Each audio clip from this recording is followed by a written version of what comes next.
$1,353. How much of that is actually teachers' salary or benefits? Do you know maybe roughly what percentage of that? So roughly 70% of the budget is made up of salaries and benefits. The entire budget as a whole? The entire budget as a whole. In Not just terms the of that particular number, let me just get there. I don't know if I have the percentage broken down for that particular category, but I can certainly follow up with you and get that for you. I don't have that broken out by that particular category. Do you have an on average number of what a teacher, when you go to project the hiring of a teacher, what is that number that you sort of start with? So we obviously assume that they're going to take benefits. That's bachelor step one. What we're finding, especially over the last 5 years or so, is a lot of new teacher candidates are coming to us already with their master's degree. And so we want to make sure that we're accurately capturing that. So we use master's step one as our salary. And that, obviously changes from year to year depending on the contract, but approximately 65,000. And then we use 15,000, assuming that they may take, the highest family plan. So, most recently we've been using 80,000 for any type of new position where we project. Hence the 800,000 for the 10 positions that we're looking to restore. So of the 2.3 million that's listed in the instructional services line for the FY27 ask, 800,000 of that would go directly towards the new teachers. Correct. Yep. So those 10 teachers that we're looking to restore are built into that number. And then the other 1.5 goes directly to what's listed here in terms of Chromebook upgrades or. Yes. I'm sorry. I'm just getting there. Give me 1 second. Okay. So the 2000 series. So what would left would be any type of contractual obligations, for Buyouts. Yeah, so it's in that category it's our teachers, obviously our administrators, our paraprofessionals, secretaries all fall in that category as well. So any type of contractual obligation that we have would be reflected in there for our various groups. Excellent. And the Chromebook, that program's still going to continue, correct? Yes, that is our intention to be able to do that.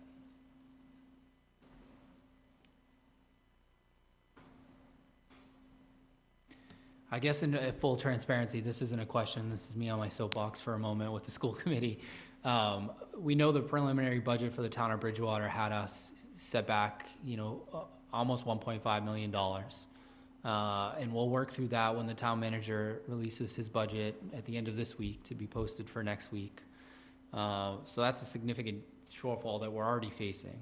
I don't know how we can work together to get to a reasonable number without losing, I think what we all agree is more teachers in the classroom.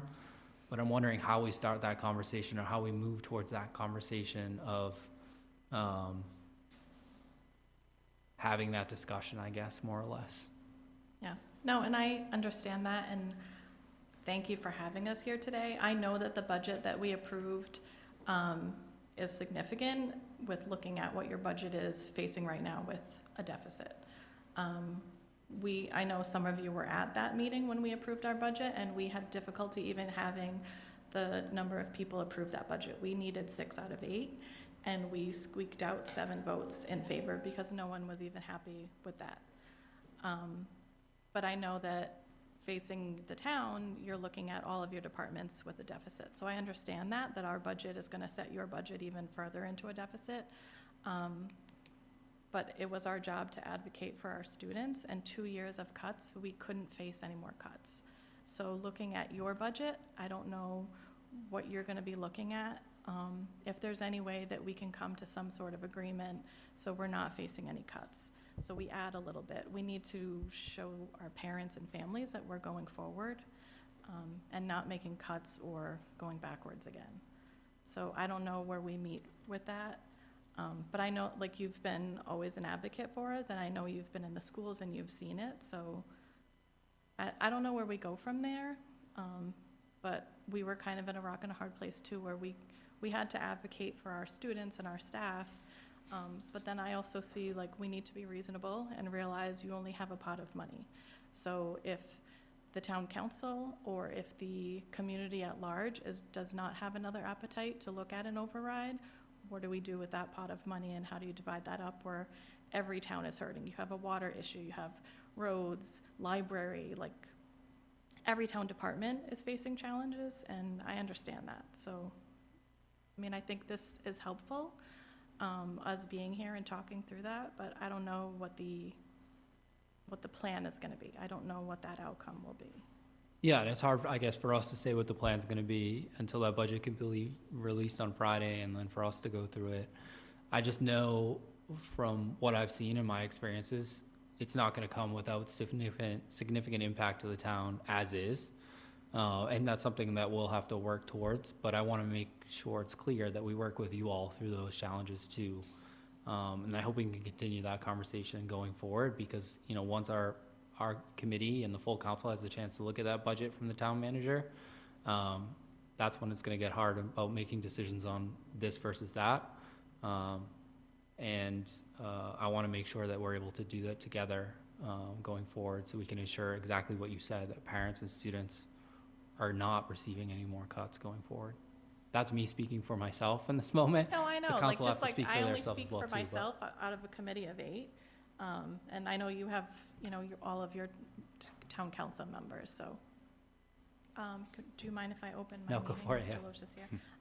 Now that Mr. Loesch has attended, I will open our budget subcommittee meeting at 6:24 PM on April 7th. Thank you. Of course. I don't know where we go from there. If other folks would like to make comments on that same situation, I just think, you know, this is the type of open dialogue that I hope we can continue to have, and I know we've done a little bit better on that this past year or two. So for folks in the audience, we've met several times throughout the course of the year, and I know phone lines have been open on both sides, but it's also good for folks to hear the conversation happen in the public too. I have a question. To be honest, when you talk about override, a lot of residents have come to me because of the budget, and I think what hinders it is because of the raises that the teachers received and even the superintendent. And that, I think that's going to be the hindrance from what I hear, because, I mean, our staff took 1%, our town manager's taken 1.5% off, and we have, and a lot of them have lost hours. So I think we're going to have to work at something else besides an override from what I'm hearing because of that situation, to be honest with you. I mean, they come up to me, the seniors, wherever I go. I mean, we're like, what, 5 firefighters short? So it's going to be a rough road. No, and I understand that, but the year before, our teachers did take a 0, which I'm not sure that the larger community knows that. So taking a 0 and then coming into 2 years of significant cuts within the district and having class sizes upwards of 30 to 40 has taken a huge toll, and we've lost a lot of educators even because of that. There's many even this year have taken leaves of absence potentially because of that. So there's that we're also thinking of, that I understand that parents might be, or community members might be saying that, but this has been several years of the district taking a 0 and then the teachers within the classroom trying to get the curriculum to our students and educate them under very challenging circumstances. So when you say 0, it's 0 COLA, but they still get their step, Which is in the contract, yes. right? So they still get a raise. It's a step Their up. step, And then- that they move up, And then yes. plus, Until they get to the- the end step of right. the contract. but they get a step and a COLA. Yes, which is normal in every teacher contract. No, I'm just saying, so when you say 0, they still got a raise. I just want to be honest with you of what the feedback that I'm getting on, you know, the override, because right away, as soon as the budget comes up, people are coming to me going, the override, you know what I mean? And they're telling me that they don't want us to vote for it. I'm not saying the whole town, but these are the reasons that they're giving us. So we would have to work that out to even have people consider it again. I'm just letting you know from, you know, because the other one failed. Because of that, that was one of the main reasons I got. The other question I have is about the insurance, because in the audit, it said that the PPO enrollment is significant increase, and it's the most costly than the HMO plans. So do you have to offer both plans, HMO and PPOs? Mr.? As it currently stands, yes. I mean, that would be any type of plan change or plan structure is something that has to be negotiated through that PEC. So if we no longer wanted to offer a particular plan that we currently offer, that's something that we can't just arbitrarily take away. We would have to negotiate that through the PEC group. Okay, because the audit said it was very significant. It's very expensive. Well, of course, you're So, getting, yeah. you know. Good, the benefits, Better benefits. All right, thank you. Yeah, just to reiterate some of Councilor McGrath's comments, those were a lot of the same comments that I heard, and people do see the council going back to our unions to renegotiate some of our COLA increases, and we have our police contract on tonight, and they did accept a 1% COLA, so I don't know if you can answer this question, but is there an appetite to go back to the teachers group and to renegotiate those contracts? Doesn't have to be answered, but it's feedback that I receive, and it's questions that the residents are looking to have answers to. Mr. Loesch? So, as I think, and sorry for my tardiness, I was down the road coaching my middle guy. One, as we said, right, their job has become increasingly harder. So I think they would actually have to see some growth in the district and a promise to do things like reduce class size and actually make their jobs manageable before they would ever come back to the table. Would I think they'd be willing? I think there's a chance, but I also think they have to see growth and a commitment from this community to go towards that. But I mean, Ms. McGrath, you made a great point, right? We're down 5 firefighters. There's not enough money to run this community, period. That's pretty obvious. We're a $2 million deficit, which we were told previously. Everybody's reducing contracts and everything else. We have this gigantic water issue. How is there not enough money to run this community?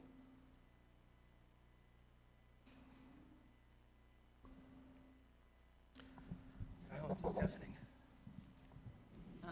I'd just like to add since it got brought up about the contract, some things that I've explained to a couple people that I've talked to that most people just don't know is once they reach a step, it's only that COLA that they're getting, a certain step. And what we've done, reducing our staff by 72 positions, is cut our lowest paid employees.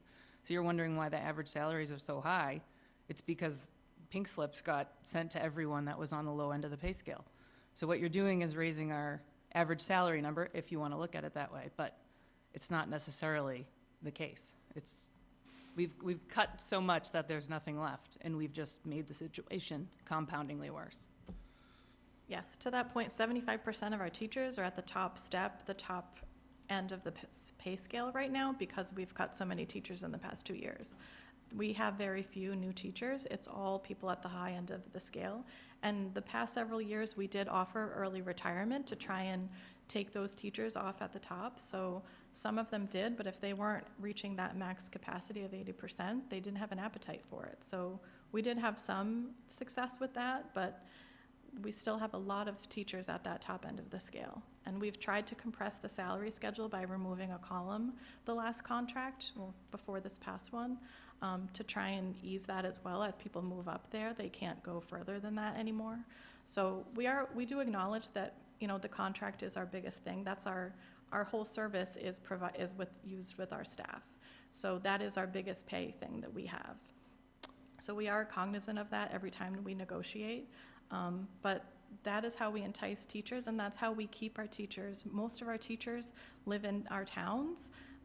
They have their families here, and they teach here, and they want to stay here. And I have seen in the past 2 years, a lot of those teachers leave the district, and go outside the district of where they're living, which is unfortunate. And students. Yes, a lot of students. I mean, last year we saw Mr. Powers presented for this budget. We lost 200 kids where we had gaining 100 net students every year. We lost 200, so that's probably a loss of 300 because normally we are gaining. A lot more are going to private school because of the high class sizes. And that only hurts our budget further because if they're leaving, that money leaves with us. And if they go to school choice, that money again comes to us and then we send it out. So it's hurting the district when they're leaving. So if this doesn't get addressed, then it continues to compound the problem. A data point that's hard to understand, it's said, as Hoyt Thomas mentioned, 70-something teachers lost. I'm looking at the numbers, and the most amount of teachers that we ever had was in 22 to 24, and it was around 350. So where does the 70 number come from? Happy to answer that if you want. So it's, I think it's 72 total positions, not 72 teaching positions. So Okay. when we look at, again, across the board, administration, obviously faculty, paraprofessionals, custodians of maintenance, secretaries, 72 total positions. Got it.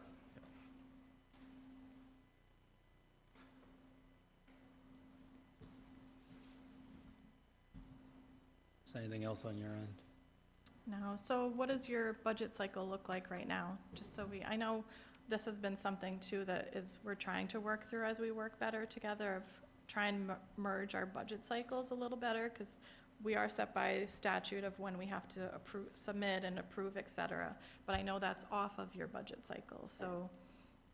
Yeah, so we will, we call for a special meeting to happen next Tuesday, where we will receive the budget from the town manager. He'll put forward the budget for the town, and that'll be posted on Friday publicly for those looking for the agenda.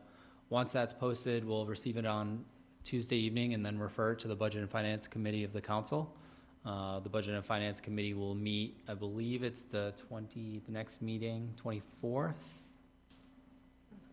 21st. So the Budget and Finance Committee will review that budget on the evening of the 21st. It'll then stay in committee for as long as it needs to, going back and forth with the three of us until we come to some final agreement. It'll then get referred back to the town council for full town council input and approval. Traditionally in the past, that vote has taken place in the first meeting in May.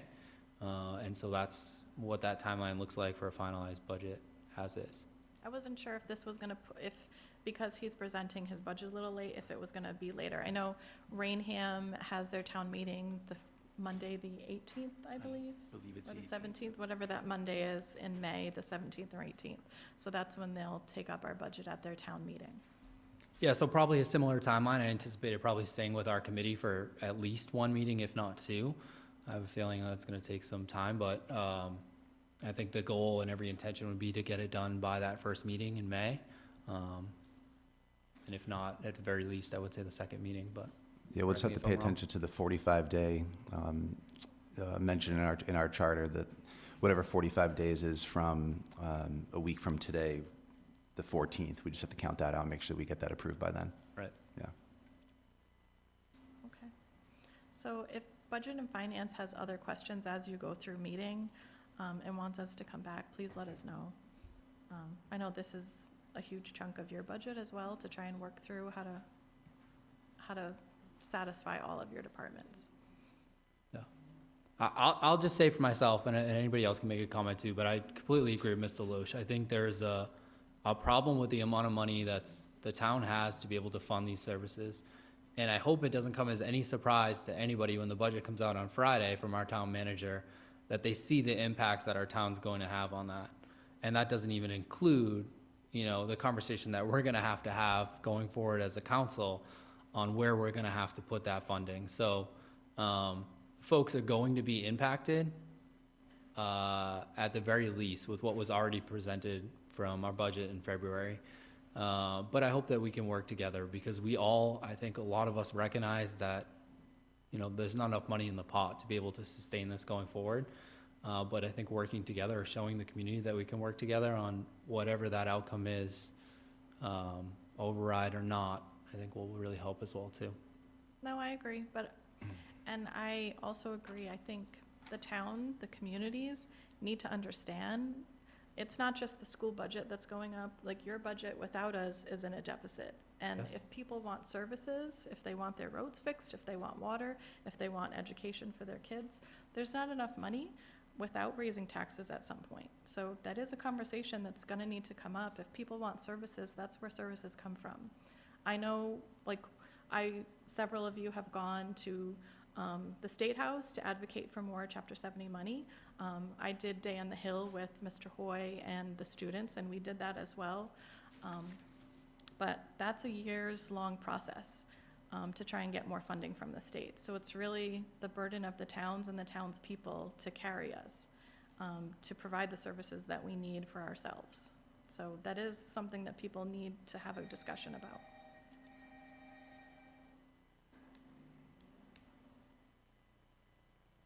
Nothing further from me.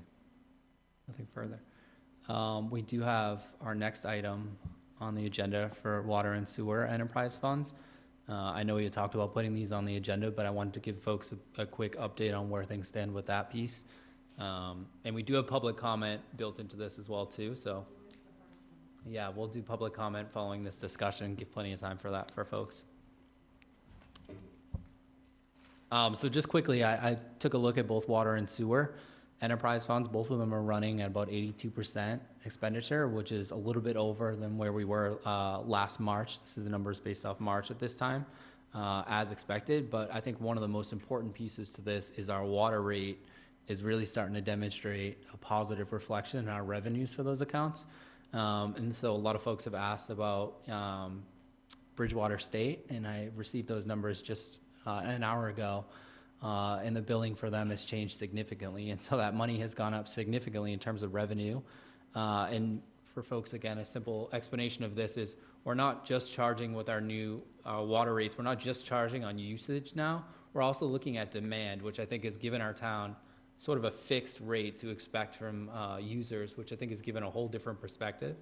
And so this has allowed us to charge our higher demand users a little bit more money, a lot more money than we would charge a regular family or a single household. And in fact, single household funding has gone down for this rate study, and the burden has been shifted to those higher users. And so that's really been demonstrated in some of these numbers here. I'm happy to share it with you all via email, and then we could talk about it in a public setting at some point. I just don't want to misrepresent the numbers that I just got a half hour ago in front of me, but I think they do demonstrate that shift, and I was just happy to see that for our long-term sustainability in both of those accounts as well, too. Well, thank you. I'd like to see that, and I think the residents would too. I'm glad to see that. It's, helping. But they also said that they were going to look at it to make sure our small businesses weren't overburdened either. Sure. Yeah, I think the big win there is the sewer. The sewer, you see a massive increase over the previous rates, so those numbers look solid. I'd like to see a little bit more history if possible, so we could really see year over year. That would be great.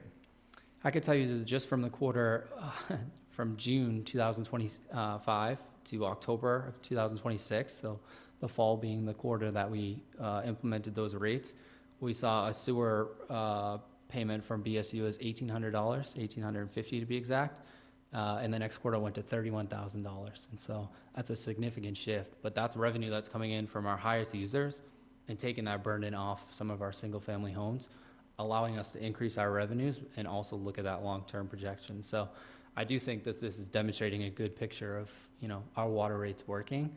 It's just about how we continue that going forward. There's also significant rises in chemical usage and obviously what everybody's experiences, but energy that goes into those funds as well too. So those costs are obviously going up, and so that's something we'll have to account for going forward as well too. Paul, do you know, I'm looking at the spreadsheet that was shared with us, 26 JU06, is that a quarterly bill? It is, correct? Yeah, Lori? It is. The previous one was April? It's only 2 months. Okay. I just wasn't sure if it was a full quarter or not. Okay. So, and the point that I'm getting at is that, so they half their water usage in Q2, is that correct? Okay, just good to know as we're in Q2 at the moment, so. Assuming that's the summer demand, right, going down? Yeah, I'm assuming that's students leaving in May. So, because, are these bills sent at the end of the month? I'm just trying to figure out like the usage period, that's all. Yeah, I think there was a date in there, but they're usually, the quarterly usage is sent a month later after Okay. the end of that. And It- that would reflect, if you're looking at the June '03 number, is that what you're looking at? Yeah, That's typically because BSU's off of campus, I think, or in May at some period, so you'll see their usage tends to trail down for that period and then picks back up in the fall when students and everybody comes back. yeah, I think the context is obviously important to our conversations later with water capacity, so it's good to see that they are half their usage in Q2, so It's good. This is a good observation. I have a question, Paul. My guess know- is that was probably July too, not June, right? That's the 3 month. There you go. JU could also be July. There you go. Sorry, Mary. That's okay. So we don't have a lot of people hooked onto our water system, and I think the tie-in is so expensive that it hinders some people. So I was just wondering if we Sewer, lowered. you mean? Sewer, yeah. So if we lowered the tie-in, maybe we could get more on. I don't know the tie-in cost of what that looks like, but maybe that's something for us to look for. It's Going high, forward. and that's why a lot of people are opposed, or because it's the tie-in. Not that they don't want to be on town sewer, it's the tie-in cost that's extremely high, Yeah. yeah. There's a lot of factors that go into that too, because I think off the top of my head, our sewer capacity, I think is 80%. We have to account for that as well too. We're getting really close to our max capacity there. I think what we'll end up having, Raftellus did the water sewer presentation for you last year. I think we'll want to, obviously we'll talk about water, but we'll want to focus about wastewater too, because I think that's the enterprise fund that people aren't really paying as much attention to, because 80%, usage is pretty high. Yeah. Anything else further on this? No, not from the audience, but I'm going to shift to public comment in a moment, and then you could share whatever you'd like to share. Anything else? Good for that? No, I'm assuming we're going to talk more about this during our water update later, but I was looking to see what the status of the Water Enterprise Fund was in regarding to paying for our current infrastructure upgrades that we're looking at in regard to Plymouth Street. Is that relevant to now, or should we hold off until later? Laura, you gave a great update to me earlier, but I don't know if you want to wait or. We want to touch, we're discussing it now. I have an issue with doing it again, if that's what we want to do. We could do it in front of the full council as long as we're able to do that later. I'm fine with that. Okay. Okay, I'll move on to D, public comment then. Anybody from the public would like to make a comment, you could come up to the microphone and do so. I just had a question on the finance part. John Higgins on the finance committee, which, Benanati Farm Road. And you talk about the revenue part, but where are the costs going? We've got the Apex contract, we've got the, as you mentioned, where are they? Where do we account for them in here? Are the revenues covering the extra costs? Or you said that the water enterprise is a positive? Not sure how that can be when we're spending all this money, or are we just not accounting for it yet because we don't have the bills?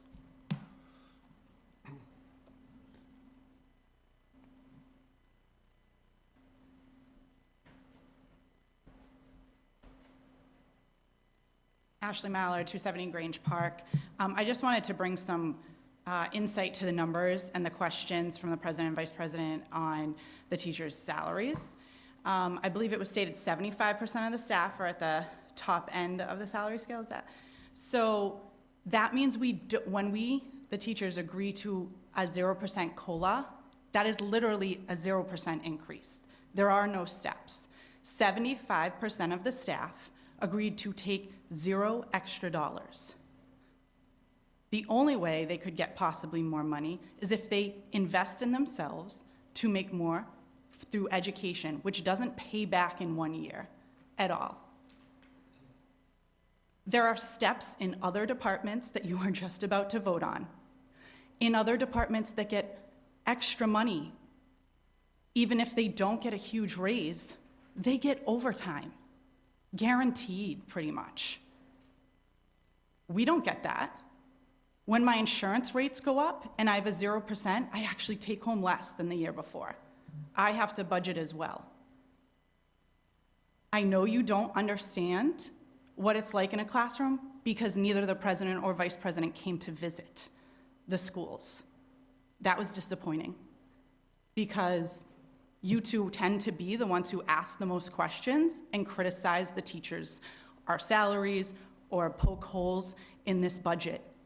Come into my classroom, see the 45 seats, see the 36 students I have to spread around, see the overflow into the next classroom. Happy to have you any day. I think it might be something worth happening before you vote on the final budget. Thank you. Could I respond, Johnny, with private It's up privilege? to Paul, I don't have mind. a private privilege. Can I respond? Go ahead, I don't mind. Miss Ashley, I have been in your classrooms. My grandkids grew up in those schools. I was reserved to come, but I got sick and called one of the counselors and told them why I haven't. And if you open the door, I'll come again. And I have spent a lot of times in the schools because I've been assistant helping in Connecticut. They allow parents to come in and different people to come in. So I do understand, and I would come in. But, I mean, you should just reach out and ask me why I couldn't. I don't have your phone number. I would have called you if you felt that important. I don't attack teachers. My job as a town council is to ask questions, to answer the questions for the residents, and make sure I'm balancing a budget, because I have all the town employees as well as you guys. So I'm not taking from one to give the other. I have to look at everything and make cuts, and it's very difficult, and I have to ask questions. So don't take it personal. I don't attack. I do take it personal. Well, you shouldn't, And, because and I I have will to tell ask you that a them. lot of my colleagues take it personal. Well, I And I don't apologize. want to engage in the back and forth, but I will say you have not been into a classroom with 42 kids in them. You have not been into a classroom with 36 kids. That's My just the grandchildren difference. have gone and are still are in the school system. Anybody else?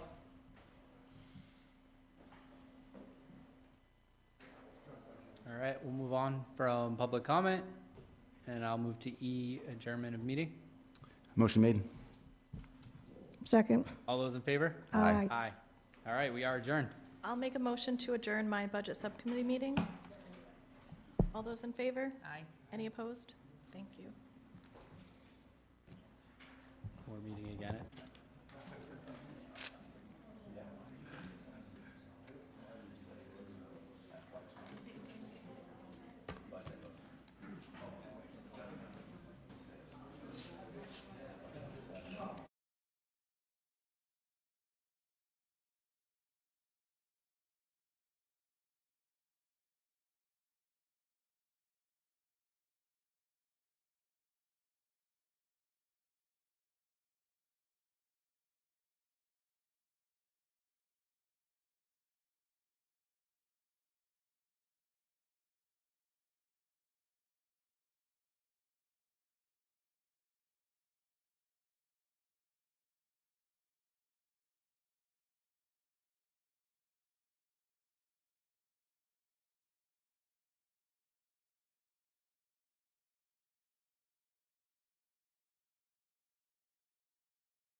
Unmute this.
Hello, hello. Oh, there we go. All right. Excuse me, the time is now 7:04 p.m. I'll now call this meeting of the Bridgewater Town Council to order. Please join me in rising for the Pledge of Allegiance.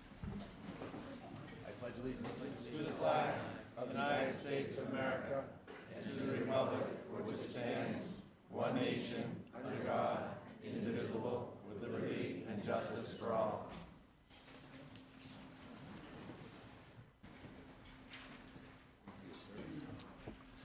Tonight's Town Council meeting is being streamed live via YouTube. Please go to the Town of Bridgewater Facebook page for the link. I do not have any condolences this evening from our veterans agent, but please join me in a moment of silence for all of Bridgewater's veterans who have passed and for their families.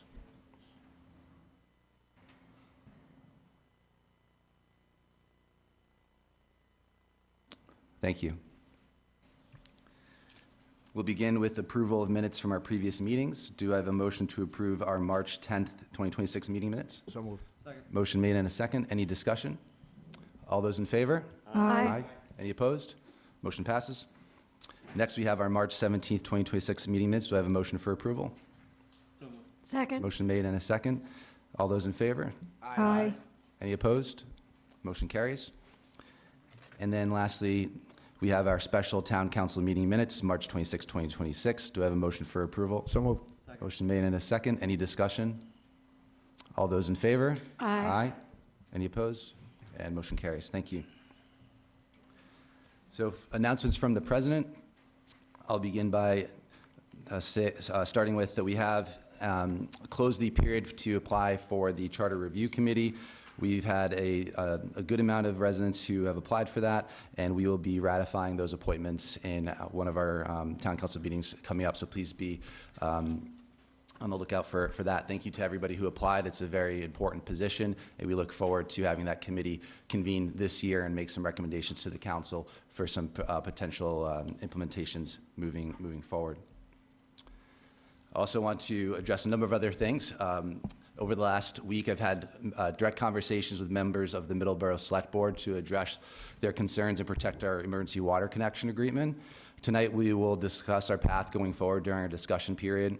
Thursday, I'm going to be holding a special meeting where the town council will vote to formally commit to no new water service connections and codify the outdoor water ban. I want to assure everybody that Bridgewater and Middleborough are aligned and that we will do what's best for our community, and you'll see that on Thursday. I also want to remind everybody of our annual cleanup, which usually happens around Earth Day. This year, we're going to be doing that on Saturday, April 18th at 10 a.m. This year, we're going to be focusing on 3 locations, Lake Nipponicket, which we always do, which I attended last year. Thank you, Pat Neary, for usually heading that effort. I don't know if she's here in the audience tonight. And we'll also be cleaning up Town River Landing will be the meeting spot, and then we'll kind of go around places downtown, particularly Broad Street, maybe down by the train tracks. Obviously, stay safe and clean up some trash down there, and then Carver's Pond as well.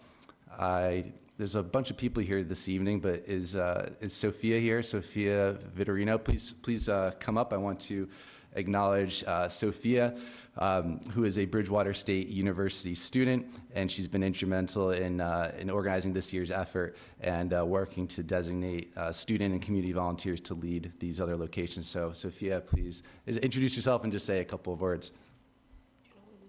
All right.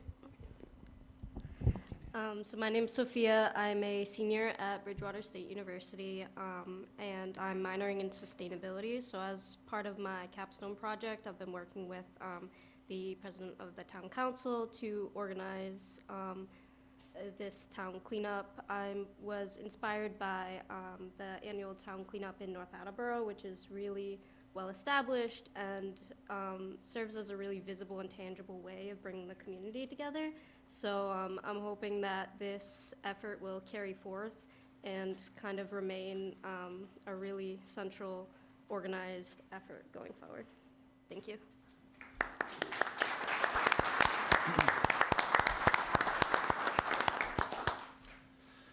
Thank you, Sophia. Appreciate your partnership on this, and I look forward to working with you and members of the community on Saturday. Again, that's Saturday, April 18th, 10 a.m.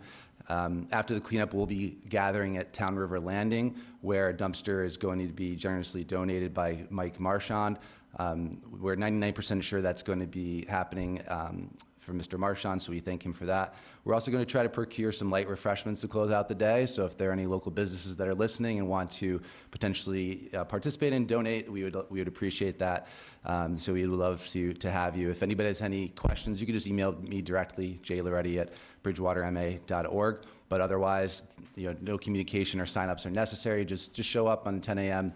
April 18th on Saturday, and we'll clean up this town. And I thank you in advance for your efforts.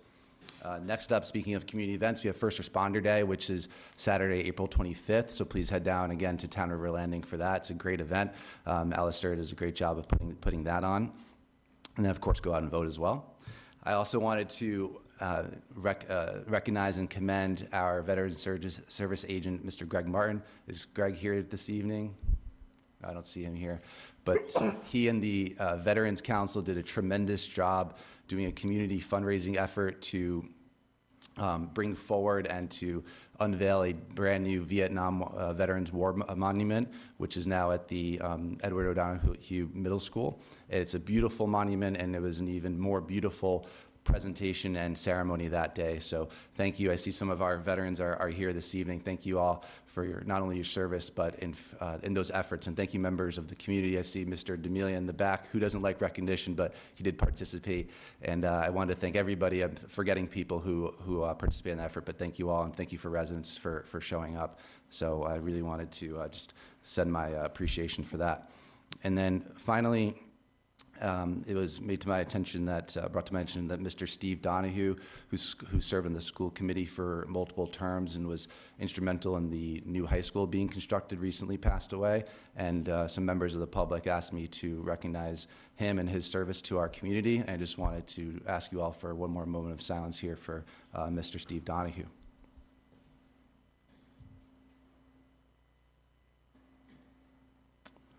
All right, thank you very much. That's all I have for now. Mr. President, could I Yes. make one request? Sure. Quickly? In our minutes, in our packet, I noticed on page 6, there was an error of names, and since this is going to be lasting forever for people to look up, I was hoping we could just change it. It's in the middle of the first large paragraph, which says, "Talked with Rep. Gallagher and Senator Gallagher." Can we change that to Senator Driscoll? Do you see it? It's under C, water update, and about the 4th line from the bottom. Oh, it's Senator Driscoll. Yeah, just make it Senator Driscoll. Are we able to amend those after the fact? No. Oh, I thought, no? So this has to be in history forever, that they're going to see that? Our town council, do we have a? You can make a motion to amend, but you should have done that, like, at the initial stage before you voted. Oh, did we The vote? minutes. Did we vote to accept them already? I'm sorry. Yeah. Yes. I didn't even recognize That's okay. that. I think a motion to amend would be in order. Okay. So you want Yeah, to make that a motion to amend. And do we have a second? Any discussion? Seeing none, all those in favor? Aye. And do we need to reapprove the motion to accept the minutes as amended now? I would. All right, so I'll look for a motion on that, please. So moved. Motion made in a second. Any discussion? Seeing none, all those in favor? Aye. Any opposed? Okay, motion carries. Thank you for that. Okay, so moving on, we do have some a license transaction. We do have discussions with our school district partners, and to honor their time, we do want to take a couple of things out of order. So to our counselors, I would entertain a motion to take license transactions out of order. So moved. Second. We have a motion and a second. Any discussion? Seeing none, all those in favor? Aye. Any opposed? Okay, motion carries. So we'll now go to license transactions. This is petition P 2026-021, request to amend common victualler license, Smith Bev Inc., DBA Tropical Smoothie. So does the petitioner have anything to comment on this one?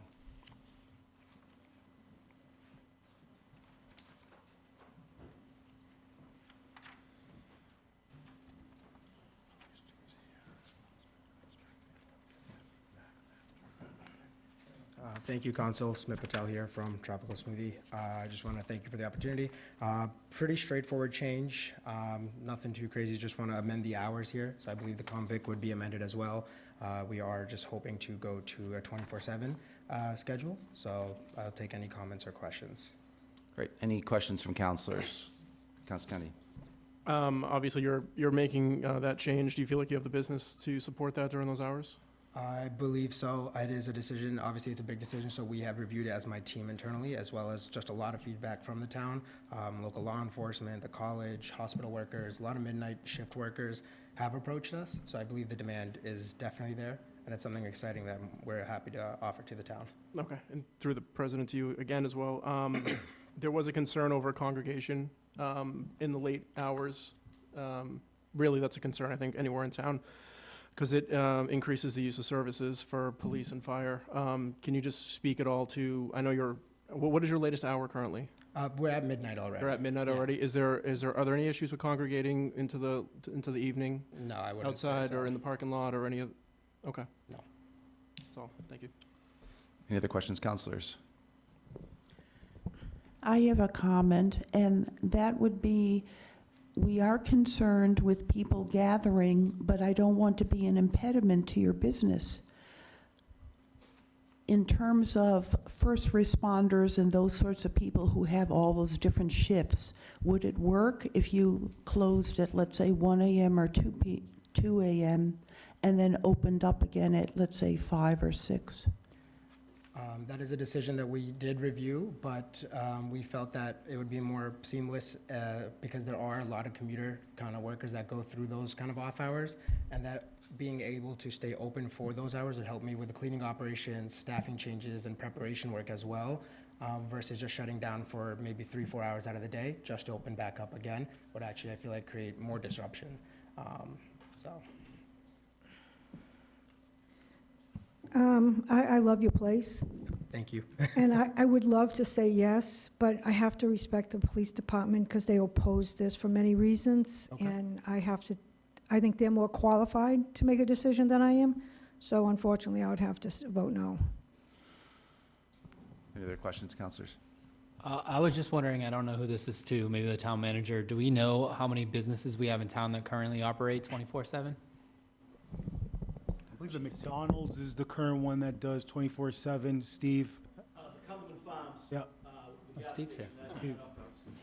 And then you have a few businesses down in the industrial zone, trucking businesses, but, I mean, they're private, they don't, are really open anybody. Cumberland Farms is probably the most fluid one, anyone knows down there. Thank you. So my question through you, I don't know if this is appropriate or not, based on Councilor McGrath's comment, could we have input from the police chief? Our police chief is here. Chief, are you willing to comment?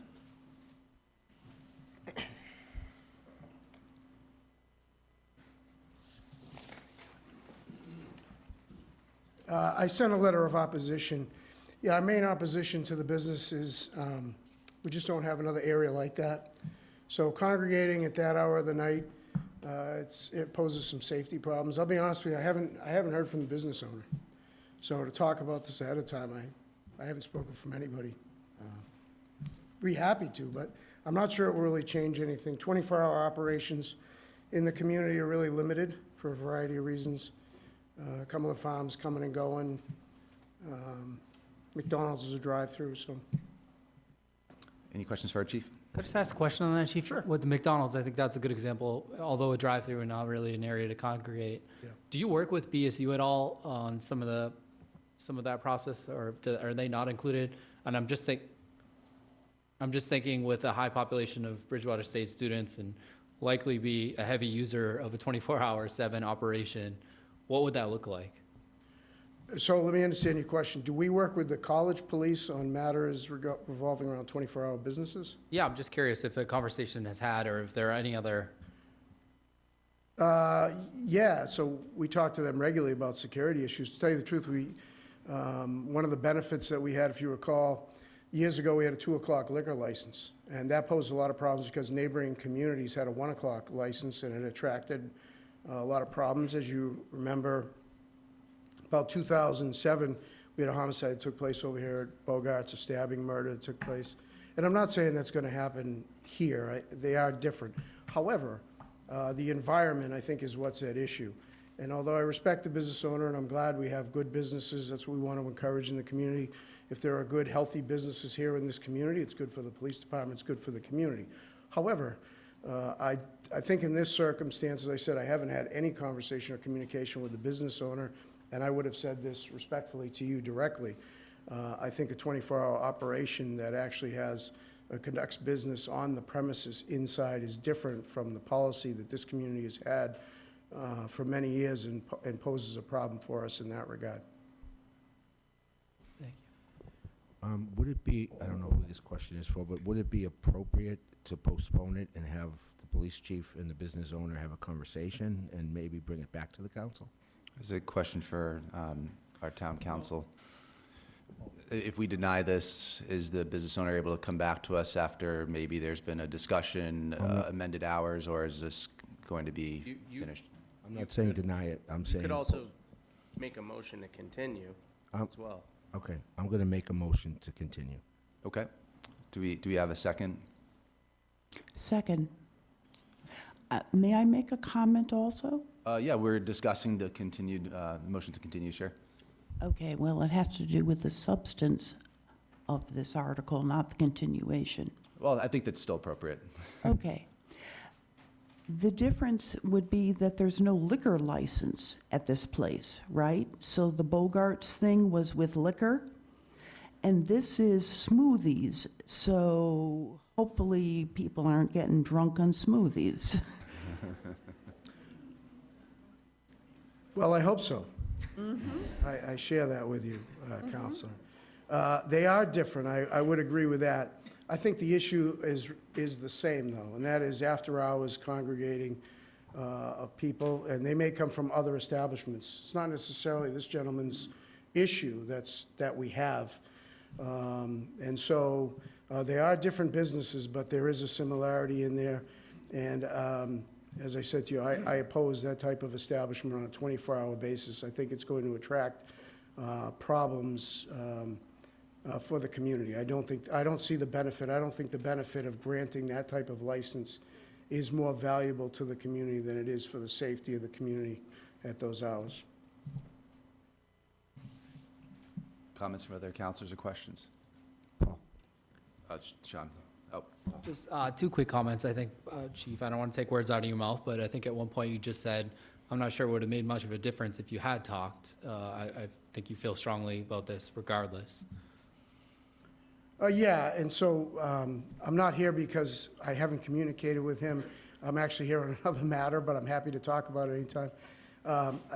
It's a change in policy. So if you go down this road of now having establishments open 24/7 that are actually eating, if you go out onto the highway, those are drive-through only as well. So those are 24-hour establishments that are out there. Cumberland Farms allows people to come inside, they get what they get, and then they move on. And so I don't think there's a drive-through capability with this establishment, and what we're concerned about is, particularly in that downtown area, remember what the issues are there. That is a disproportionate police demand for service in one particular area of the community. You as residents demand police service that covers the entire town, not just in one area, and that's what we're concerned about, and that's what we used to have for a problem here.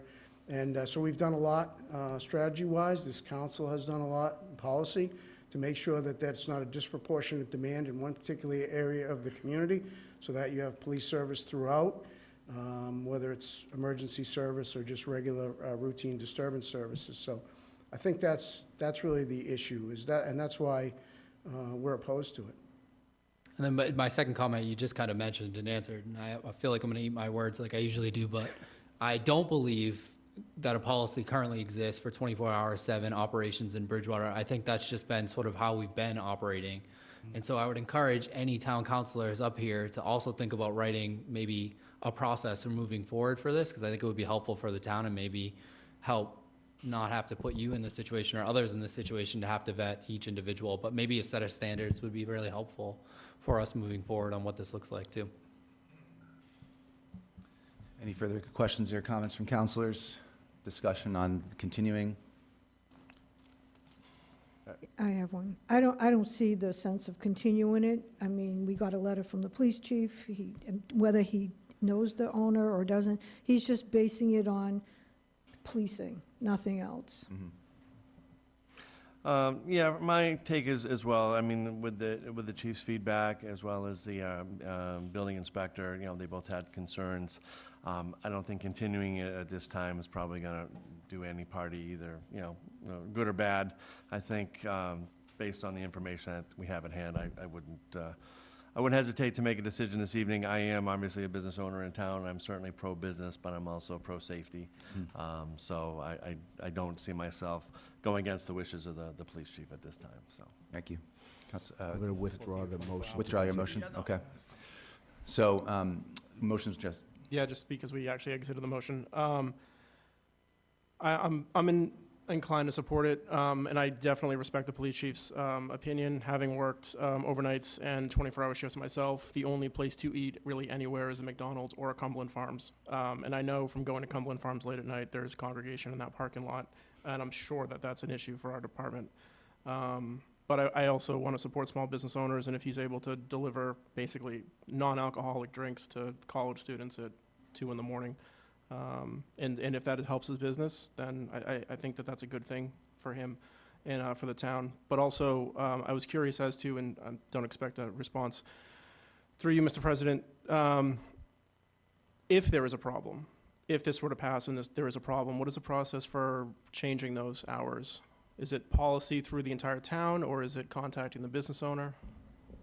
You can bring the business owner back before the board and revoke what you had previously approved for the license. Okay. So there is a license revocation process, at which time you could also do an amendment to the license.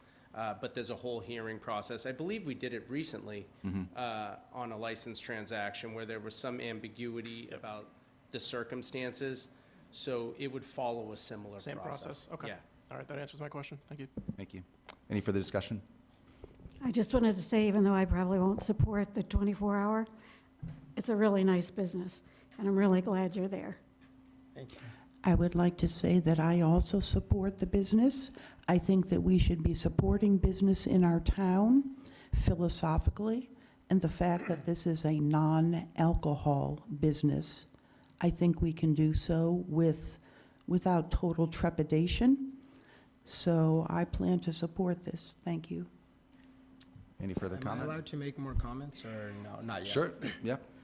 If I may, I just want to also add, so I can see there's both sides of this, but I just want to make a little bit more about my case as to why. In addition to obviously the non-alcoholic smoothies and beverages, we do offer a whole host of food items as well, and that was kind of the more integral part of this, to offer those breakfast options, those healthier kind of wraps, sandwiches, and salads, freshly made, in addition to food items, to, of course, workers and students in the area. And then I can totally work with the police department going forward to make sure that if there are any issues, we would be first in hand to work those out. And in terms of congregation being an issue, it's not something that we've experienced at all, even being open till midnight. It's not something we've had at any point of the hours, even busy lunch hours. Most of our orders are honestly 50% plus mobile orders, where they're pick up to go. So no one's usually in the cafe in and out in less than maybe 3 minutes on average when they pick up orders. That being said, people are obviously allowed to eat inside. And so even then, it's more be 10, 15 minutes. It's really never been a congregation issue, even since we've been open for almost 8 months now. So I don't feel like that would be an issue. Then again, combining the fact that there is no alcohol, there is none of that concept there either.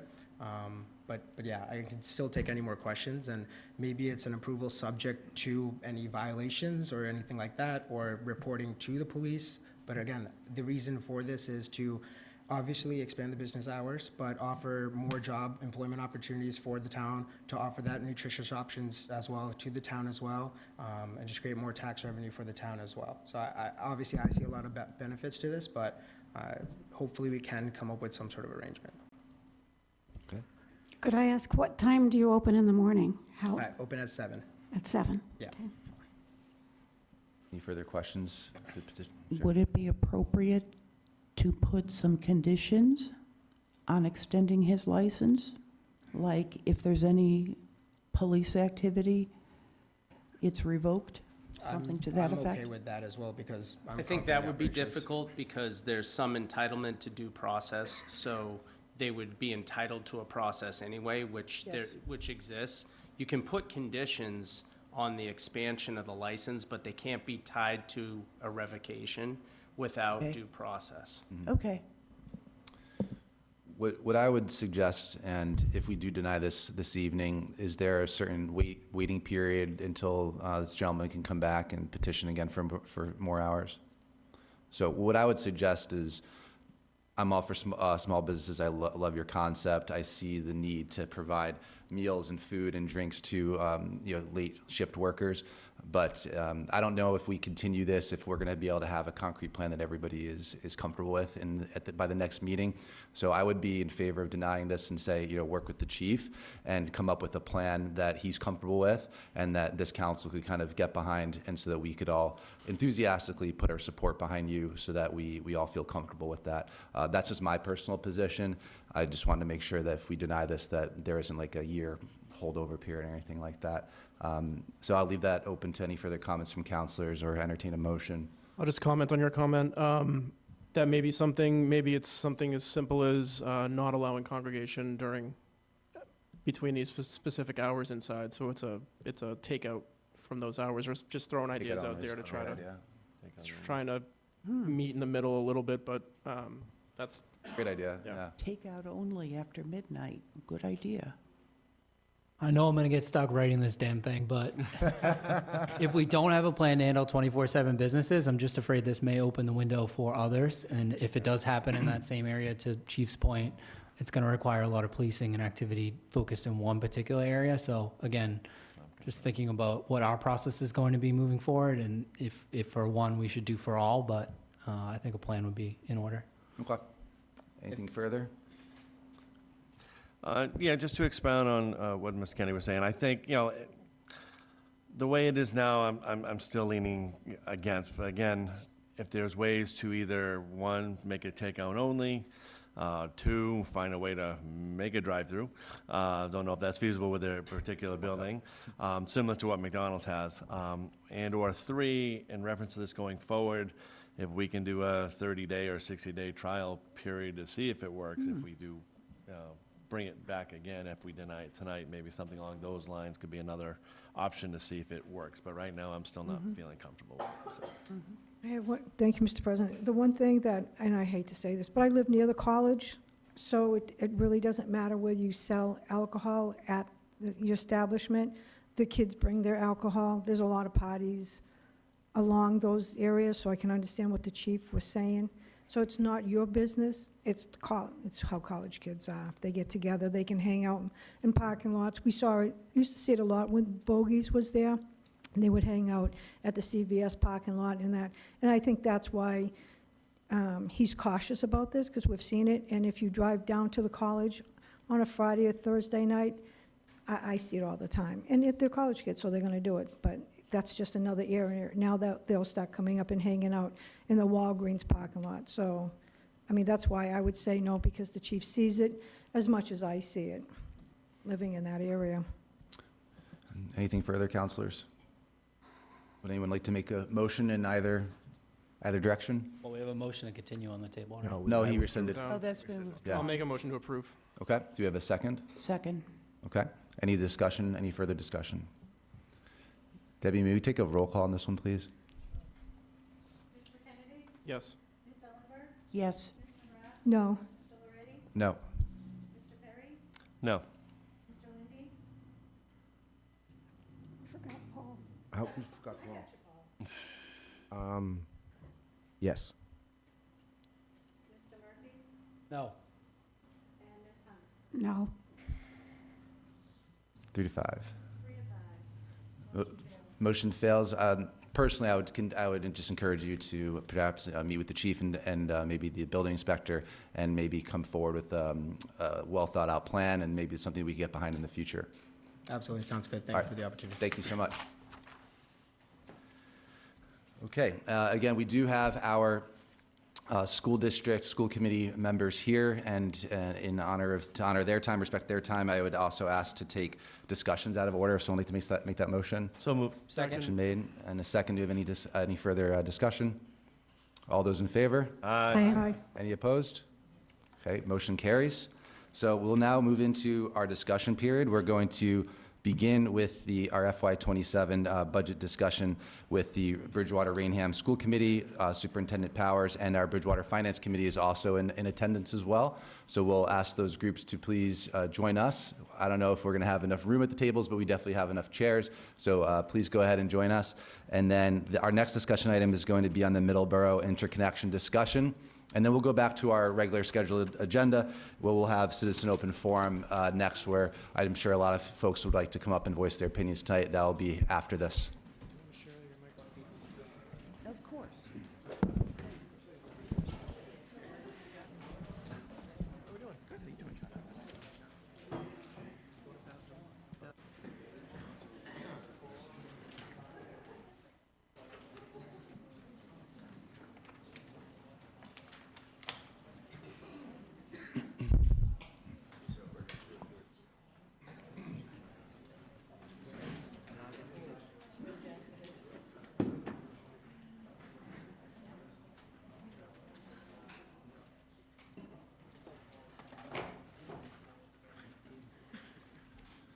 All right, thank you, everybody.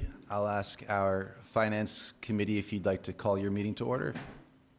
Thank you, Mr. President. I'd like to call order the Bridgewater Finance Committee meeting in conjunction with yours.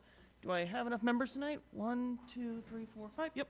So I will call us to order at 7:35 p.m. Great, thank you. And I'll ask our school committee folks, I don't know if you have a quorum of your full committee or if you want to call your budget committee to order. I don't know how you want to approach. It was posted as a school committee meeting. I do not have a quorum of the school committee meeting, but I am here with Superintendent Powers, myself, Vice Chair Loesch, and Ms. Hoy-Thomas, so we could answer questions, but we cannot deliberate or vote on anything since we do not have a quorum tonight. Great. You're willing to participate in the discussion, though, and not obviously vote as a body? Okay, great. Thank you. Excellent. So I'll open the floor to our school committee members if you'd like to begin with anything. I know that we're here to discuss your budget and obviously the town's budget and how we could all work together as partners. We met earlier this evening, and I would like to ask if you'd like to open up with anything. Otherwise, we'll ask our finance committee, who hasn't gotten a chance to chime in yet, if they would like to begin as well. So I'd defer to you all. Sure, happy to. Thank you, President Loretti. Members here tonight, we do want to thank you for inviting us. It's important that we continue this collaboration, although we were just here earlier. We've been meeting in multiple different settings and forums, both with the town leadership on both sides of the district, as well as hosting several joint meetings now. I do think it's important that that collaboration continues, so we both, all bodies have a true understanding of the needs, but also the challenges that each of us face and how we can collectively come together for the betterment of the community, whether it be for the school system, the various departments across. Obviously, as a superintendent, I have to advocate for our students and staff, and I think you can appreciate that, much like our chiefs and department heads have to advocate for their departments as well. But it's never, we always want to be working together and not against each other. So opportunities like this are welcome from the school system, and I know on behalf of the school committee, I can speak for them as well. We're happy to answer any questions. I also want to echo that I do appreciate your attendance at, the various joint meetings that we've had. Obviously, you've come to our budget presentations as well, both the preliminary budget presentation and the school committee presentation. So again, just your presence is recognized and noted and appreciated. So just another step in the right direction for us collaborating. Ms. King, if you would like to say anything. Thank you. And I just want to say thank you to Budget and Finance for having us tonight, and thank you, Mr. Loretti, for having us here this evening for your full town council and your other committee as well. I know last week we submitted and approved our budget, which was sent to you from school committee, and you're in the process of working on your budget, and Mr. Casanova Davis is going to be presenting that next week.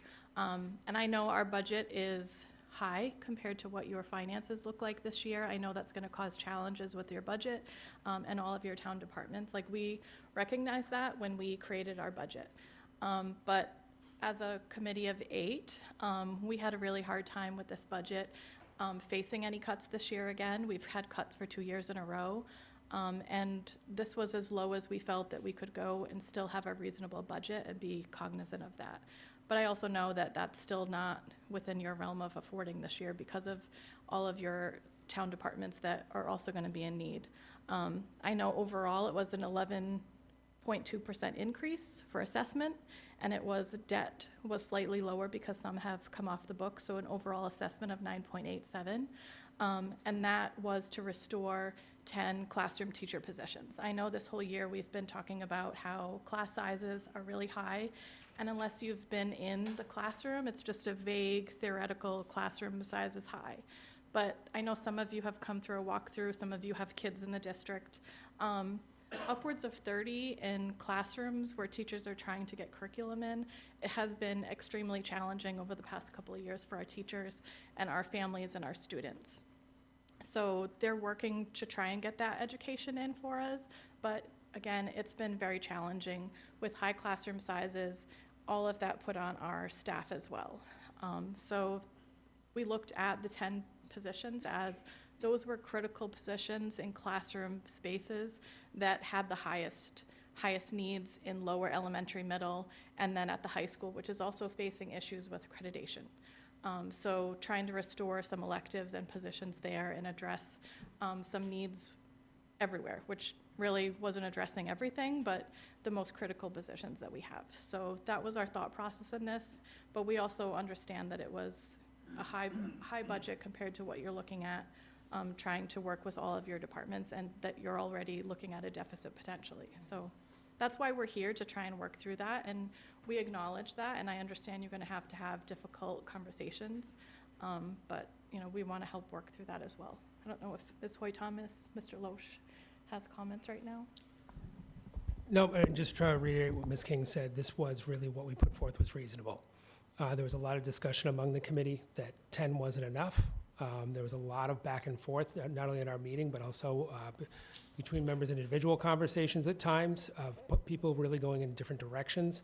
And honestly, it took a lot of convincing to get to just 10. This is a reasonable number that keeps class size consistent in K-8 and finally maybe provides some relief at the high school. As we had some members come up earlier, we have seen class sizes as high as 42, which, you know, we say they're high schoolers, right? They should be able to sit there and learn. But their learning needs don't change as kids get older. They stay the same. The level of need remains the same. And to expect one adult to oversee that many children in a classroom is not realistic. It takes them over 10 minutes just to take attendance. It basically is an insurmountable challenge to track every single child during that class. It's not actually feasible. So safety at a minimum, I think, is what is even being considered here. And with that, thank you again for the invite tonight. Yes, I thank you for hearing what we have to say on this. This wasn't an easy decision to get it to pass through our committee alone. If you aren't angered by what's happening at the schools, then you're lacking the information. And it's our job to put it in front of your face. You're our thought partners in getting more funding.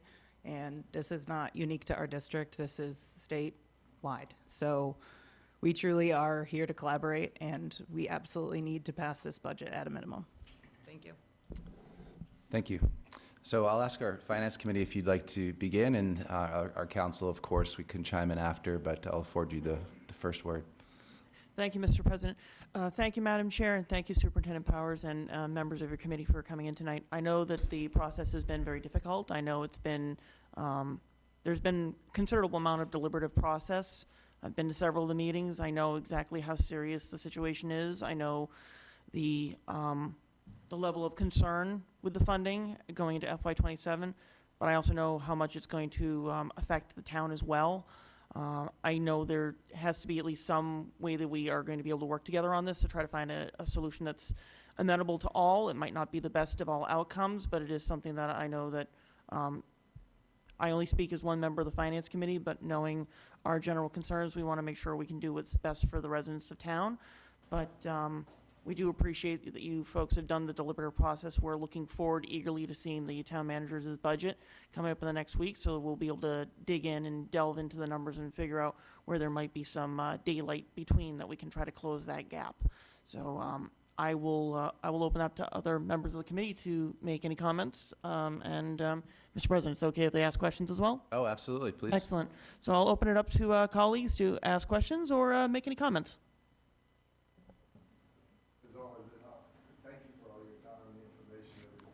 Put your mic on, Mr. Higgins. What is the process for this? Because this sounds like it's a brand-new thing for your side. I know looking through the Finance Committee here, we're all new faces at this except for probably MJ.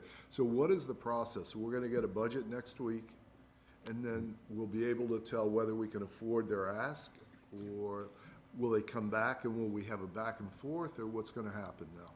So I'll ask Ms. King, so you've approved your budget as of now, yes? Just wanted to reiterate that for everybody. Yes, the budget that we sent was approved by the school committee. We did need a 2/3 vote, so we did have enough votes. We had 7-1 to approve that. From there, it was sent to both towns to approve. So I believe that needs to be approved by the end of May. If it is not approved at your town council meeting, and in Rainham, they have a different form of government, they'll do town meeting. If it's not approved, what we have approved and sent to you, if it's any figure that's different from that and it gets sent back to us, we have, within 30 days, we need to reconsider or amend our budget at that time. If it is not matching with the budget that you have sent to us, that from there would go to a joint town meeting. So we do have a couple of meetings to try and get on the same page, but if not, if we still continue to reject each other's budget offers, it does trigger a joint town meeting between the two towns and the school committee. Yeah, so now that the budget is before us, we are waiting for our town manager to propose his budget, and then that is ultimately referred to your committee. It's referred to our Budget and Finance Committee. We will hopefully, my intention is to deliberate collectively as a joint group, if you all are interested in doing that. And then your recommendations will be sent over to the council, along with the Budget and Finance recommendations to the full council, and the full council will approve its final budget. If we do fully fund the schools, then that would satisfy their request. If we, as Ms. King, if we approve a lower number, then there are some other steps that would occur after that. So our town budget needs to be approved 45 days after it is introduced by our town manager, which is going to be a week from today. So we're looking at somewhere at the end of May, which kind of aligns with what the school district. Hello? Did I lose my mic? You guys hear me? Oh, all right, now we're back. So that kind of aligns with their timeline as well. Does that make sense? It does make sense. So I think it's premature for me to start asking questions and assuming that we got major cuts to make, other than you guys have told us that we do, but we haven't seen anything actually in writing or anything to go base it upon as of this moment, right? From the town I side. think the question would be to our town manager. Do you know what the delta is between what your preliminary budget has for the schools and what the current approved budget is, what the current gap is that we need to close in order to fund them?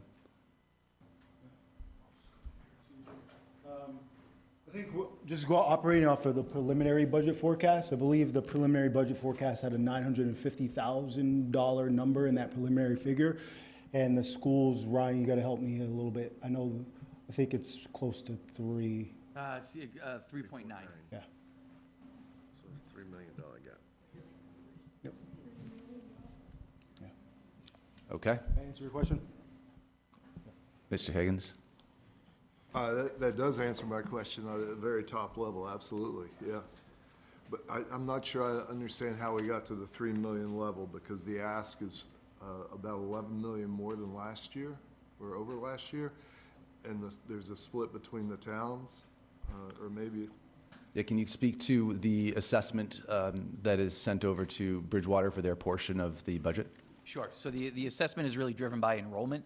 And so obviously the Department of Elementary and Secondary Education, when they're establishing our foundation budget, they go based off of our October 1 enrollment. And so they create essentially a ratio, a percentage of our enrollment, how many students are from Bridgewater, how many students are from Rainham, and that's how we then determine the assessments for each community. So it's really driven by the enrollment.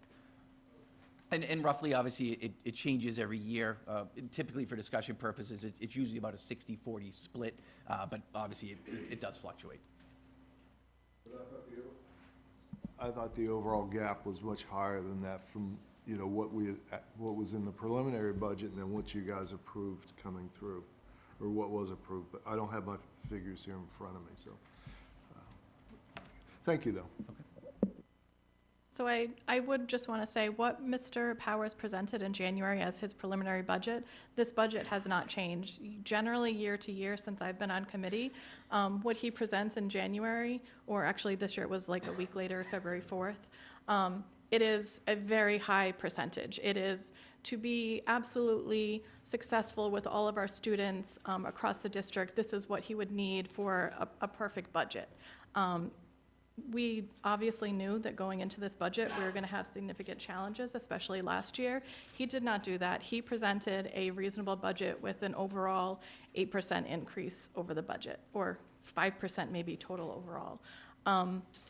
We've stuck with that when we went to budget subcommittee. We stuck with that when I did present it at public hearing in March, and when we approved our budget at the end of March. It has not changed since that, because we felt that we could not reduce any more than the 10 positions he was trying to get into the budget to restore. These aren't really new positions, they're just restoring the ones that we have lost. We could not, as a committee, go any lower than that, and we didn't want to go any higher, although there was much discussion, as Ms. Hoy-Thomas said, and multiple other members, to add more positions, because that's what we need, and our job is to advocate for the students, but We also have to also see, we don't fund ourselves, we're funded by the towns. So we also have to see, we're not in a bubble, and we see that both towns are having challenges. So that's why it has stayed the same since we presented that original budget to this date. And if I may, Mr. Loretti, back Yes, to please. Mr. Higgins, just to, I know you said an 11 number. I just want to clarify. It's about 6 million, yeah. So it'd be about an 11%. Our assessment to Bridgewater is 11% over last year. The budget from what we presented and school committee approved based on the preliminary forecast by the Mr. Casanova Davis would roughly be about $4.5 million. That not including debt. So this is really just looking at the operating budget as well. Right, and so the Rainham portion of that would be about a 1.5 million or something like that, and has that been approved, or? No, so they're obviously will be approving it at their town meeting in May, Okay. yes. Thank you. First, I just want to thank you all for the work that went into this. As a parent of a first grader, the class sizes are really tough, and so I appreciate all the effort you put in to put together a thoughtful proposal. How does the Chapter 70 process at the state level weigh into this? Because we've only seen the governor's budget so far, and the House Ways and Means budget comes out next week. And maybe this is a better question for our town manager, but if that Chapter 70 number changes and increases, does that ease the burden on the town? And how does that factor into our?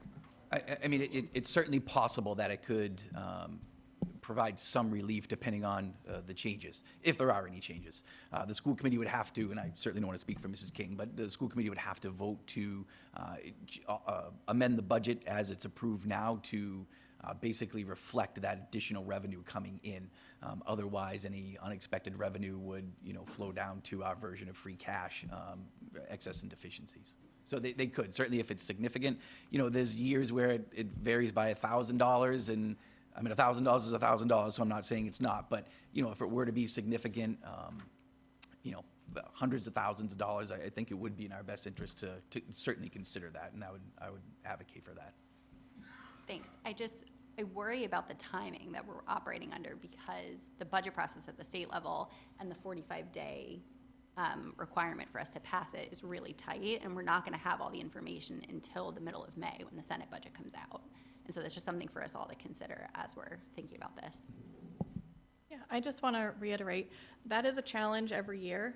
When her budget finally comes out, when it comes back to her, sometimes it is a little bit more. We only received like a 1% or slightly over that this year. I don't expect that it's going to be a significant overage. So anything extra, if this budget process has continued and we do have a resolution, that would just go towards anything else we would put it towards classroom teachers or use it where we could staffing-wise. But I don't foresee that it would be resolved or we would get anything significant from her, from the result of that.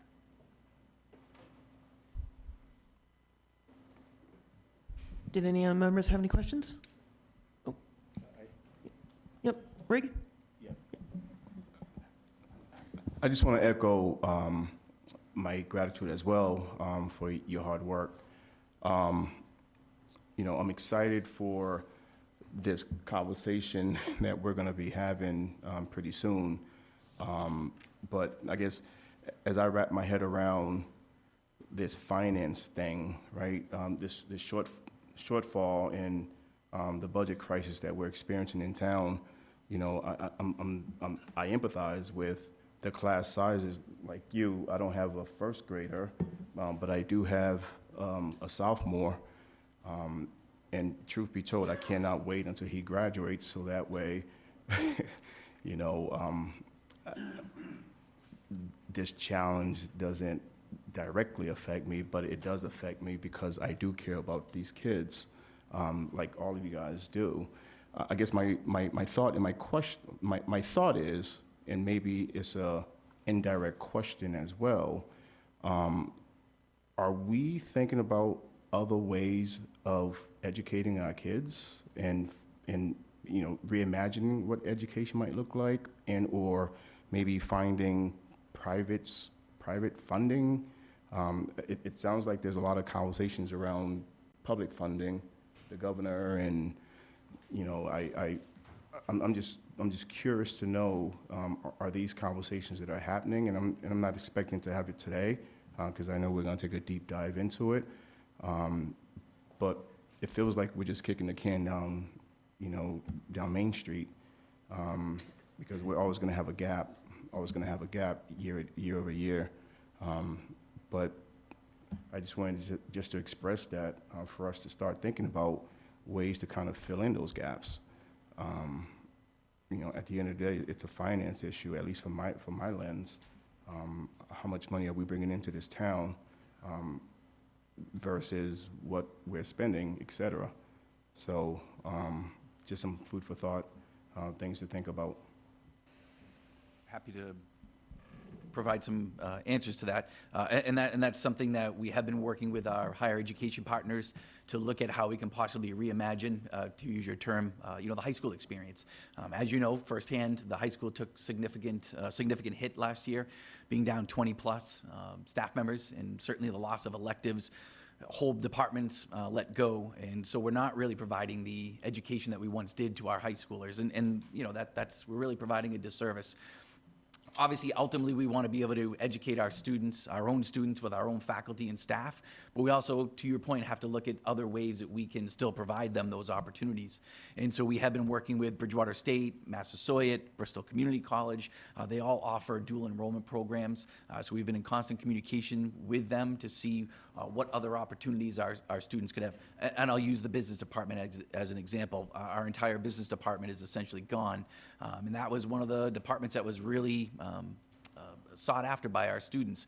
And so looking at these higher ed institutions, ultimately our goal would be to be able to bring back our own business department, but in the short term, we don't want to deprive our students of taking those opportunities, especially financial literacy type courses, and then also what other opportunities can we offer them outside of just say the business department. So it's a great point and something that we definitely have started to think about. So thank you for suggesting that. Can I make a quick comment on that too? You didn't mention the grant writing, but we did hear a lot about grants through the process too, and that's one thing that you've done effectively. So I don't know if you could speak to that as part of that, maybe question about alternative funding. Sure, that's a great thing to highlight, Mr. Murphy. Yes, obviously we have state and federal grants that we are allotted each and every year, and those grants vary from year to year depending on what funding comes in from the state and federal government. The main grants, we have 2 main special education grants that we receive every year, and we also have then 4 other grants commonly referred to as the title grants, so Title I, Title II, Title III, and Title IV. The state and federal government then, on top of that, does put out, from time to time, different grant opportunities across the Commonwealth. And so we have taken advantage of those to provide curriculum resources, professional development. So we really are trying to take every opportunity we can to bring additional dollars in. As you know, we try not to rely on grant funding for long-term solutions because we know those grants may dry up and not always be there. The ones that are pretty consistent, our special education grants, our title grants, yes, those numbers fluctuate, but we have a good number that's consistent each and every year. It's these other grants that, the one-year grants, we always try to not hire staff with those, or if we do, we know it's a very short-term assignment because, again, that money could be gone next year. The grant may just run out, it may expire. But yes, we certainly are looking at every dollar possible that's out there and that we can bring in.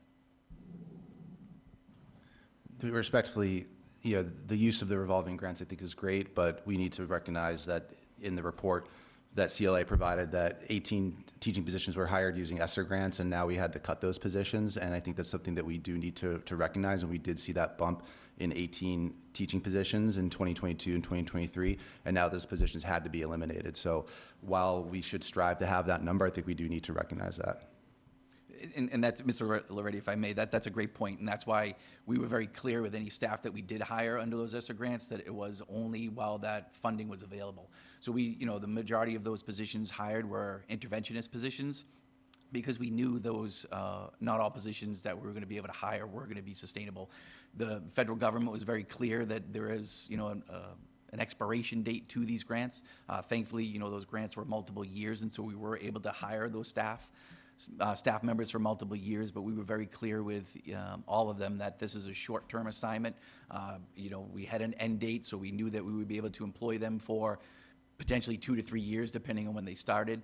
But you know, those positions were eliminated because the funding wasn't there. It was never intended to be a long-term solution. Understood. Thank you. I do. I guess my thought process, and thank you for articulating, and asking the question about the grants. And, you know, when I think of grants, both state and federal, you know, those are typically dollars that eventually will dry out. You know, I guess in my mindset, I'm thinking of like corporate partners. You know, I mean, Massachusetts is a hub for corporate partners. I mean, this is where companies, in my opinion, want to be. You know, we have Fidelity Investments, we have State Street. I mean, we have some of the largest institutions, nationally, and these are big dollars.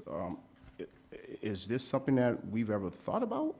And if not, then perhaps, as a small town, with our budget crisis and the challenges that we're experiencing, are there ways to partner with them? And again, the point of my mention is not to have the discussion here, but certainly I think we need to really turn every stone, not just public stones, but corporate stones as well, to try to fill this pretty sizable gap. If I may, respectfully, just to counter that, this is the public school system in our town. The public should be funding it. And if the state is not going to step in and give us the funding that we need and deserve at 1% increase, that burden unfortunately falls on the towns, on the taxpayers. And you get the level of service for the amount of taxes you want to pay. And if the townspeople are not paying taxes to afford a better education for their students, better water, better highways, better fire and police, because I know those departments are strapped as well and are forced overtime to cover shifts, that's the level of services you're going to get in your town, because this is public, and that's where our funding comes from right now. And I know everyone hopefully read that report. We are using every penny that we have as efficiently as possible to do every job that we can, and it's just not enough, and I understand that. You have to fund all of your departments. But we also, our job is to educate our students, and we are not able to at the level that we are being funded right now.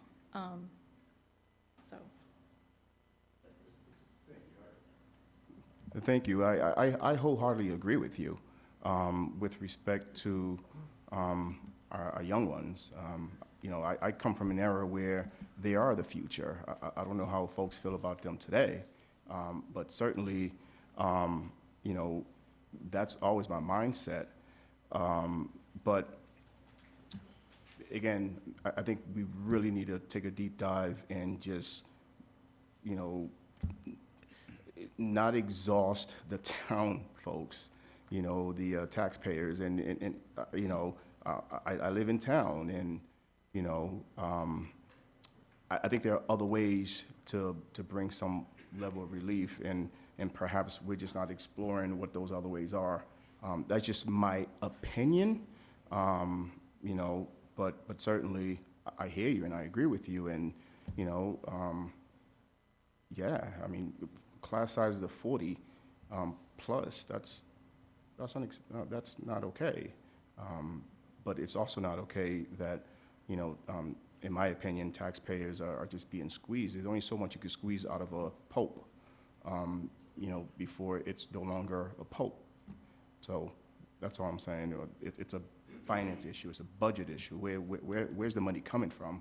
And conversations need to be had, like real deep conversations. I guess I would encourage the audience. If you have a business background, if you have institutions. I know companies, in my opinion, and I've seen it, they have no problem spending money. They have no problem partnering with, whether you're a public institution or not. Are we making the ask? If we're not making the ask, we don't know. Until we get the ask, and they give us a response. We just don't know. We're just operating solely as a public, as a town, and I get it. I totally get it. But man, we just have to find other ways, so that way we're meeting the needs of these kids. And on the flip side, we're not squeezing the taxpayers. There's only so much taxpayers can handle, with all due respect. But I agree with you. So thank you, and I look forward to having a deep dive conversation with the finance team, and certainly partnering with you guys to figure out ways, for us to really look at, what can we do and how can we do it better. Thanks. Thank you, Mr. Knoll. I did want to make a point too. To Riggs's point, I think the impetus would be a good idea. A quasi-public partnership is one of the things that could make a lot of our issues be alleviated a bit. If we can get some of that corporate synergized sponsorship, as it were, we might be able to solve the problem. The public was abundantly clear last year that they didn't want their taxes to be raised. We acknowledge it. We recognize it. It's something that we need to start thinking outside the box on. It's something that, we as elected and appointed officials all need to be able to sit down and be on the same page on. And an idea like what Mr. Knoll just put out is something that should be explored if it can be explored, and where we can best utilize it and how we can best effectively promote it or encourage it. The private sector can be a good force for change for municipal governments. It's right there. They're willing to step up and help us out. So if we can't get funding from the public, we can at least work in some way to bring something in from the outside. Because they've already made it abundantly clear they don't want us to raise the taxes.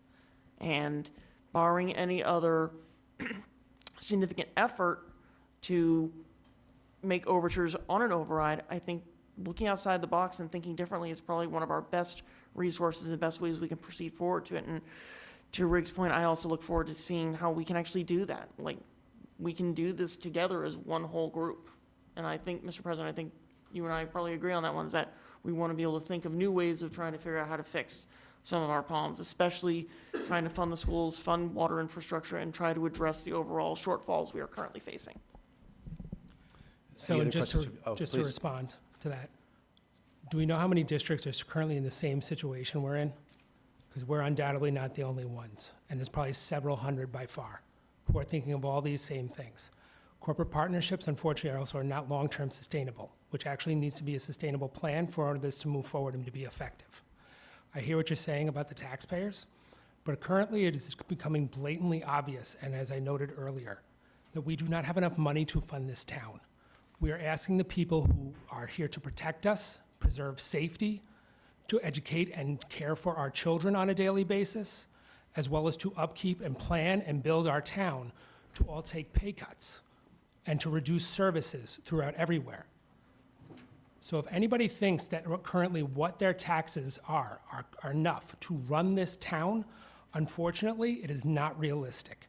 And corporate partnerships are not going to cover a $3 million gap. It's not going to be sustainable, unfortunately, because we also know corporate America ebbs and flows, and it's going to be based off their profits. So those things are not going to, unfortunate. I appreciate the outside-the-box thinking. I am one of the biggest proponents of it, and if we could do more of it in the schools, unfortunately, we have a lot of regulations that we're going to have to follow on a daily basis in order to meet things like time on learning, credit requirements for students, hours in the classroom, contracts, right? But these things have to be a sustainable solution. And unfortunately, when we put things out like grants, partnerships, all these other pieces, none of them are stable and sustainable over a long-term basis. And it's impacting all of this town. It's become blatantly obvious at this point. Councilor Ellenberg has a comment, but I do want to make a comment myself, is that we do need to recognize that most residents believe they're paying enough in taxes and they can't afford what they're already paying. And in order for them to ask them to dig deeper into their pockets, we need to justify every dollar. And I think that we're not doing that well enough as a collective group. And I think that was clear last year. I think we need to recognize that. And I'll ask Councilor Ellenberg to chime in. You had your hand up. Thank you. In terms of thinking outside the box, I think that is totally correct way to look at things. We need to make a ask to BSU to send their teaching interns over to our classes for credit and work it out between Bridgewater, Rainham, and BSU, and that would put an extra adult in the classrooms. When there's 40 people in there, there would be an extra adult in there. This can be sustained on the long run because we need to do a partnership with BSU about the interns. So I would hope that that would be an approach that our school committee would advocate for with BSU, the partnership, and that can solve the personnel problem somewhat. Happy to address that. So I think I've spoken before, and I know President Clark has been here. The district, the school district, and the university have a great partnership. We already, reap the benefits of that partnership. The education department, does prioritize us in terms of sending their students over to us for their pre-practicum experiences, also their student teaching experiences. So we are utilizing that partnership as much as we can. Obviously, students have a choice when they decide where they want to do their student teaching. And some students, obviously, because they're BR grads, they are eager to come back. And then there's others that may have a draw to East Bridgewater, may have a draw to Easton. So I appreciate what you're saying, that every available student, it would be great if they could come. We just know that's not the reality. And then, in terms of, it's always, yes, it's a benefit to have another adult in the classroom, but we want to make sure that, those adults that are there do have some level of training and experience, because then it becomes, now the teacher is trying to, address both groups, work with the other adult, but also the children at the same time, and sometimes those can be counter.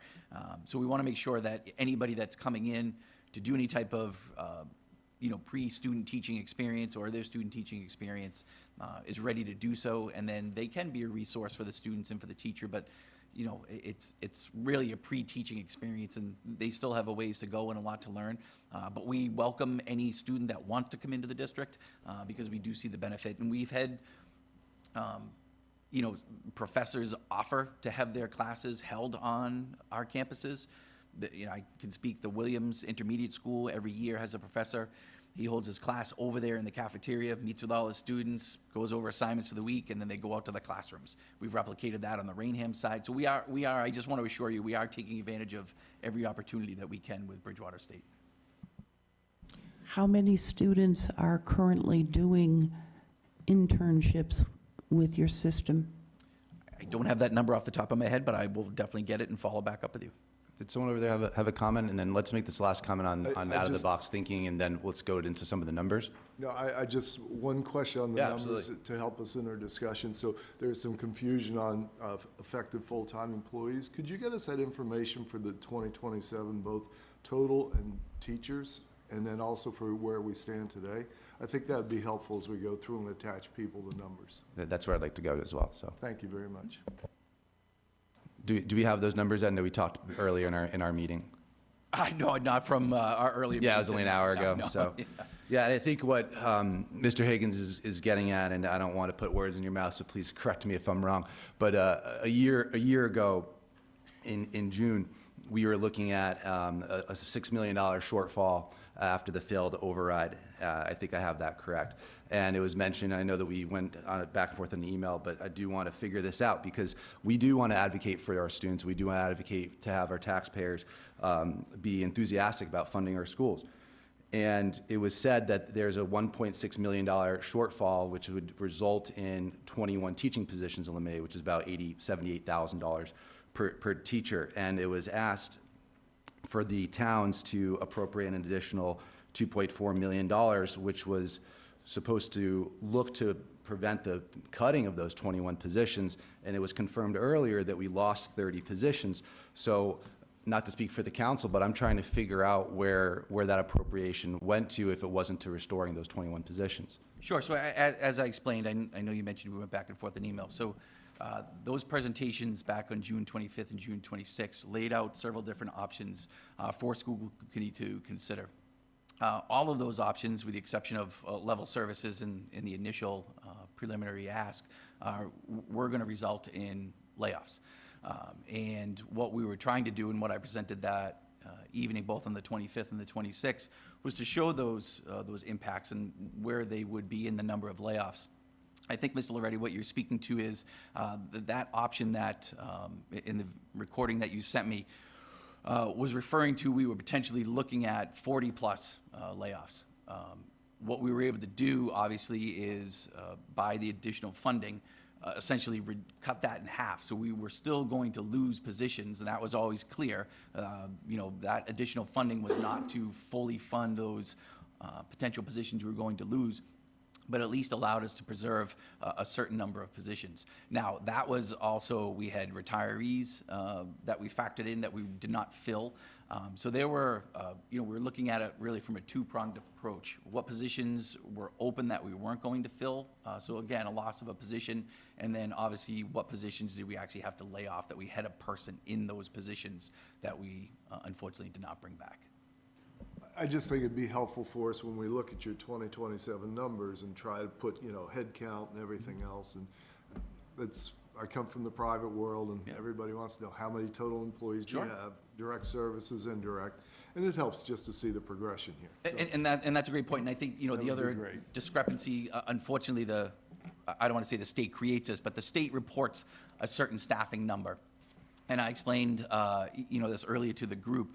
The number that's reported on the DESE website is really reflects our content area teachers. So, our grade level teachers, when you think of the high school ELA teachers or middle school teachers, social studies, science, it doesn't take into consideration all of our certified staff. And so, for example, in the FY27 budget document, the numbers are different, because what happens is that number in our budget document represents the full amount of employees that we are including in that. And so it would be all of our certified staff. So for example, our school nurses have to be certified, not just by nursing, but by the state. Our school psychologists, our special education teachers.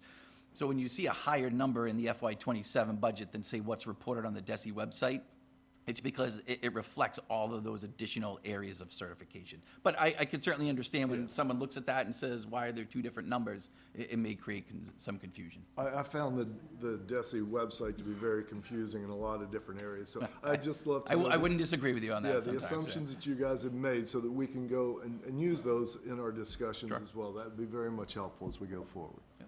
Okay, thank you. Of course.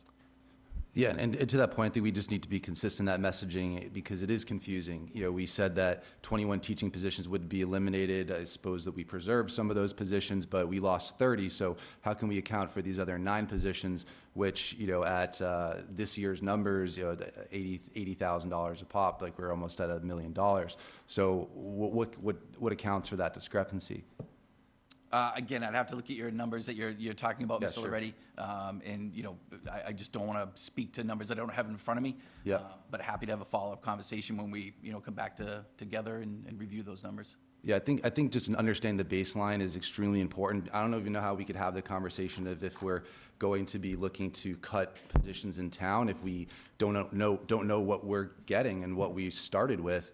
We're asking for 10 more teaching positions, up from how many? Yeah, I'm relying on the DESE numbers, which are the numbers in your budget presentation. And like I mentioned earlier, the average over the last 20 years is 325.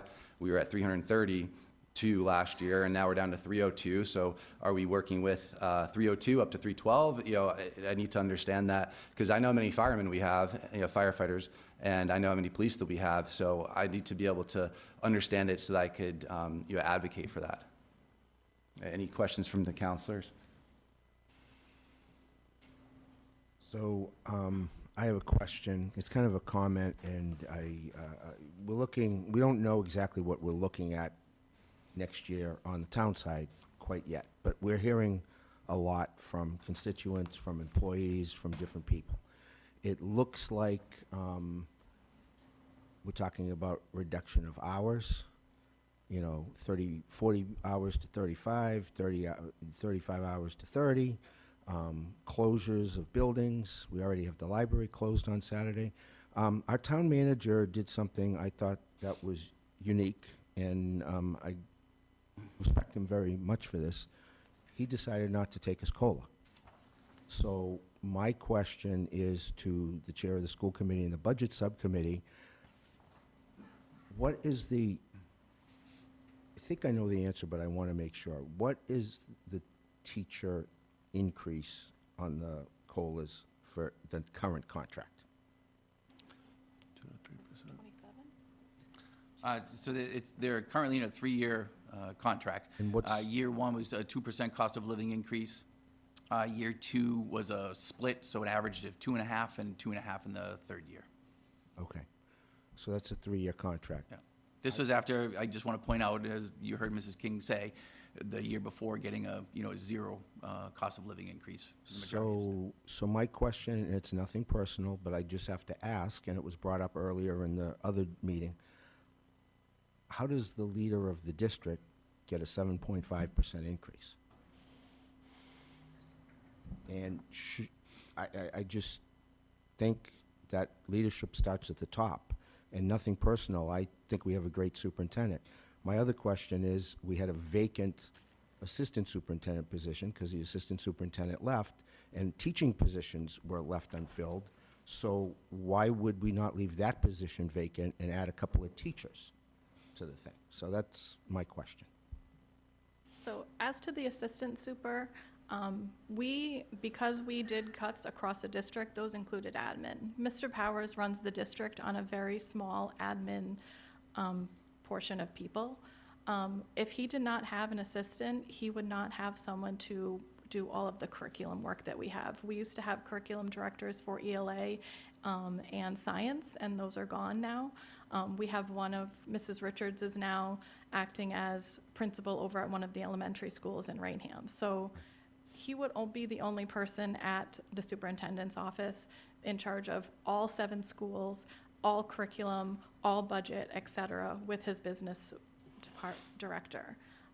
Leaving that open, obviously that was a decision that he made on his own as a personnel, but school committee does need to appoint that person. But he needs someone within the central office. He has how many employees that you oversee? Approximately 600 between teaching staff and 7 custodial. schools, and- 5,000 students. It's a very large district. We're the 2nd largest regional district, so to do that without an assistant is unreasonable, I don't think.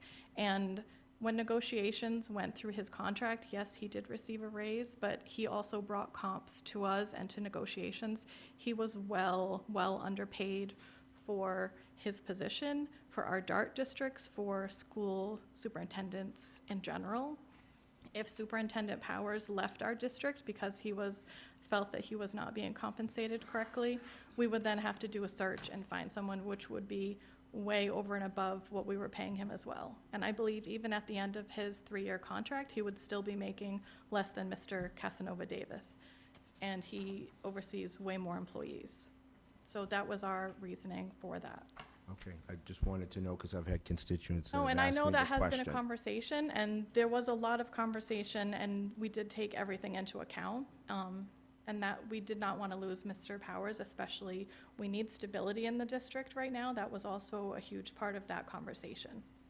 But like Councilor McGrath pointed out before, I have to ask the questions that And people ask me. I know, and that's why we're all here to have Thank you for discussion. the answer, and I've gone to all the meetings, I've gone and toured the schools. I sat on a school committee, but now I'm sitting on a council, and I have to look at the entire budget for the whole system. One last question, is there a full-time communications professional in the district? So we have we have 2 full-time employees in the superintendent's office, administrative assistants, one being executive assistant. The second one is a support for the superintendent's office. Part of her responsibility is communications, but is not her sole responsibility. Thank you. To further add to that, I know Mrs. Smeltz, who is he's speaking of, it works in his office. That has been a topic that people have asked, why do you need that position? She started off as communications during that point in time that we did need to put press releases out. We had a lot of things going on in that department. It has really evolved into helping Mrs. McDougall, helping in the special education department. There's not many people, human resources. There's not a lot of people within central office right now, so she is doing all of those jobs as well, wherever needed. And thank you, and none of it has to do with personalities, I want to make that clear. I think that we got a really tough budget ahead, and it just, we got a revenue issue. We're limited by 2.5, we all know this, and we heard from, as members of the Finance Committee pointed out, the taxpayers don't want to pay more. I really couldn't afford to pay more, but I voted for the override because I had a grandson. I had a grandson in the district. He's no longer in the district. Breaks my heart because he was doing well. 3.8 electives, nothing there. We saw the study halls when we went there with kids and the robotics lab that is now a study hall. So it's a big mess, and we have to figure it out. Thank you. Other councilors, questions, comments? Thank you, Mr. President. I have a question about the grants that was in the audit. I'm a little confused about it. In Massachusetts, when the individual with disability education funds, the IDEA or other federal funds are used to pay teachers' salaries, the Massachusetts Teachers Requirement System requires a pension charge equal to 9% of that federal funding for the teachers' compensation. Do you know the amount of the funds that go to the teachers yearly? I know the chart, there's a chart, it has percentage, but I was wondering, because it's it's a chunk. So obviously, a lot of salaries are charged to that grant, so that would explain why that large number. I don't have the salary number with me, but can certainly follow up and get that to you.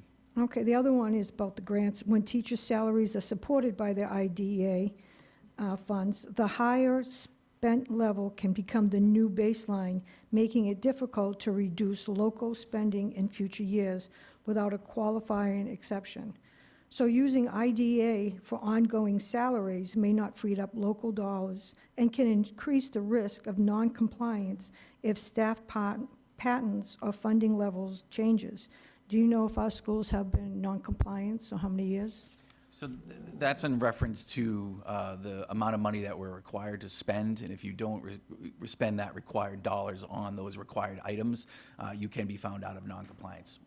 There's not something in recent years, to my knowledge, that we've been found out of noncompliance for that. So you mostly use recurring grants for that? So we have a number of positions that we do charge to those grants. As I explained, you know, those 2 federal grants plus our title grants are fairly consistent year over year. So we know that, you know, for example, if a grant's going to be $300,000, for the most part, with a little fluctuation, then we have the ability to go ahead and charge, you know, $300,000 worth of salaries.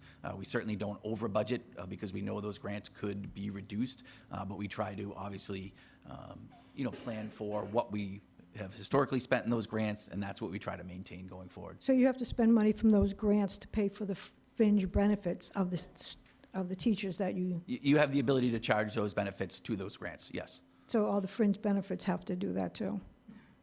You have the ability, yes, to charge, you know, from the grants? the health insurance and so forth, yes. So it takes a chunk of the grants, unfortunately.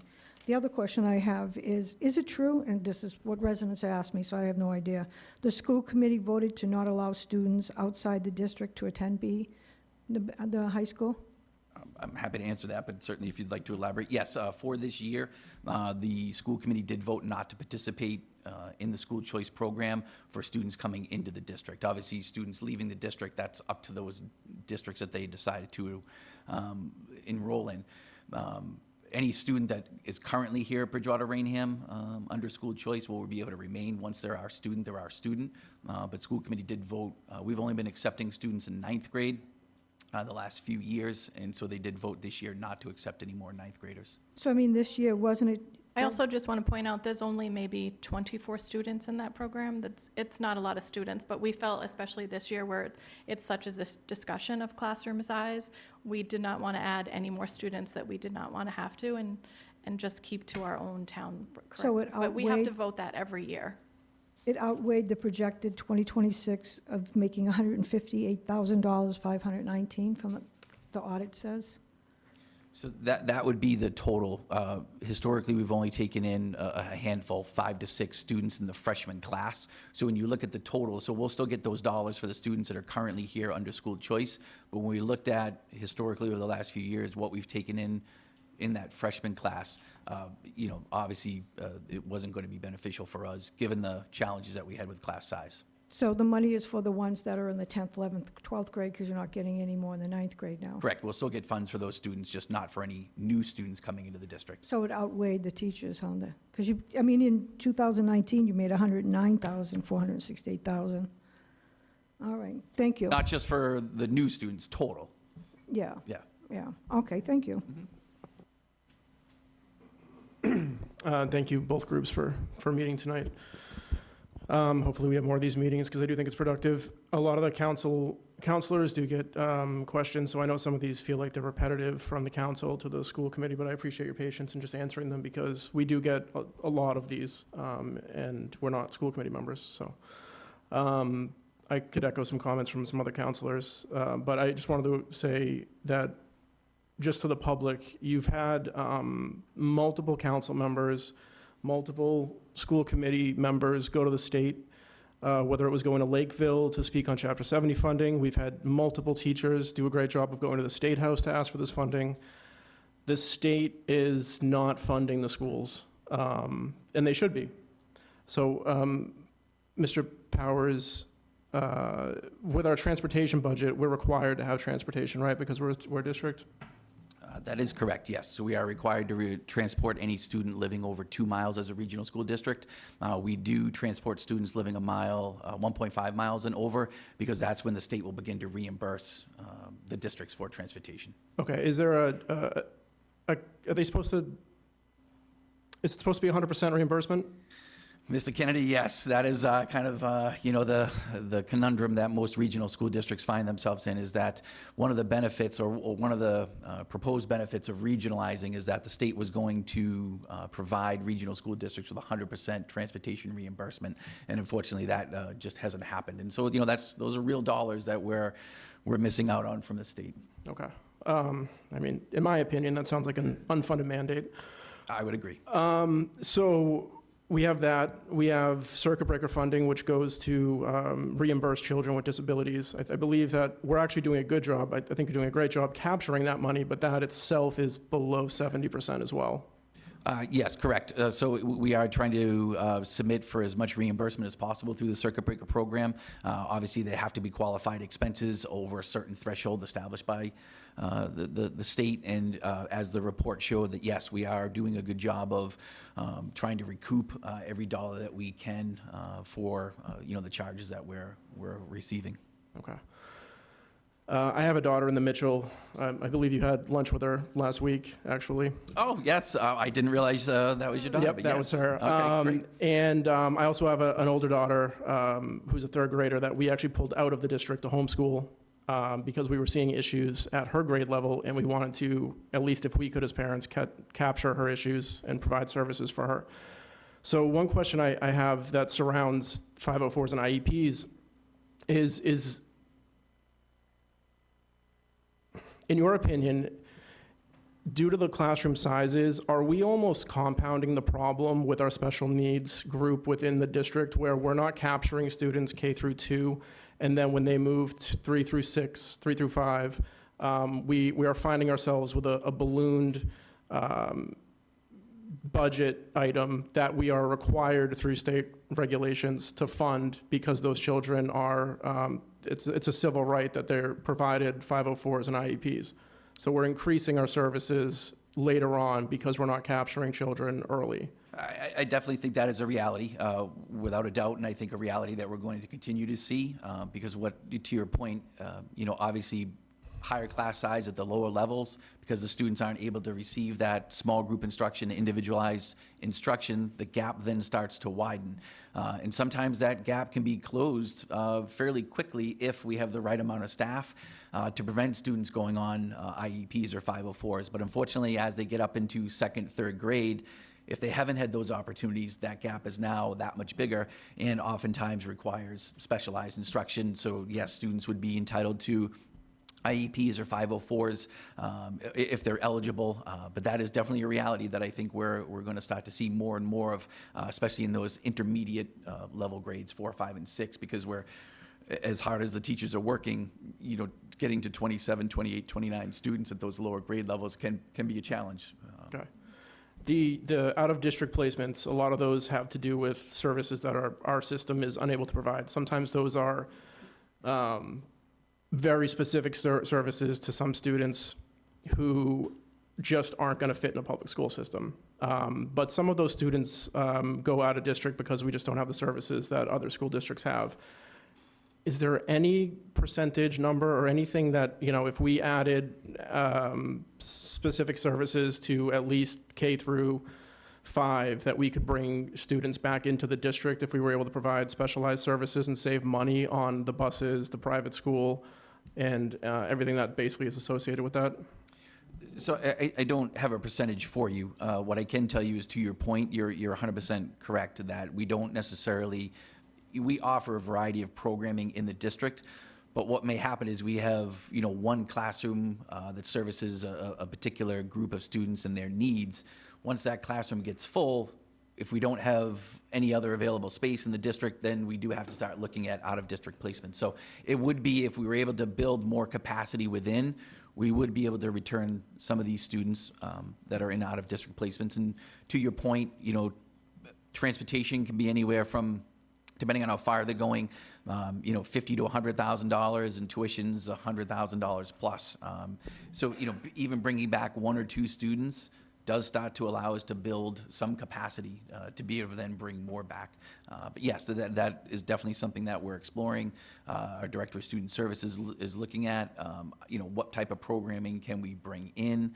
We obviously don't want to sacrifice the students' needs, so if they need something that we can't provide, then obviously we want to be able to provide that opportunity for them outside of the district. But if there is a program that we can build or expand, we certainly want to be able to do that as well. So I'm kind of close this out, but I appreciate my other counselors for asking tough questions. These are questions that we are getting from the public, and the more that we discuss this, I think, in a public setting with everybody is to the benefit of everyone, especially the knowledge for the citizens. At the end of the day, the citizens are going to decide what they want to fund and what they don't want to fund. I know we heard that at the last override. There was a no. I think a lot of that was for a variety of reasons. So my hope is that we can at least have these open discussions in public and try to just sort out exactly where people are at. We have a great audience here tonight to hear a lot of these issues as well. So I don't know what I was going to close this with, but I'll just close it here. Thanks.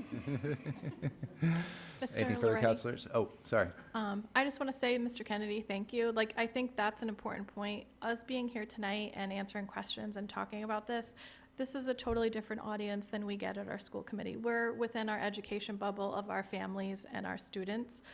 So we don't get, out into the larger community senior center, other people in town that don't have students, that, it doesn't affect them day to day. So I think this is important for us to be here, for people to hear what our budget is, what we're using it for, what are the effects right now, and how that works into your budget as well. So I think that's really important.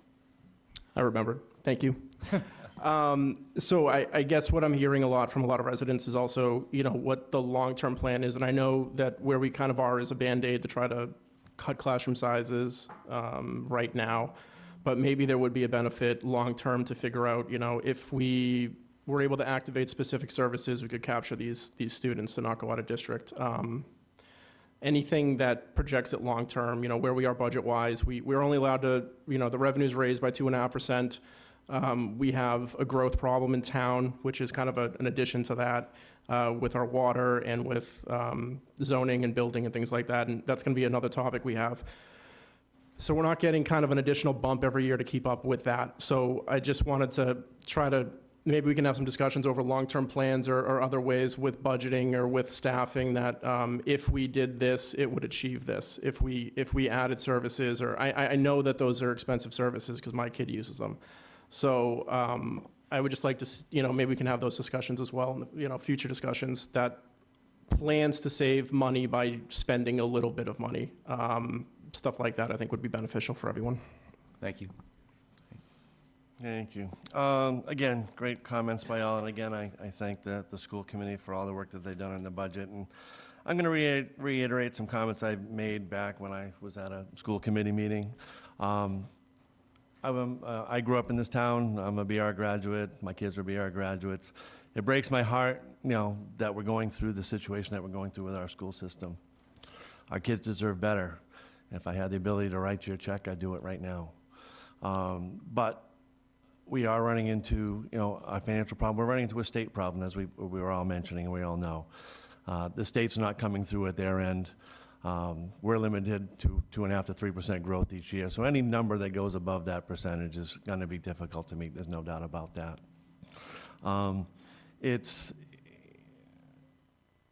As president last year, I worked with the school committee and other members to get an override on the table, and as mentioned, the override did fail in both towns. I do feel, unfortunately, one of the reasons why it did fail is because of the contract that did come out at the same time, roughly, 2 to 3% COLAs plus the steps, so it, adds up to 4 to 6% increases that I don't think are sustainable. We also had, the situation with, I'm losing my train of thought. We also had the situation that, people were asking questions about how money was spent. So we've gone through and we've done the audits to show that you guys are doing a great job with the resources that you have. I mentioned before that as a school district, you guys are $20 million behind similar school districts of similar size. As a town in Bridgewater, we're $20 to $30 million behind similar sized towns with the budgets that those towns have. So there's just not enough money in the budget. In the end, funding for the school comes from the state and from the town. But unfortunately, if the state's not coming up with their end, it does fall onto the town, as a couple of the members did mention. It definitely falls upon us. And if we do want to have good schools, ultimately, we will have to take a look, again, potentially at an override, and decide if we want to invest in our schools and our children. But I do think on the flip side, it might be something that the school committee might need to look at and bring the teachers union back to the table and see if we can pull back 1.5%. Because I know our town manager's done it with multiple contracts. He already negotiated with many of the other unions here in town. As well as, again, as mentioned by another counselor, he took 1.5% away from his own contract. So I think to buy goodwill with the voters of Bridgewater, to see that type of action happening might at some point in time, if we decide to bring an override vote back to you, then maybe that would buy some goodwill and maybe we can get an override passed. Because in the end, that's the only way we're going to get enough funding to take care of our schools, to take care of our public safety, to take care of our town and our employees as well. Because there's just not enough money in the bucket right now. Thank you. Thank you. So, Anything further? Sure. Kevin, you're gonna get the same response from me as last time. We, year to year, make these people's jobs increasingly harder, and you want to pay them less. How do you make that argument? Well, again, I do believe statistically, our teachers in this district are some of the highest paid in the area. And again, as we're looking at 11% reduction, that's probably going to be the numbers coming up in our local government and our own staffing, and people are losing their jobs. To see all these other departments take cuts and to see, the school committee giving, raises, and again, everyone deserves raises. Everyone's working hard. I know the teachers are overworked and they got large class sizes. I totally understand that. But and again, when we're looking for potential of the public to support additional tax money to help support the schools, to help support our town, I think it sends the wrong message. And I think if we send a message that we're all pulling back and tightening the belts a little bit here, then that might buy 3 or 4 or 5% voters changing sides, and that might get you the override next time we bring it up. I think you gotta deliver that message to the 5th and 7th grade teachers who are gonna have over 35 kids in their class next year. That you wanna pay them less, but you're gonna put more kids in their classroom, put more responsibility, more headache. Tell it to those teachers who had to take leaves this year. because of the amount of stress that caused to be able to oversee that many kids at this time. Imagine throwing a birthday party for 30 kids every day and expect them to learn in your classroom and be able to focus on content, and then being held accountable by your principal, your superintendent, and parents for these children to make progress. And you want them to come to the table and take less money. I think what you have to look at is there has to be some commitment by both towns that if you expect these people to take less money, you have to provide them better working conditions, which they don't have currently. I understand what you're saying, and I'm not saying that, not to give them anything. Again, if, you've got 2 and 2.5% over the next 3 years, you pull back 1.5%, that puts you in line with other contracts. They're taking ones right now. It's not, taking that much money off the table. But it also just sends, a message to the voters that we're all tightening our bootstraps. And if you can come along with us and potentially support an override, then again, that'll put more teachers in the classroom and take the stress off your teachers and cut down the class sizes. I know Mrs. Mallard also pointed out earlier, which we have not brought up, teachers don't have the option, like your police and fire, to do overtime. So maybe they're taking a less percent, but they also have the ability to do overtime, which I know a lot of their staffs are shorthanded and a lot of them are doing overtime. Our teachers don't. They work their hours and then they go home. They don't have the option of doing any overtime, so that's it. They did take a 0 the year before, so yes, they did get a raise, but they took a 0 for that year. And like Mr. Loesch has said, we've increased the amount of class size, the amount of stress, and reduced their working conditions. So we can for sure have that conversation. The union has been really amenable to working with us the past couple of years, and we've had a great relationship with them. But also that's a lot to ask of them when we've making their working conditions decreased every year with adding more stress and more children. And all of that also causes then parents to be leaving our district, which is compounding the problem. We're losing staff, we're losing children. They're either going to school choice, which causes us more financial hardship because we have to pay those districts, or they're going to private school, which then we lose Chapter 70 funding. So it is a conversation that we need to have because it's affecting us year to year, and it's gonna affect the town. I know the gentleman had said, he has a high school student. In a couple of years, it won't affect him. I have a middle school student. I have a high school student. It affects the whole town. Even if you're a senior with no children, you're affecting the school district in your town. That is going to affect your property value eventually. No one is going to move to your town when your school district is bottom of the barrel of 285 districts. No one is going to want to move to your town, and your values are going to go down. Thank you. No, I totally agree with you. I mean, again, the whole picture you're painting, I totally understand. And that's, for me, I desperately think the town needs an override to get us to a different level tax basis here to help support what we need as a town. Again, we're not getting it from a state level. I'm not sure when we're going to get it from a state level. But I'm just thinking, again, with what's happening across the board in the current, state we are as an economy, it's just the perfect storm. And every little bit of goodwill that we can earn, to get the voters to support something along those lines is why I speak of it. And just, if you will, Mr. President, just a second question to Ms. Powers. Is there more work or negotiation being done on the insurance aspect, and any particular direction or potential savings that you're seeing coming up with your budget numbers and that? Great question, Dr. Perry, and I spoke of this earlier. Yes, we've made great progress in terms of health insurance. The budget that we had presented earlier in the budget cycle did reflect a 15% increase because that's what we initially told. Obviously, for working on the town side now, you kind of get an initial number and then you go to work from there. So our Director of Human Resources with our new insurance advisor work closely with, the different providers, health insurance providers.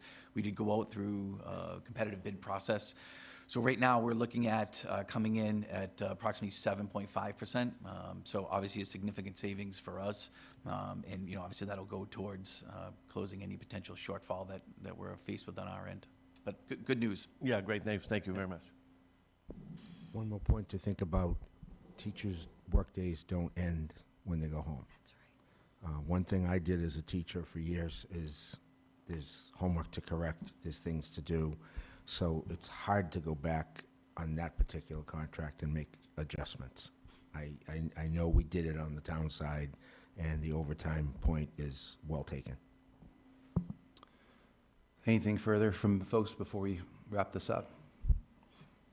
I'll just reiterate, I think that no one in this council wants to see anybody take less money. I think that we should just consider all options. We're not asking anybody to take less money, but we do need to understand that the reality that a reduction in 1% is over $300,000, a reduction in 1.5% to get down to a 1% COLA, which we're doing at the towns, is over $500,000, which is the equivalent of 6 or 7 teachers. So I think we just need to keep all options open. I think we all need to come to the table and figure out what we could all do. And I know that may elicit more back and forth, but that's where I stand, and I'm not again asking anybody to take less money. It's just let's take a look at what we could all do collectively. So with that being said, do you want to close out your meeting? Unless you guys have any closing comments. Well, I actually had a question, Yes, please. Mr. President, if Absolutely. that's okay. Superintendent Powers, knowing that the budget is divided out into multiple different series, like the 1,000, the 2,000, the 3,000 series, can you share with us exactly what that breakout shows out as percentages of your overall budget? I would think that the teachers and staff would probably be 30, 40%, and then other departmental needs are broken out by another percentage, because I'm kind of curious about your capital planning part of it as to the buildings and certainly the maintenance and upkeep, especially also with, as I understand, there was some sort of level of concern with the water. There was lead detected, so I'm kind of concerned about what the percentage of the budget is overall in percentage as to how it relates to all sorts of needs. Sure, we can get all that information and broken down for you, not a problem. Just in terms of, teachers and salaries, as you mentioned, it's about 70% of our budget overall goes to salaries, not just for our teachers, but, all employees. And then, approximately 10% transportation, 10% supplies, materials, goods, services, including, some of those facilities. But I can get that broken down for you, not a problem. Did any other members have any questions? Yes. Mr. Knoll? Thank you so much. I really appreciate this conversation. I think I echo the gentleman someone said that this was a fruitful conversation. I think it was you, Mr. Kennedy. So yes, I do have a child, he's a sophomore, and I just want to make sure that my comment wasn't taken out of context. And you're absolutely correct. Whether or not you have a child in this district, it does affect, everything. Right?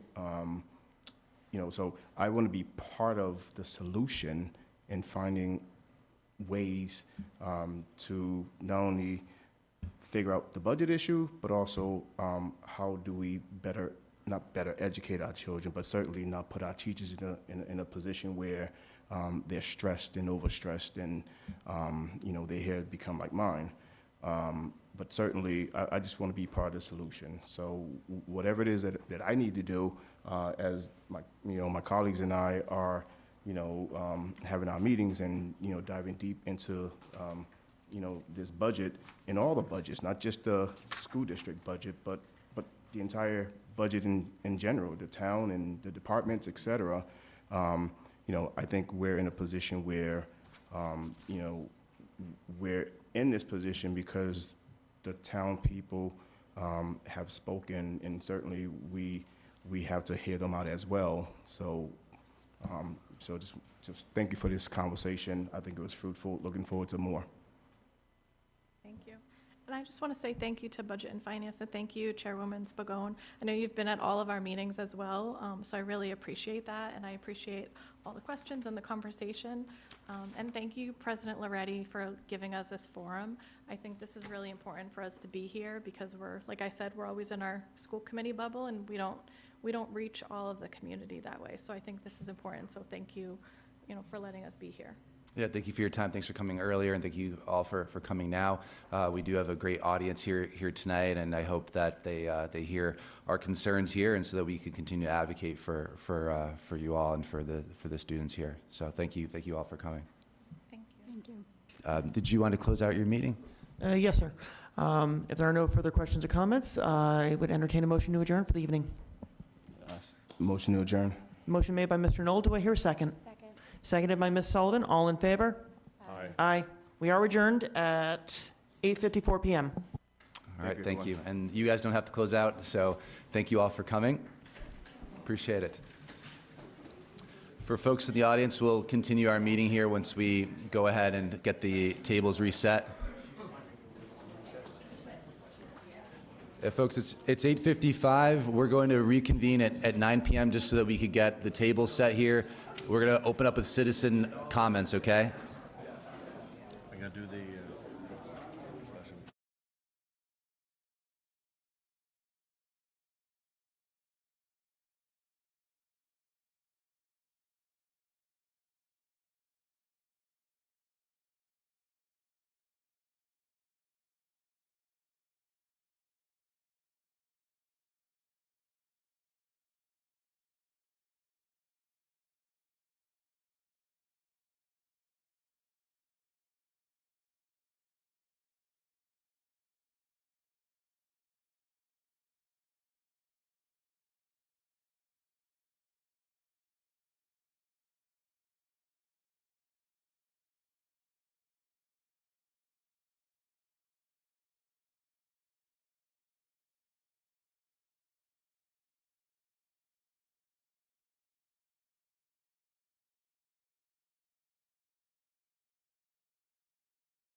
hello, hello. Oh.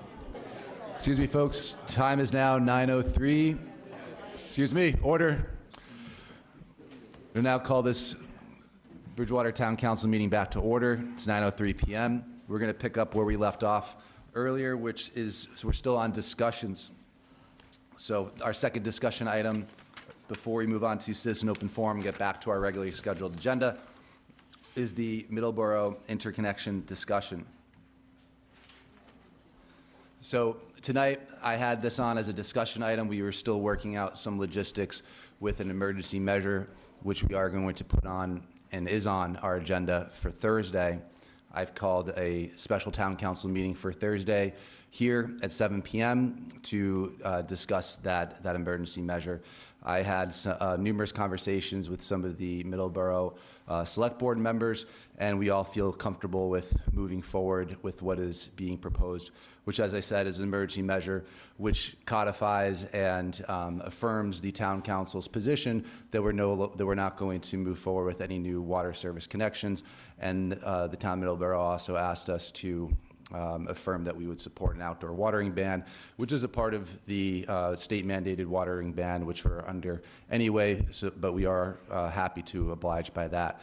So I wanted to just update the council as to where those discussions are. I talked to you folks today, and we do have that special meeting scheduled for Thursday at 7 p.m. That order, that measure is on the agenda. And I'm not sure if anybody has any questions or anything that we need to discuss tonight. Otherwise, we can just go ahead and have those discussions and vote and hopefully approve that on Thursday so we can move forward with that connection. But I am very confident that we are all aligned here. Anything from the councilors? Seeing none? Okay, sure.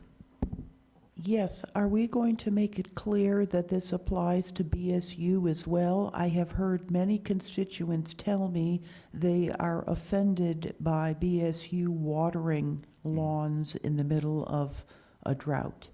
I'll ask our town manager to chime in on that, but I know that BSU has a number of irrigation wells on site. I'm sure it's going to be hard to differentiate between what is coming from an irrigation well and what isn't, but perhaps we could speak to that effort. Mr. President, you're correct. They do have a lot of irrigation wells. I've met with President Clark and his team, I think last week, and we talked about water conservation during this period. So that message has been said to President Clark directly.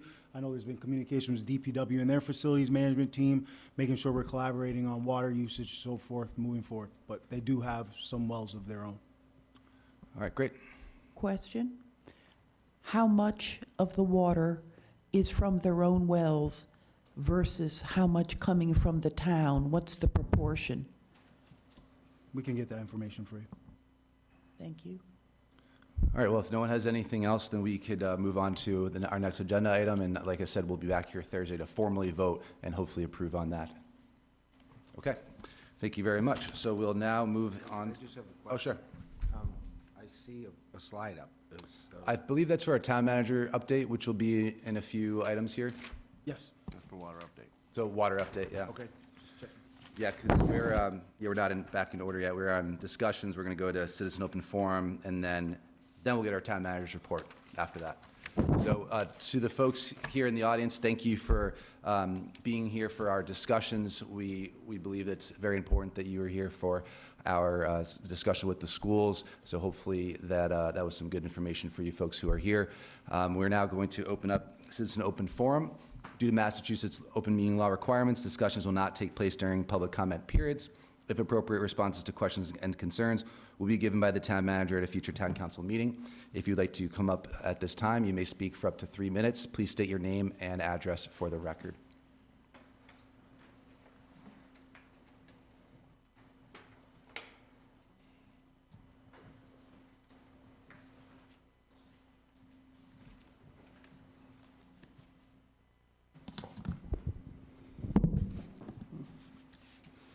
Good evening.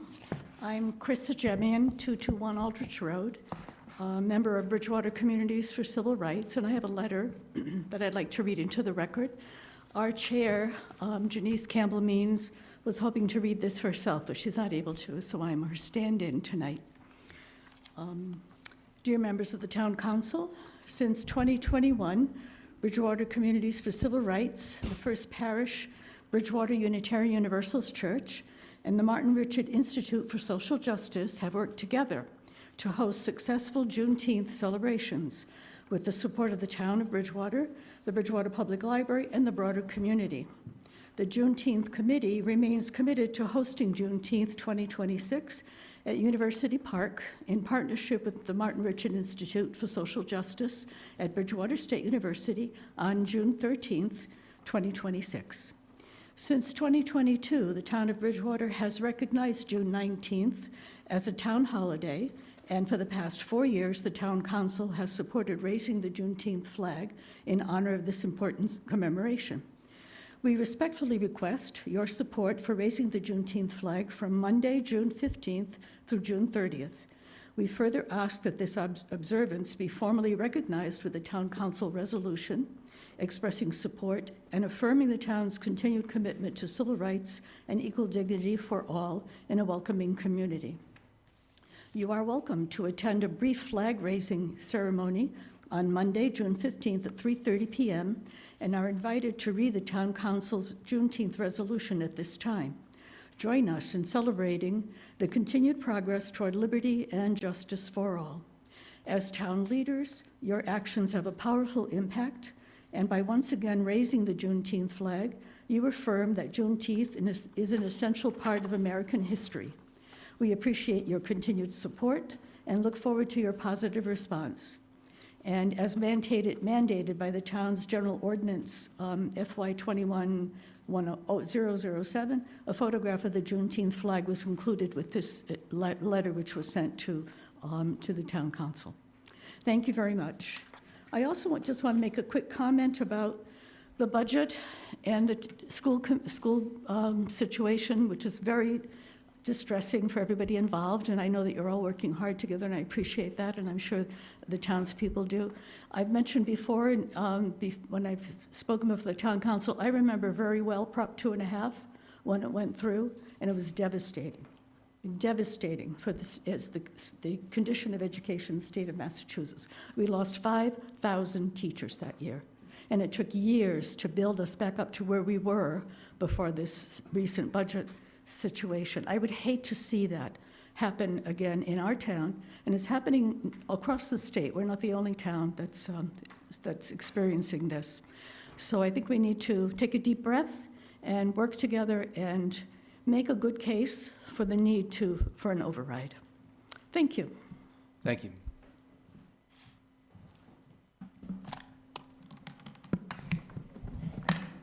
Sorry, whoever goes next, Greg, you gotta lean down. Good morning, excuse me. Good afternoon, everyone. Good evening. It's Tim Trocchio, 16 Cassidy Place. So I'd like to speak on behalf of General Ordinance DFY 25-20, adoption of Clause 22J of Massachusetts General Laws, Chapter 59, the HERO Act.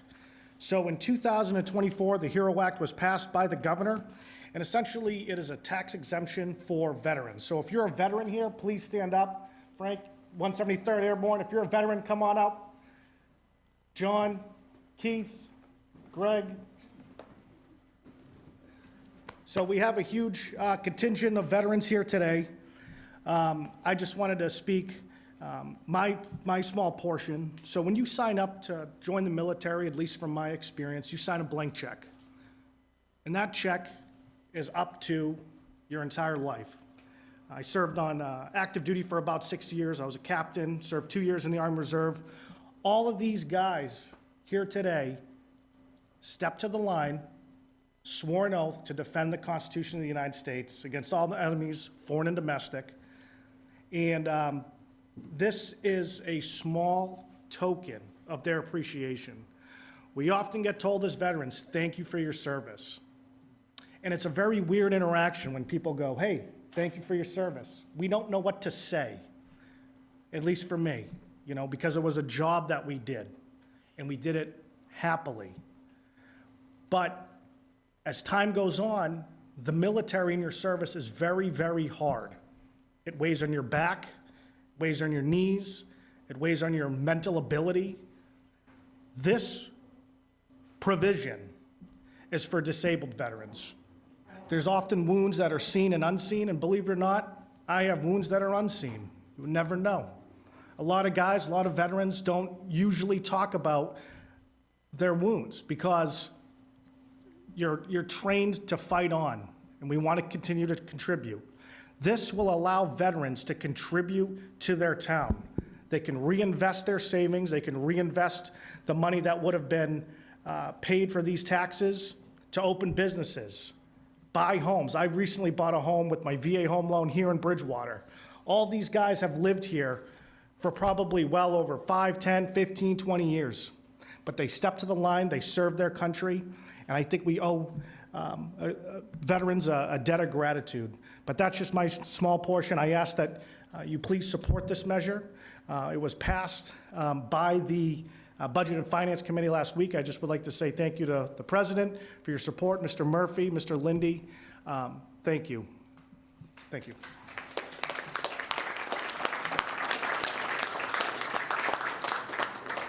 Thank you, Tim, and thank you to all our veterans. Appreciate you all showing up tonight.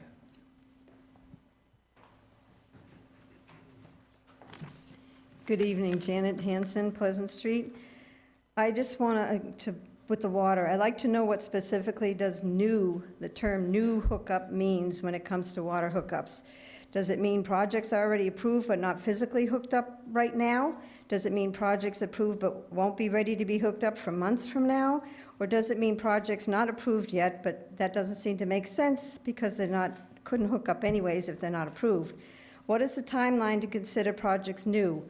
Up to a year from now, longer, shorter? That needs to be clarified. And, is that all of the above? We need clarification tonight. I prefer you not to wait till Thursday to clarify what does new mean. And by the town charter, you are allowed to answer that question if it's known tonight. And it seems like you should know what new means since Middleborough is requiring new as part of their agreement. Other concerns, missing documents seem to be a major issue in this town lately. Town employees, directors, whatever their titles are stating they have reviewed documents or that supporting documents were done, but then when residents request to see them through the FOIA, they are being told they do not exist or cannot be found. One example was the CEDD stating back on January 20th that the fiscal analysis and WIS were done for 3 approved projects, which included the Hilton Garden Hotel on Claremont property at the NIP. But when a resident sent a public info request for those reports, she was told that those reports do not exist. So how can they see them? CEDD stated at that meeting that the approved projects, including that Hilton Garden Inn, had completed the WIS and fiscal analysis that was factored into their approval. Yet when asked for those reports, she was told they didn't exist and the matter was closed. How can that be? Documents other people have requested for other projects issues, water issues, encountered the same numerous times that they don't exist. What is happening to these documents?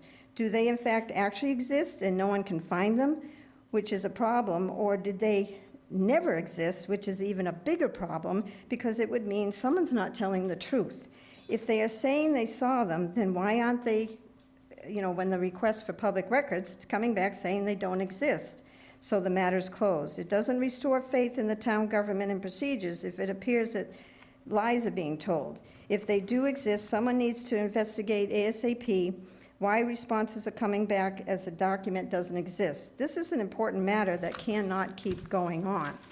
I still don't understand, and the other thing is I still don't understand why water is brown for some residents but not others that utilize town water. I have been told that it's because the lines haven't been flushed, but they haven't been flushed all over town, so I don't get it. I don't have brown water, thankfully. I don't want it. So I just feel, let's stop talking about vision to reality, MBTA, and other things that can actually wait, and focus on infrastructure. Water, roads, things that we need to prioritize. Fix these problems first before we move on to others. Let's prioritize better. The people in charge have to work to regain our trust in what we're being told, which goes back to where are these documents? And lastly, back to the website, still needs to be worked on. It's taken too long for this website to be fixed. Can't find things. I was trying to find traffic study for Broad Street, because couldn't remember if one was done, and if one was done, it was a long time ago. Maybe it didn't follow over to the new website, but I had other people looking for me. We can't find it. So was it done or not done? I would like the answer to that, and how do you find it? And the website, you still have to go through all these steps to find something, and I'm not having good success, so I would like that fixed. But we do need to find out why documents aren't being found when somebody says they've seen them. Thank you. Thank you, Mrs. Hanson. And Mrs. Hanson will hopefully answer a number of those questions during our water update. Hi, Ashley Mallard, 270 Grange Park. I just wanted to address a few of the comments about teachers' salaries that were made and suggesting that we are one of the highest paid. If you look at averages, it maybe seem like we make a lot of money because essentially through budget cuts, we have cut all the cheapest teachers. So if you compare in another community, if you want to do the numbers, go to a community that has the same number of teachers, the same years of service, and the same education, and just select that group, and then figure out what would the average be. But you go to Easton, you go to East Bridgewater, you go to West Bridgewater, where they have 3, 4, and under years of service, teachers that mostly have bachelor's, maybe master's degrees, they're going to be much cheaper. Additionally, with the suggestion of talking about salary increases, we took a 0% COLA. In the previous meeting, it was mentioned, well, teachers get steps. So do all the employees in this town. And they get extra money if they work overtime. I'm working overtime now. I don't get extra money. I have almost double the caseload. Okay? So I just mentioned at the State House on Tuesday that I take 30 hours to grade essays, that it would take me 8 hours to meet with each student for 3 minutes. This is not the quality education that this town used to be. And it's not the burden of the teacher's income to balance the budget. It is the responsibility of the town at some point to realize your revenue is not there, because it's not there for the rest of the services. No other contract, including the one you're about to vote on, under these pressures has taken a 0 COLA. And then Ms. King mentioned 75% of the staff are at the top of the salary scale, which means we do not get steps anymore for like 20 plus years. Okay, so that means that people survive off of that COLA, and my insurance goes up faster than that COLA a lot of times. So it is a big sacrifice for the teachers to take that 0, especially when we did this essentially 2 years ago to prepare you and come to the town and say, let's fix it. And everyone dragged their feet because only the school took the cuts. No one else in town took the cuts. So based on the history of this community in 2005 to 2011, until the school takes the cuts and then the community takes the cuts, people don't feel the need for an override. But it's very difficult to pretend from town council members that you don't, across the board, need to start supporting an override. It's not gonna happen this year. I fully recognize that. But this is something that you need to, someone just said, come up with a meaningful way to recognize our money is being used appropriately by as many of the necessary town services as possible. And if you don't believe it's being used by those other town services, why aren't you asking for an audit for them? Because you asked the school to be audited. You took a look at what we did. You looked at every grant. You looked at all of this, and we came out pretty good. But I don't hear that discussion for any other budgets. Where's 10 years of money to spend on the wells to help fix the wells for the last 10 years? Are we here because we misspent the paying money for my water for the last 10 years? So why isn't that being looked at? Where did that go to? So when you want transparency, when you want the town to order us in the school district, essentially, to be more transparent, to pay someone, the equivalent of a teacher and maybe a para, okay, then, I would like to see that on the other side of the table as well. Thank you. Thank you. Hey, Christine Smith, Gadsby Drive. Before I go into what I have to say, I'd like to just say in regards to what Ashley said, I personally, my daughter has already graduated and left this school district and gone on to college, as you can see. And I will say this, it was hard for her because she was not adequately prepared, and that's not on our teachers, that's on the money that we're giving them. And we need to give them more. So many of these teachers also delve thousands of dollars out of their own pockets to supplement what they're not getting from the town. So I'd rather invest in that than some of the other frivolities that we invest in as a town. But with that being said, I'd also like to know that I saw that they're going to be starting flushing of the system, and my question is this. Years ago, when we first realized that we were having this issue, I decided to be proactive and not have to go buy a new wardrobe all the time. So I invested in these little things called shout dryer washer sheets. And you just throw one of these in with your wash, and it collects all the dye and everything that runs off your clothes. Well, here's the one I pulled out of my wash last night. So if it looks like this from last night, what's it going to look like after you flush the system?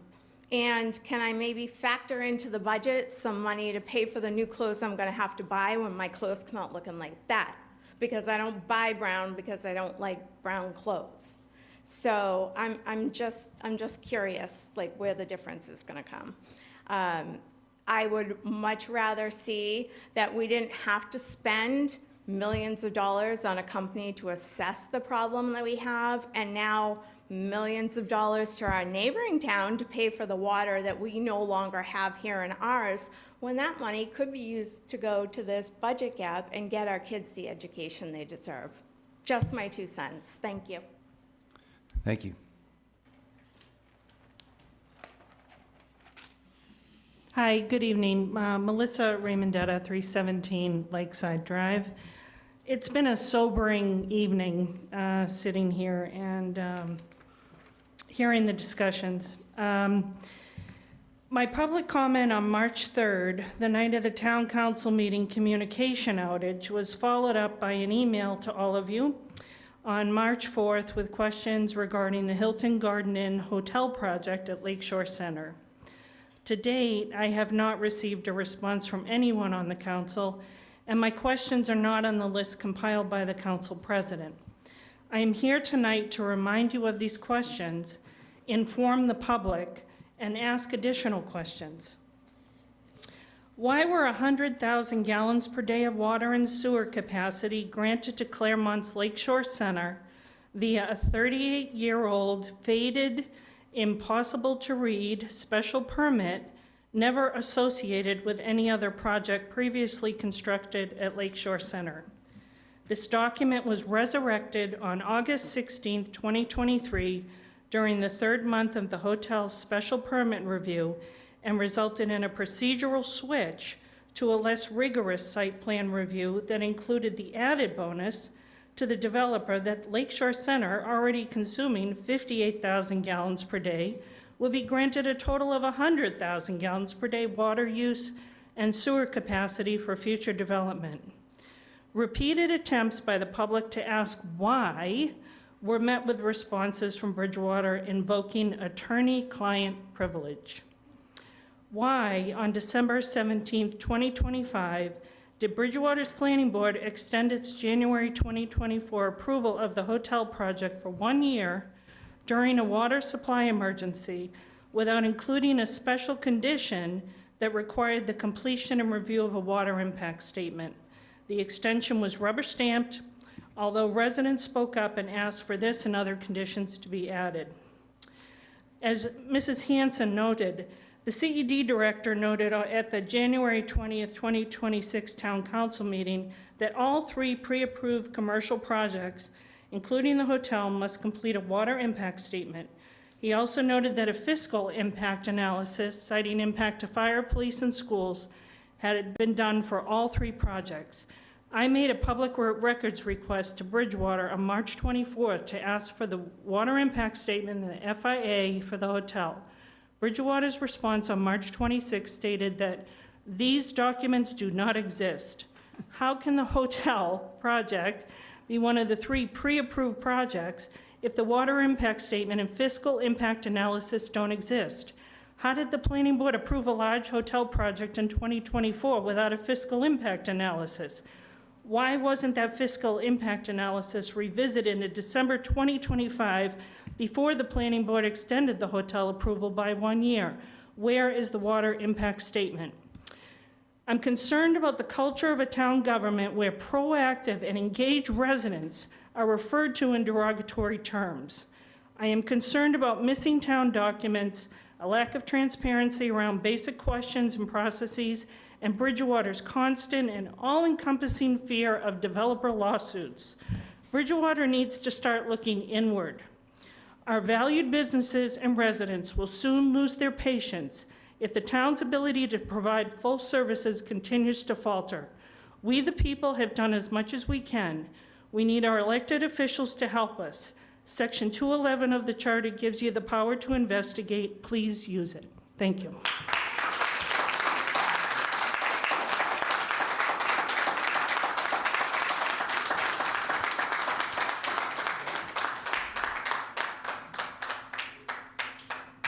Greg Martin, High Street.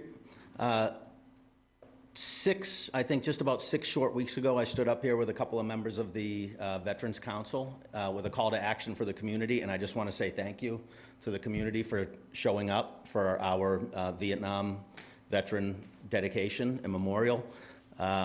Just a little bit of testimony. Just this evening, a gentleman from town came to me and said that he brought his father to the ceremony. His father was a combat veteran, did multiple tours in Vietnam, and saw a lot of bad things. And he previously lived down in South Carolina, and he said, you know, and he would always tell his son down in South Carolina that they would, it just seemed that there was more patriotism, more gratitude for the veterans, and I'm happy that we're bringing that back here in Bridgewater, and I think it was testimony to the success of the event and the amount of positive feedback that we've been getting. I know that there's many folks here that attended the event.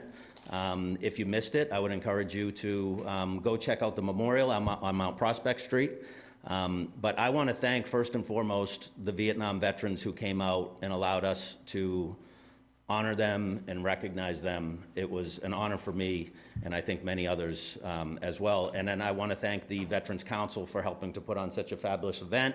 And then lastly, the citizens of Bridgewater, both small business owners, individual citizens. There's people in this room that gave me checks individually for the memorial. There's people in this room who sacrificed days, if not weeks, of their time and their equipment to help make the event a huge success. And I just want to say thank you. In spite of all of our issues, the community came together, and I thank the community for that. Thank you.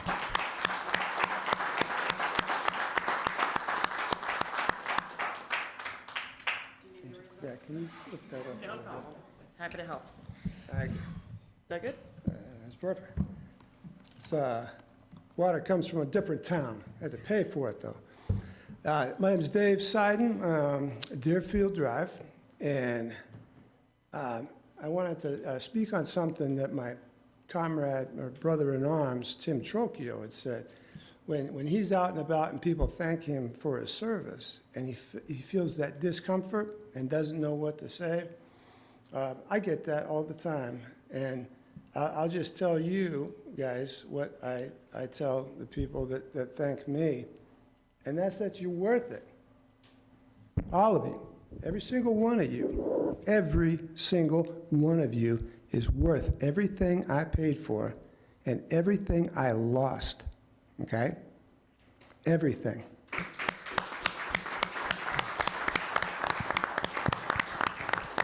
I had a conversation with a guy from my unit.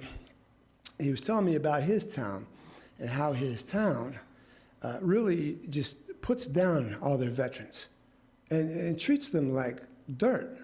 They don't get anything. And they're not the vets aren't asking for anything. But there is nothing that is coming from the town, all right? And I saw something on a website. It was a picture of a unit just like mine, and the caption for, I guess, the general public to read was, live a life worthy of their service. And if you saw the picture, you would go, oh my God, thank God I don't have to do that, because it's the real deal, okay? And so he's living in a town that is the opposite of that, And I'd hate to live in a town like that. I'd hate that. And I'm on a Veterans Council here, and I think it was after I saw that picture and that caption, it moved me to the point that I got on the Veterans Council, because I want to be able to spend time with veterans, especially the wounded veterans, and offer any help I can. Maybe just listen to them, help them live a whole life, which is, what they want, I guess. And yeah, I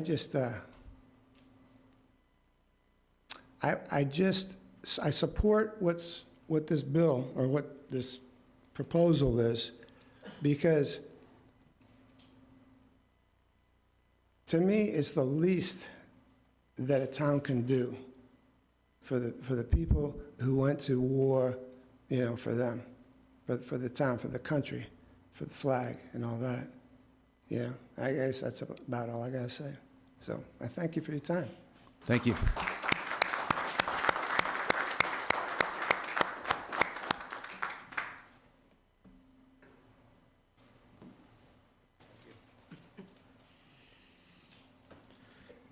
Hello, John Donna, 261 South Street.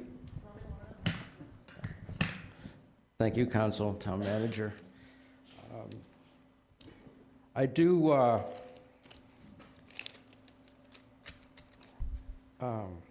wanted to speak about the stipend on the ballot for town councilors that's coming in this in the election, and I want to say that I do support it, and I'll tell you why. I don't have a lot of extra tax money in my pocket these days, but this is something I would support.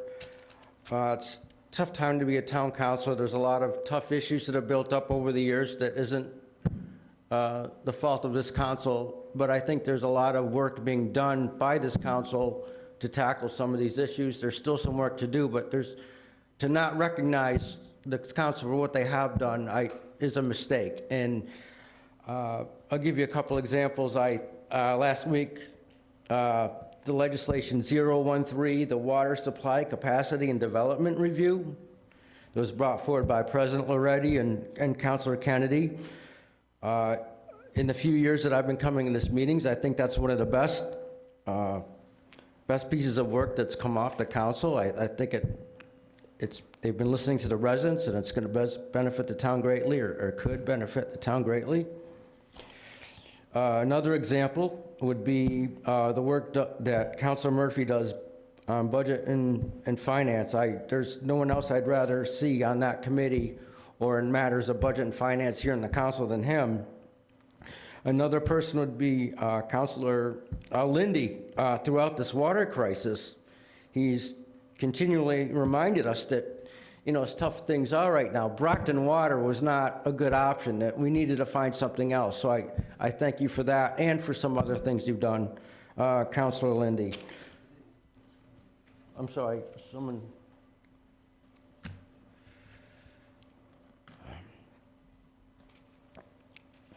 So like I said, I don't have a lot of extra money, tax money to provide, but this is something I would want to consider voting for, because I know people, the council is looking out for the town and us. The other side of the fence would be the state government. If anyone here has gas in the state of Massachusetts, you'll know what I'm talking about. The governor and the state legislature, we're getting soaked by some of the things that they're putting on these bills that aren't even related to what the natural gas. Take a look at it. It's all broken down. It's totally an example of a government that's not working for us. but at least on a town level, I know there's some action being done in our favor. And in addition to the town election coming up, there's also one in November. The governor is on the ballot, as is the state legislature. So hopefully we can do, everyone will take an interest in that coming election. Thank you. Thank you.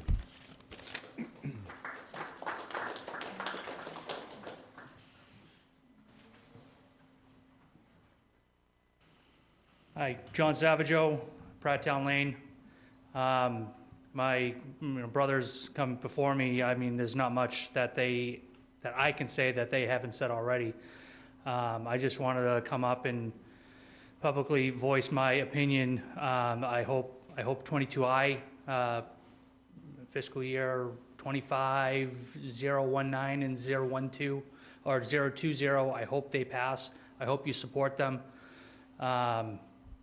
You know, a little bit goes a long way, you know, and as they've said, you know, it's awkward.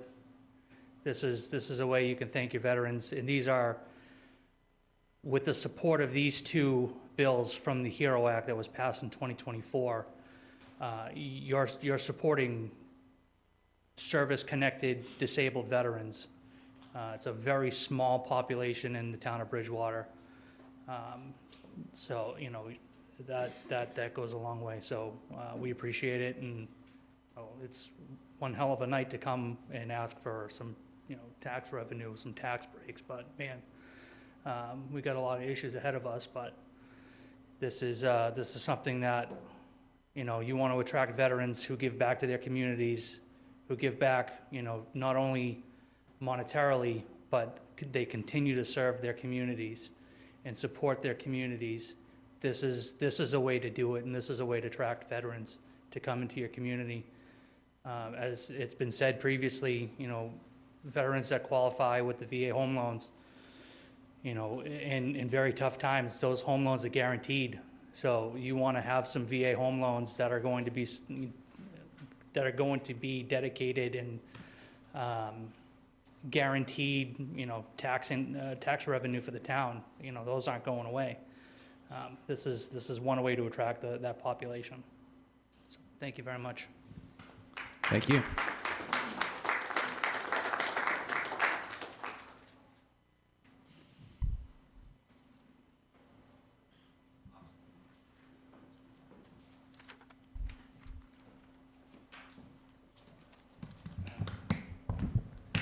James Walsh, 60 Crescent Street. First, I want to say it is my birthday, and this is the latest I've stayed out on my birthday in a long time. So thank you for everyone. Thank you. Thank you.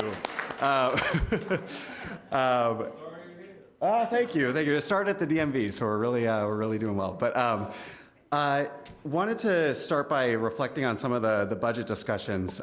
Those of you who were here last year, I remember we talked about, I briefly mentioned a residential tax exemption, which would give a tax break to anyone who lives in their home and I believe has a home assessed under the median. And it would do that by shifting the tax burden to higher value homes and to some of our larger property taxpayers like our landlords in town. So it would have no impact on the tax amount, but would give residents quite a bit of relief and make their bills lower than they are currently. So just curious if we're thinking about restarting that discussion and maybe considering it again this year based on some of the things I heard.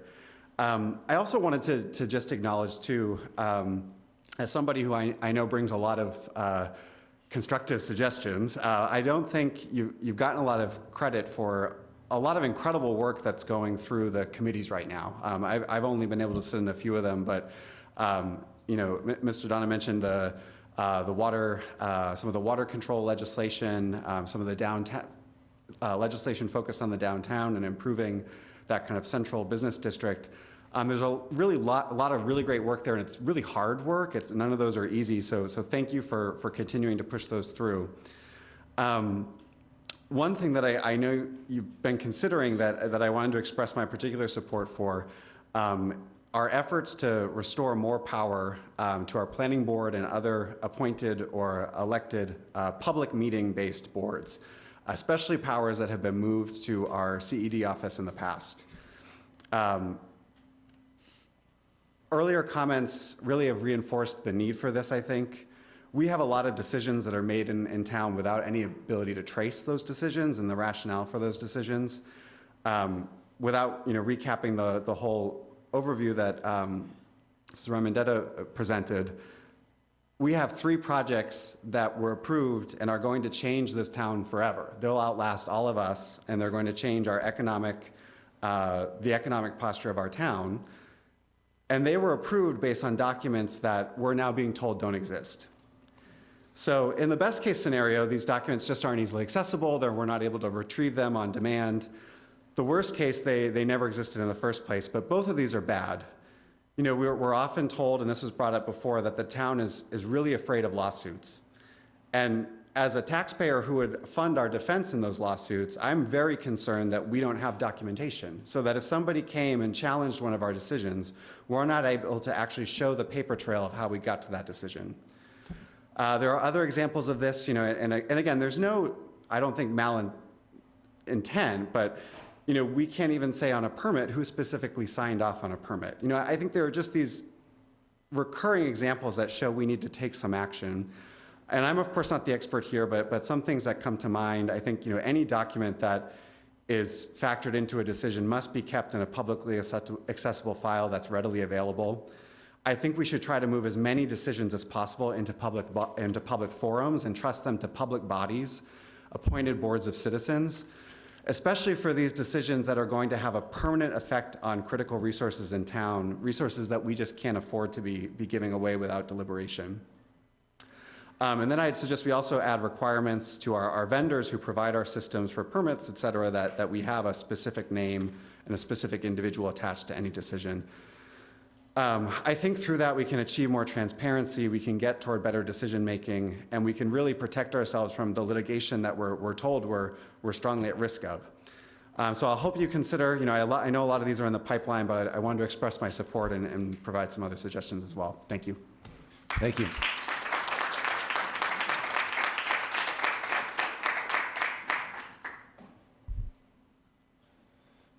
Would anyone else like to come up and speak?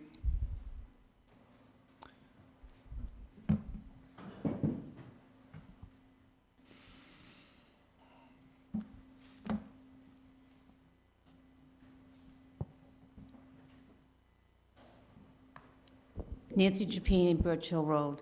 I'm not going to bring up anything new that hasn't been discussed by most of our residents of this town, but we really do need to work together. It's the town manager, our departments, our town council, to work together as a group, not individually. And it's very important to get answers when we ask for them, not letters saying it does not exist. I've lived in this town for 53 years. And I've never seen where you ask for something and they say it does not exist.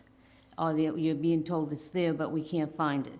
So I really am asking all to please really look at the paperwork, look what is being done.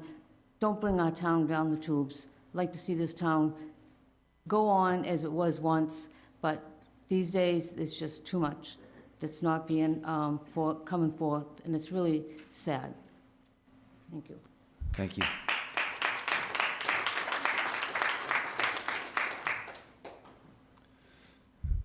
Would anyone else like to come up and speak?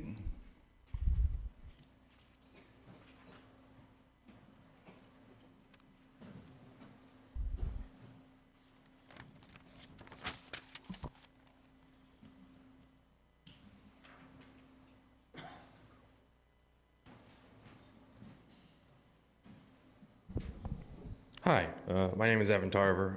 Paddock Road. I can throw a rock at the nip. I love that thing, actually. I moved here like 5 years ago. I have been listening to my first meeting. I have a thought I'd like to share. We keep looking for money in pockets we don't got. Have we ever considered pushing the state audit?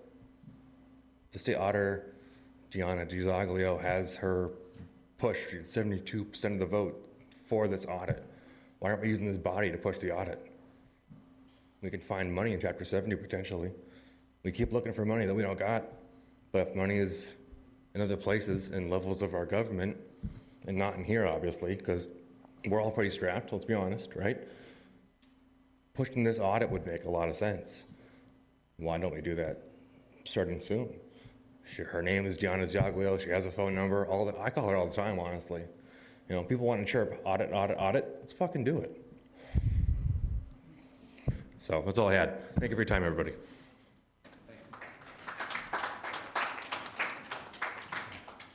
Frank Souza, Main Street. We've heard a lot of people talking about tax dollars going into all this repair of the sewer and the water and all of this stuff. Have you looked at your bill lately? When I got my last bill, my water bill, for an example, said, here's how many gallons you used, and here's how much it cost. My sewer bill said, here's how much water you used, and here's how much it cost. On the bottom of each of those is another figure, and those figures were higher than the use for the water and the sewer. And I was told that those figures is what paid for the update in the sewer department, a new plant that they build, and every time they spend money on the sewer, only those people on the sewer are gonna pay for it. Doesn't come out of your general tax fund. Same thing with your water. So you gotta understand that all this water and sewer and all this update and everything else, only those people who are receiving town water and sewer are paying for that, not the general tax fund. Thank you. Thank you.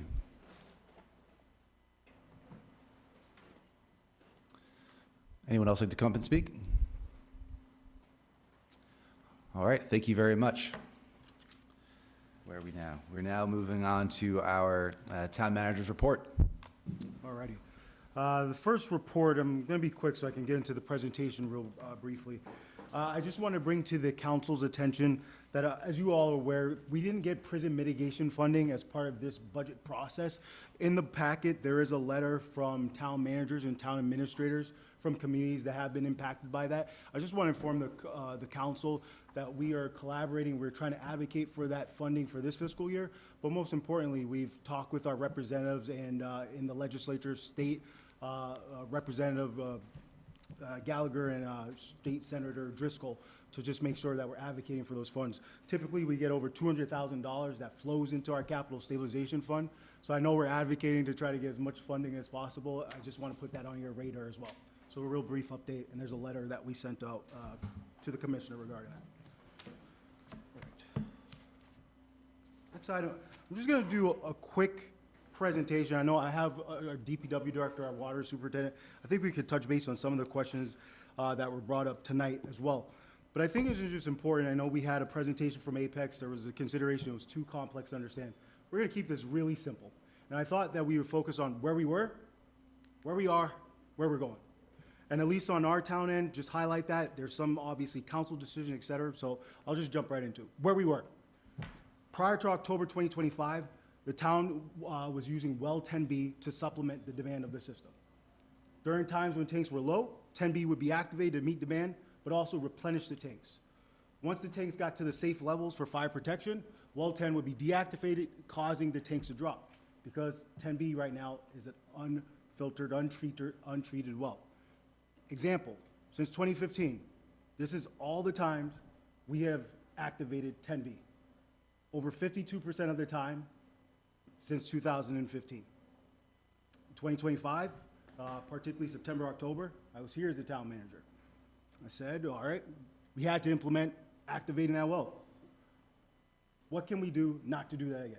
That was my mission. That's what we talked about as a council. And so I got to action with my team. We said, first, let's see if we can do an interconnection, emergency interconnection. That was part of our water master plan 2024. We didn't do any action 2024. We didn't do 2025.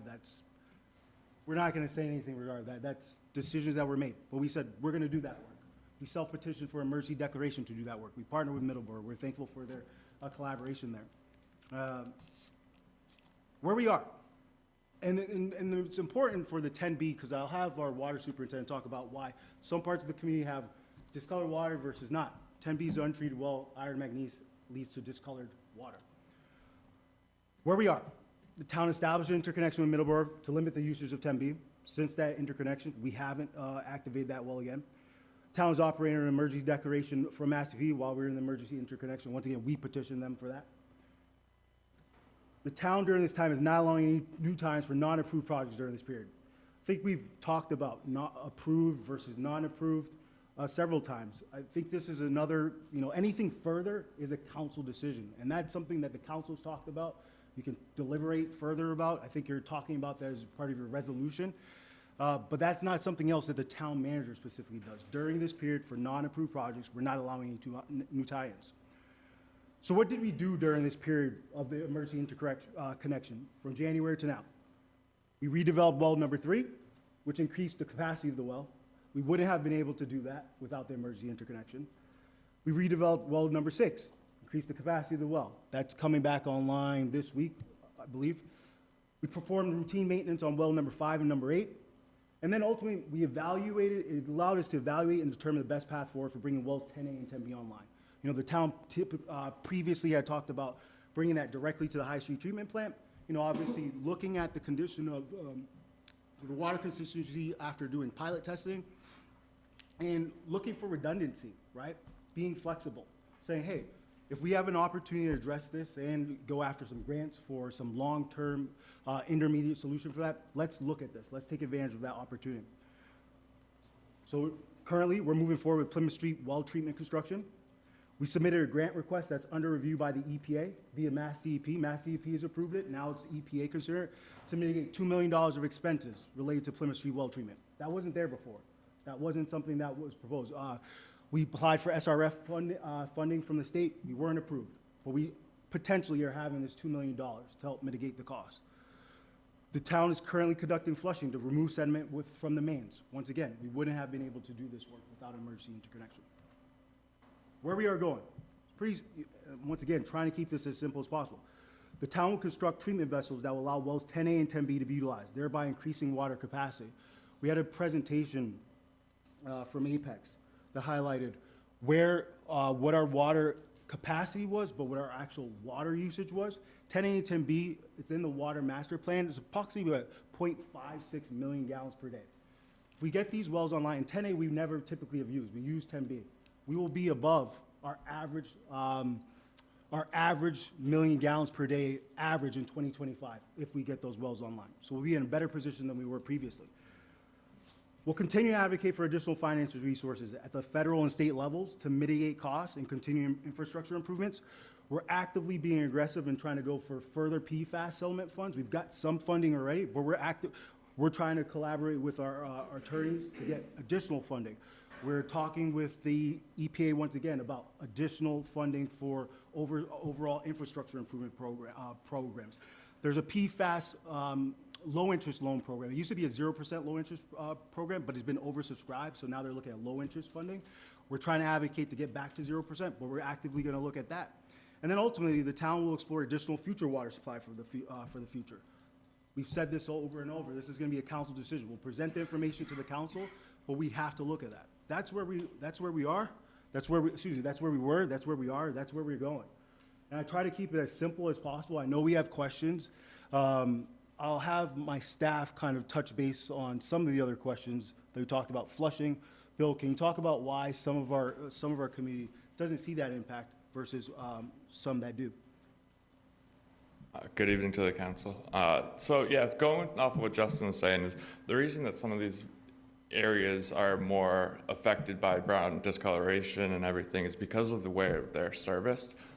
More on the east side is where we have less of a demand of water, so less flow goes out to that side of town, where most of the water we use either goes down back towards 24 or all the way down Broad Street. Those are our highest demand users, that's where the flow is going. That's why we're pushing water in that direction consistently. That's why they're having less problems down in that area because of that, where once we start to actually are able to flush, we are currently doing so actually right now.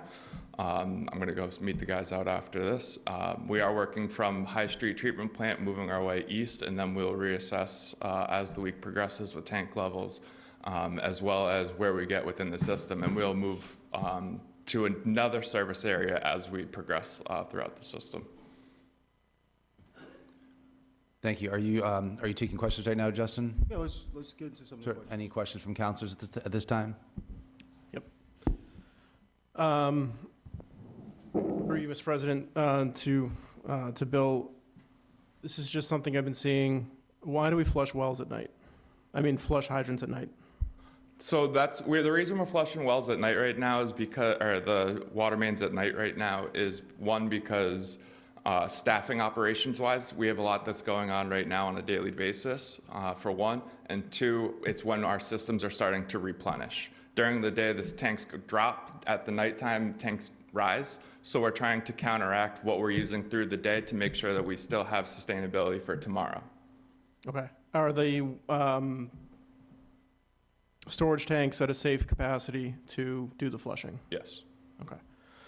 With the wells being redeveloped, which is new since we did the interconnection, where are we at now without 10A and 10B on with the demand on those wells? Like, what are we able, not what are we regulated to pump, not what are those able to handle in a perfect condition if they were brand new? Where are we at now with those pumping numbers? Today we pulled 1.33 million gallons out of the ground. Okay. Is that due to the demand that was today, or do we just, what is the current capacity to pump out of those? Is that the max capacity currently? That's the max capacity to pump out of those, but right now we're also in a situation where we're filling our tanks and flushing. We also had the fire today that was also a factor in daily operations, and that's another thing that goes into brown water and discoloration. When you cause a demand at that Absolutely. Flow and that level, you're going to stir up the water mains. Okay. That's all I got at the moment. Okay. Are we able to get more than 1.33 out of the ground right now? Or that's kind of where we're maxed out at the moment? Yes, pretty much. It depends on, it's a variable situation. It depends on what hours we're actually, what days we're backwashing, doing things of that nature, as well as, like I said, it's a variable frequency drive on the actual pumps themselves. Just building off of what... Mr. President, Sure. one thing that I think is important to add, let's talk about tuberculation a little bit, Bill. Because, you know, obviously, when you look at the water master plan, you see capacity, and you'll see a capacity that's significantly higher, right, versus what the actual capacity is.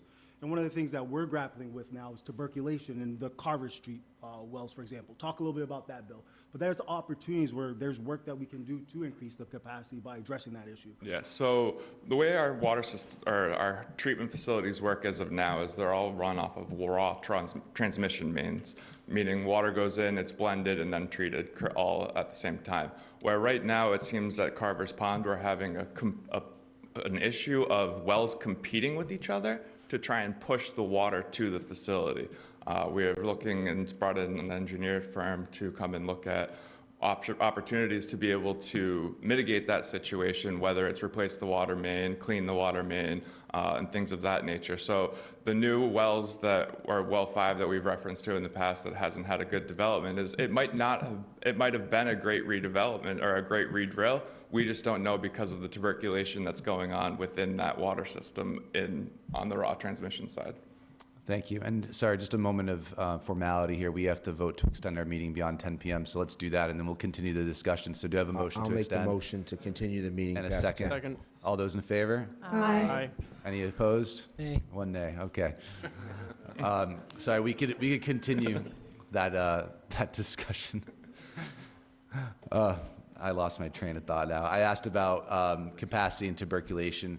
So what I would like to see, and I don't imagine we have this tonight, is a side-by-side comparison of design capacity versus actual operating capacity so that we can understand, you know, kind of like a budget, you know, actuals versus projections, and so we could identify exactly where we're at, just so that we fully understand where we're having some underperformances, whether they be due to tuberculation or the wells themselves. So that would just be a request.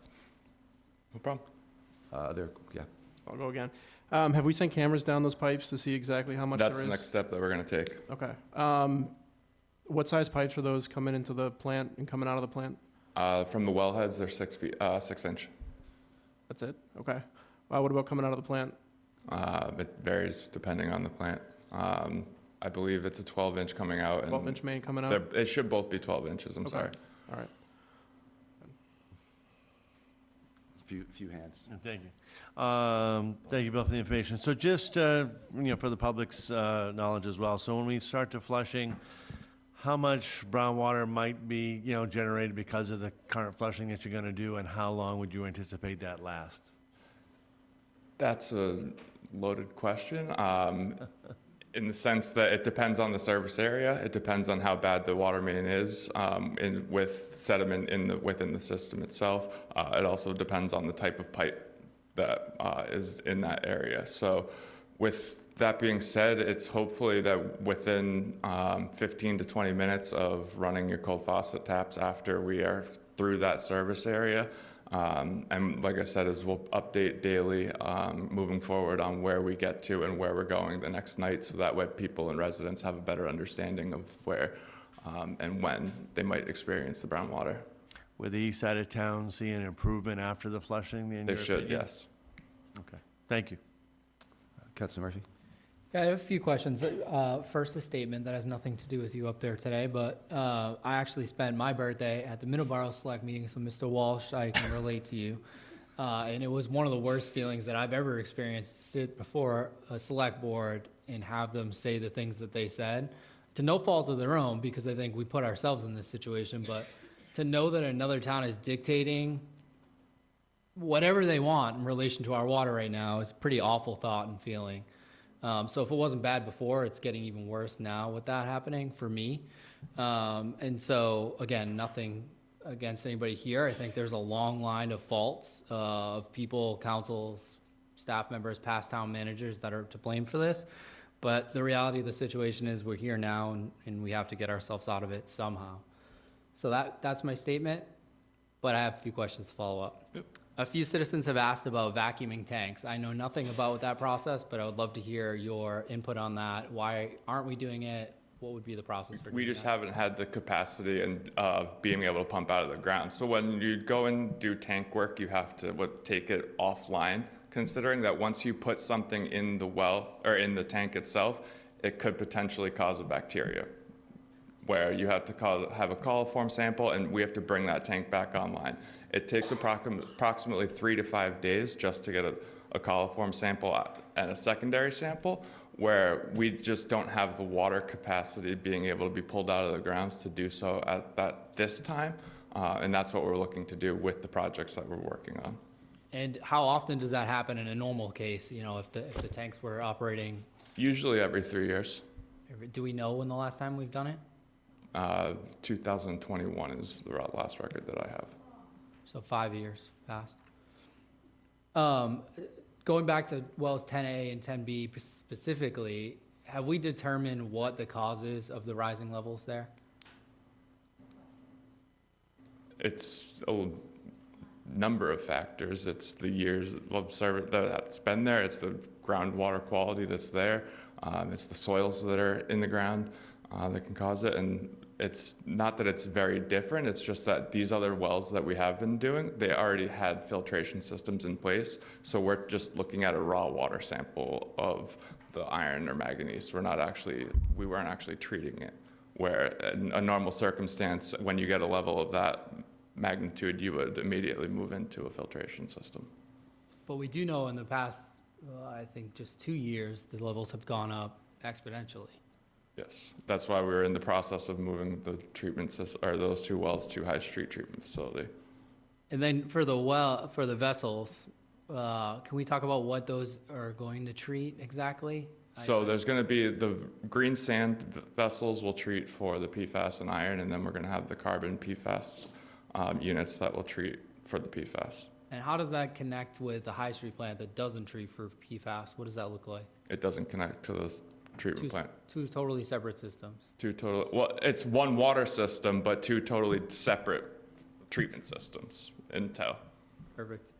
And then a question for our town manager. For the purchase of the vessels, will you bring forward an appropriation to the town council for that?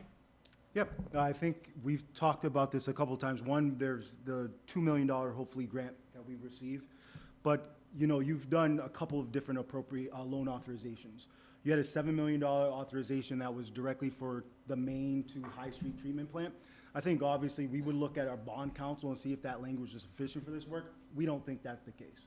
But you also did a $1.5 million loan authorization that is sufficient to do this work. Some of it, 1.5, but it's not going to cover the entirety of the project. We had to go out to bid for that work. We did get that bid information. Now we understand what that project is. Now we can come back to you with the loan authorization, knowing exactly what this cost is going to be with the vessels and with the construction work necessary.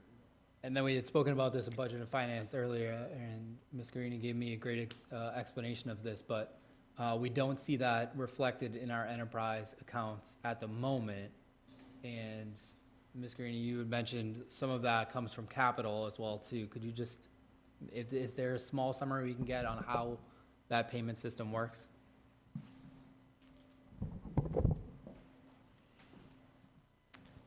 Hi. So once we get a loan authorization, we create a special revenue fund or capital fund. And all the expenses are segregated from the operations fund of the water or sewer or general fund. So once the loan authorization gives us that appropriation, we can begin expending.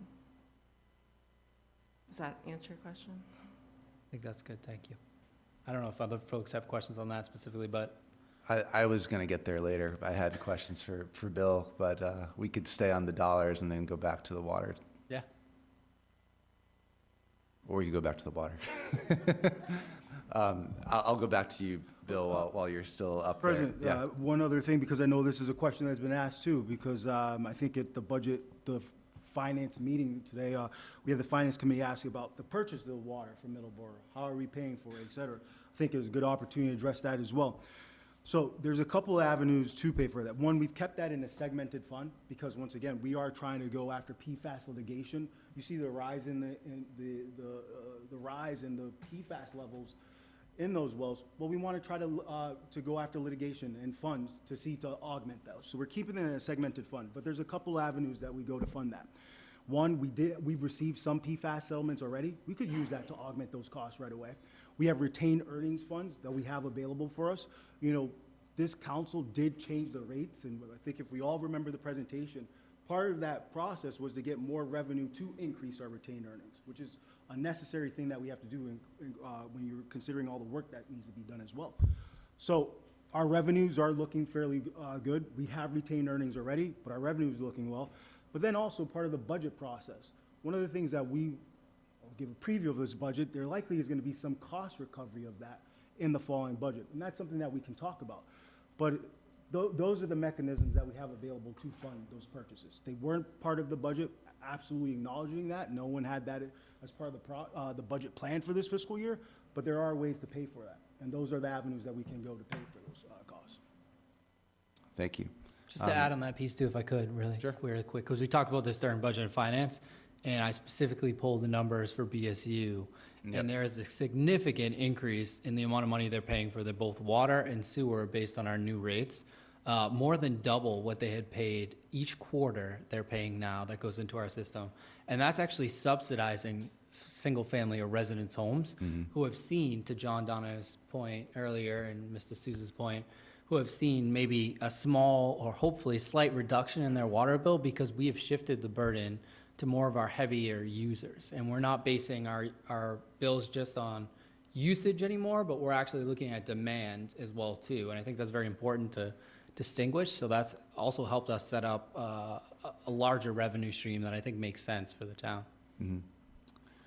And going back to the capacity and quality for you, Bill, Councilor Murphy asked about the deterioration of the conditions over there, and I know that this council, speaking for myself and hopefully all of us, we want to have tremendous foresight now because we know that wasn't the case in the past, and we don't want to spend all of this energy, all of this time, all of this resources into doing this project. And I did remember asking Helen from Apex at her presentation, are these wells, worth the project? Are they worth, developing? So I just wanted to make sure that was still the case. If you guys had discussed that further, that, we are 100% all systems go and that we feel confident moving forward. Yes. Yeah, I would say that we are. I mean, we're starting to move and break ground on getting this development going. And like what Justin said earlier, it's more about redundancy than it is about actually bringing those wells to High Street Treatment Facility. It gives us an opportunity as a department to utilize those 3 wells and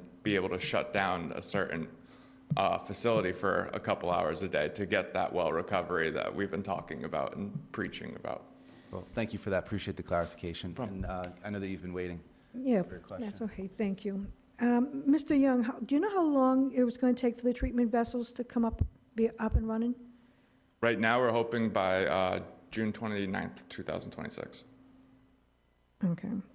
Do you think wells A and B are contaminated at all?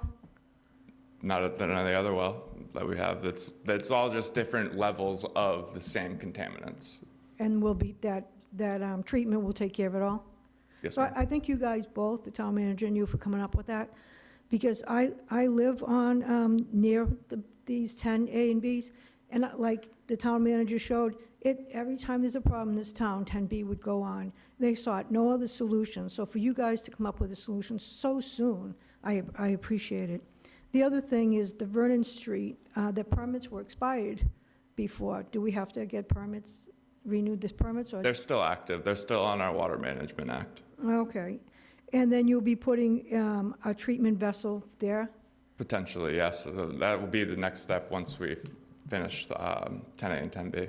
So we've never used those wells before? They're not connected to the system Do you know at how much all. water we can pump out from those wells? I believe it was 0.56. Thank you very much. I appreciate all the work you've done for the town. Thank you. Any more questions for Bill? Councilor Lindy hasn't gone yet. It's not a question for Bill, it's through you to the town manager. All this information is incredibly complex, and I learn something new at every single meeting, something that I had no clue about before. Residents are concerned, there's a lot of activity, there's a lot of Freedom of Information Act stuff going on. Is there a better way to educate the public than to watch council meetings and read minutes? Counselor, we agree with you. And I think the public records request, there's a nuance in there. There's specific, one, we could have a long conversation regarding that. I don't want to, I'll put that on a following agenda. We want to be as transparent and as clear as possible moving forward. You know, there is a lot of information. I think even when speaking counselors, I've talked with you guys all individually. We talk about the project, and then there's more questions emerge as residents. What we're doing, we're creating a water dashboard specifically for the website for an update on water projects moving forward. It'll say on there what the drought status is. It'll say what order we're under. It'll give updates on where we're at, what we've completed, what we're doing, what's in the planning process. You know, as we get this project now sort of breaking ground, we can put some images on there. We can keep people as up to date as possible, providing that information on the water dashboard. We want that to be the central area where people can get that information. So I think that's one area that we can do that information and be as transparent as possible, Councilor. Thank you. Councilor, if you had another one. Just a quick question on the vessels once more. If we purchase, well, we are going to purchase these vessels. When we purchase these vessels for 10A and 10B, if we decide a year from now that 10A and 10B have to be taken offline, or maybe that isn't the direction we want to go, are those able to move to, say, Vernon Street or a different well location? Understanding there would be some work involved in that too, right? Bill, I want your technical part. I'll give mine. I would actually refer that to a zoo being an engineer. That is something that is way out of my realm even. So zoo, but while zoo's coming up, I mean, there's construction work that's going on with this project. You know, the consistency of that well, depending on the pilot testing, it might not need PFAS, it might need iron, but magnesium. You won't know that till you do the pilot testing work. And then you'll need to associate whatever vessels are necessary for the treatment of that water. But zoo. So I want to go back real quick, very shortly, briefly on 10A and 10B. One of the reasons why all those years, last couple of years, when you turn them on, you see how quickly the tanks fill back up. So which means they have very good volume of water. The problem with 10A and 10B, well, 10A we really haven't used, is because back. I'm not going to be throwing anybody under the bus, but it's important to recognize that when it was done 10, 20 years ago, I don't know the rationale for taking raw water and putting it into the distribution system. So you didn't have the filtration that you really needed for those wells. So they are not contaminated. They're basically some water. Bridgewater has very high iron content or manganese content. So those wells were not being treated before they get into the water distribution system. So I will echo what Councilor McGrath said. The rapid response, we brought Bill, and I will tell you, we saw in him what is very unique, his ability to figure out treatment works. So once we put well 10 treated, I just want to be very clear. We've said something about PFAS treatment. High Street plant was started and constructed before EPA came out with the mandate for PFAS treatments. So we still have to upgrade treatment plant at High Street for water coming out of there. The beauty of these vessels for 10A and 10B is a very cost-effective and yet, system-wide speaking, a very cost-effective way of treating water and getting into the system. So when we talk about redundancy, what that means is some of these wells are not going to get rested. Just like you and I, you work all day long, you go home and you sleep. And you wake up the next day, you are refreshed. These wells need to get rested. So by treating well 10s and bringing them online, it will give well 8, well 6, well 5, well 9, the ability to rest while we are producing and sustaining the water levels. Now, to your question about going to Vernon Street, I don't see where well 10A and 10B will not work. They have very good volume of water. It just needs to be treated. The other item that I want to make sure that everybody understands that was mentioned, used just like when Apex made a presentation, was a very good presentation. I understood it because of my engineering background. I'm an engineer. I work with a lot of engineers, licensing engineers. But what happens is when you use a lot of technical jargon, if you will, you lose people. They were talking about hydrogeologic study. You and I, most people don't understand that. So when you talk about tuberculation, what it means is the inside of your pipe with age. Like when I was in my 20s, even in my 50s, okay, I used to be able to move easily. Now I go to the doctor, he says, well, your L3 and L4 are misaligned. And I'm, I don't function as well. That's what is happening with these pipes. The inside of those pipes, they get weaker and they start deteriorating and you lose the capacity. Okay, so we're already working. Our engineering department is doing this survey and we're gonna be replacing some of those pipes. So not only are you taking care of the wells, but we're also taking care of the conveyance, the pipes that bring those waters in. So when you talk about tuberculation, it simply means that you're losing capacity in your pipes because of the age of the pipes and the inside of the pipe crumbling and taking up space. And when it crumbles, like our iron pipes, that also causes discoloration. So we're going to replace those. I got a question, and that is, how many miles of pipe have to be replaced, like you were discussing? No, so I'm talking about the pipes, like the wellhead, the pipes that go from the wells to the well treatment plant. Oh. Yeah. Not to the homes? Not to the homes. Some of those were done years ago, actually. how much pipe do you think you'll have to replace from the wells to the High Street plant? To the High Street plant? No, we don't have any issues with those. We're talking. To the vessels? Yes. Correspond. Oh, Cavas, the one that we're looking at right now is about 378, so call it 400 feet. 400 feet, okay. Okay. And any others that we'll be doing? And what is the cost of doing pipes 400 feet? I have no idea. Well, right now, without going through a roadway, you're probably looking at about $800. So the 400-foot pipe will probably about $400,000, $1,000 a foot, with all the work associated, the excavation, the pipe material, the installation.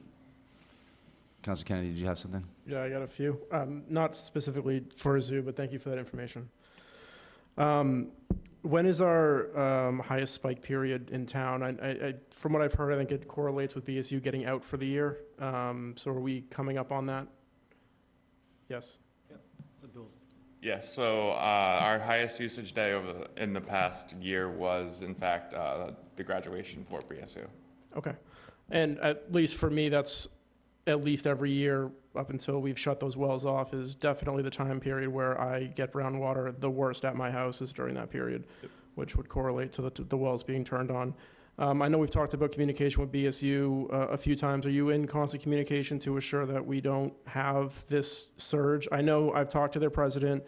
They've done things like change all of their faucets and taps and everything for water conservation efforts and all that stuff, but it does seem like we still get this uptick here. So have you been in have you had conversations with the president recently? Yes, and I think, so on my end, I want to say, I think we've talked about it like 6 times directly with President Clark. I know there's more discussion with DPW, and that's the mandate that I've said, because they do some work where we're doing flushing in the evening. You can do some of your work in the less demand time, so I think a zoo can speak to that a little bit further. Yeah, so what happened, for example, last year?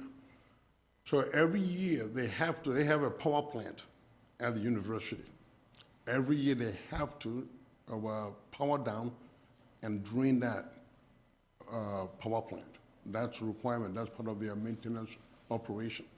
What had happened was they did not notify us when they were doing that work, and they pulled out half a million gallons of water to do that. So we've communicated with them. Don't do that without notifying us, so that we can schedule it. Maybe you have to pay your people overtime to do it at nighttime when you're not affecting a lot of usage. Okay, does that additional usage, even though it's a yearly thing for them, does this get into fining area where we're using an absurd amount of water? I understand it's their infrastructure at the college and it's probably very expensive equipment, but the town also can't handle a massive surge like that in our current state. So can that be pushed off until after these wells are online? Has that been communicated with them? Well, so they do that in July, August. So we are hoping, and I don't see any reason why we wouldn't. We are hoping that all this work will be done so that it will not be as dramatic, but they will still have to do it at nighttime instead of daytime. Last year they did it. Sure, so can we get confirmation from them that they'll hold off until these wells are developed and in place before we get that kind of surge? Director. Okay. I have a question on the wellheads over at 10A, 10B. There's been some issues brought up there. I've looked at the maps myself. There is some encroachment on that. Is this being investigated by the town? Are we looking into this conservation agent, or what's the current process for that? I'm not sure how much can be spoken on, because if there's a true issue, it's going to go another route. So I'm not sure what can be spoken about at not an executive session, but is that being looked into? We'll keep it simple, yes. Yes. Okay. Yes. Okay. The permit for the bidding for the work that's being done over there. I know that the bidding process during an emergency is different than a regular bidding process. Is there information available on that bidding? Is it online at this point? Because I know it was done fairly quickly. I know we put something out. We put it out to bid. Then that had to be extended, so a second bid went out. Then we were able to get a company to come in and do that work and commit to the work. So can I just get an overview of exactly where we are there? Have all that bid paperwork been put out? Are we up to date on that? Yeah, I'll speak to that. As sort of has been intimated, we went for a bid process, initially 60 days, et cetera. And we had one bidder, they ultimately withdrew because of the time frame. So we redid the bid. But one, we did this process. It was different because of emergency procurement, but we were very thorough about it because obviously with emergency procurement, sometimes your cost can be exponentially more because you don't do a good bid process. So we made sure that we contacted, I think, 8 DCAM certified contractors.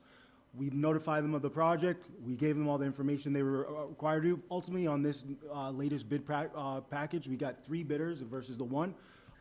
And we do have that information. We can put that on the water dashboard. We got approval from DCAM for the waiver for this emergency procurement process. So we've done everything that we were supposed to, and I think in a cost-effective manner, too. Okay. And I just want to recap one last thing. The funds that were voted on and approved to connect 10A, 10B to High Street, that $7 million, as the town understands it right now, that's not an equal work that's being done because we're putting units in, we're doing something else, a completely different project, quite frankly. So the council's not going to see that paperwork until the numbers are lined up and everything can be presented in complete to the council, so the council can view it themselves to vote on that information. Is that Exactly. That's what I said today, and that's what we will do. I do still reiterate that you have another loan authorization that we did specifically for this, right? And that was the 1.5 that we could use to augment some of those costs initially. But we couldn't give you a figure without doing a bid process, right? And so we wanted to make sure we had that complete. We have that information complete. We know what the vessels are, so we will share that information. Great, thank you. Any further questions? No? Just last question. You mentioned the state revolving funds. I think did we apply for that in 2025? Was that a part of this original loan authorization, or is that something different? Laura, you might need to help me, but I believe we did. That was the 2025 that we applied for. That's why it was part of that loan authorization that you guys did in May of last year, May 2025, right? Yeah, there's a $6 million or so. Yeah. Okay, and we didn't qualify for that. Is that correct? Is that what Justin said? Yeah, that program's been oversubscribed. I think everyone's aware. A lot of communities are going through water infrastructure issues, so they're oversubscribed. We didn't qualify for that. Okay, and then last question for Bill while you're up there. There's been concern about tank levels, and you say that tanks are at a safe level. Can you speak to what typical something easy to comprehend percentage wise that we want to be at in terms of total levels that we feel comfortable with flushing? Is it 50%, 75%? Can you speak to that? Because I know that tank levels fluctuate every day, but. Yeah, so very obviously, we'd like to keep it around 80%, depending on system operations and the daily demand and everything. That's where we would like to be. I haven't really seen that since I've been here. So I also am still learning this system as well as once we bring these tanks back online. So that'll be a determination as well once we get these wells back up and running fully to better determine how we want to operate the system. What have we gotten up to since we've been connected to Middleborough? I don't think I should say, under critical infrastructure. Okay. Why is that? Because it's a security risk ultimately. Oh, like arson, fire, stuff like that. Okay. Noted. Any other questions? Okay. Thank you very much. Appreciate the update.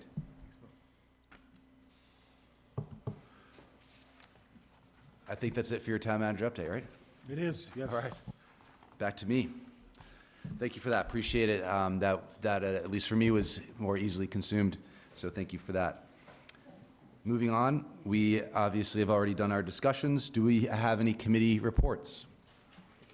Yeah, I have a couple.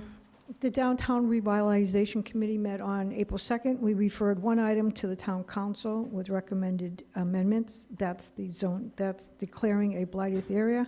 The other zoning ordinance amendments staying in committee. We need to make amendments, and our town attorney will look at that one. Okay, thank you. There will be a presentation on April 21st we recommended, so we can pick a traffic flow design. And then rules and procedures met on April 3rd. Both items are being held in the committee to make some amendments. Because of the importance of the items addressing the water supply and development, the committee will be meeting within a week, hopefully. All right, thank you. And thank you for all your continued work there. I look forward to seeing what comes out and back to the council, so thank you for that. You're welcome.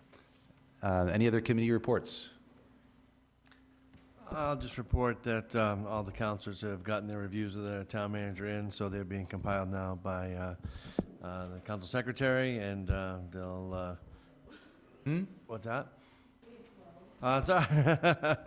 And then, then we'll get the information to the council president, and then we'll look to have a review with the town manager at that point in time. Great, thank you.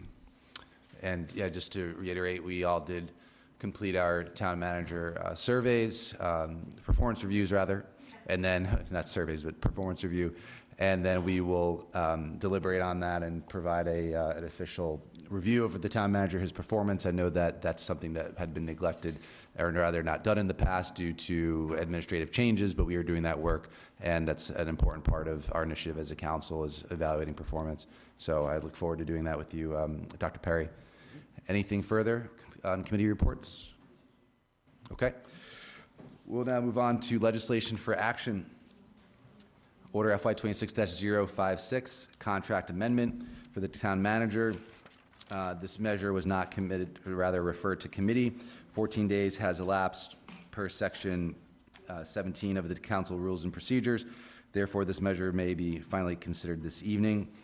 So this is a contract amendment for our town manager. He would be foregoing his performance-based COLA of 1.5%. And then there's some language here regarding vacation days as well. This is something that I personally reviewed and would be in support of, and I would entertain a motion from the council and any discussion. Moved. A motion made to approve, and then a second. Any discussion on this one from the council? Yeah, I just want to thank the town manager for offering to do that and bring that to the council's attention. And I think what was asked in return was for you to actually take a vacation, which I know that you haven't really been able to do due to all of the stuff we have had going on in town. So I think, like many counselors, we appreciate you not just taking the time off work because you have it and staying focused on the town, and also leading by example with all the cuts that you've asked and requested by town employees, to also put yourself in that with them. So thank you. Anything further? Just as a second, I'll echo the same sentiments that Mr. Kennedy mentioned. I think it shows effective leadership, and I'm happy to support this change. I also concur with that. If there's no, oh, I sure. do too, and I guess this is the first time I've ever taken money away, voted to take money away rather than give a raise, so I appreciate it. Yeah, thank you for your leadership. Any further discussion before we vote? Okay, all those in favor? Aye. Aye. Any opposed? Motion passes. Thank you. Next up is ordinance FY 25-019, adoption of Clause 22I of Massachusetts General Laws, Chapter 59 of the HERO Act. So this is a piece of legislation that I sponsored last year with a couple of co-sponsors, Mr. Chase and Ms. Striggles. Last year, we unfortunately could not get it through for FY 26.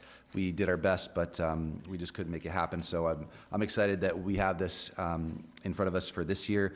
Just for a little bit of history, Budget and Finance over the summer, June 17th of 2025, we did vote to recommend, and then the Finance Committee earlier in this year, March 2nd, also voted favorably to recommend. So tonight, I would entertain a motion to refer to advertising. So moved. Second. Oh. Second. I'm sorry, I didn't see your amendments. On the backside. Oh, here we go. Sorry about that. So let's rescind that motion. I'll rescind the motion. Thank you. So I'd entertain a motion to adopt the following amendments which are in our packet. Under sponsor names, we would remove Fred Chase as well as Sonia Striggles. Under Section 1, we would change 2026 to 2027. Under Section 2, we would change FY26 to FY27. And then under Section 4, FY26 to FY27, which is effectively just updating it for this year. So do I have a motion to make those amendments? So, second. Motion and a second. Any discussion on the amendments? Seeing none. All those in favor? Aye. Any opposed? Okay, the amendments are made, so now can we go ahead and make that motion to refer to advertising again? So moved. Second. The motion, thank you, and a second. Any discussion on sending this to advertising? Okay, seeing none. All those in favor? Aye. Any opposed? Motion carries.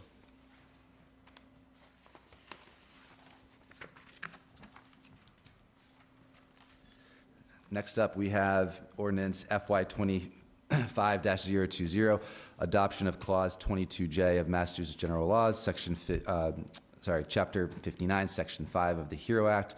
Again, this is a similar piece of legislation, but it does carry a larger financial weight. It's something that we deliberated on very thoroughly in Budget and Finance, and I'll ask Councilor Murphy to chime in on that.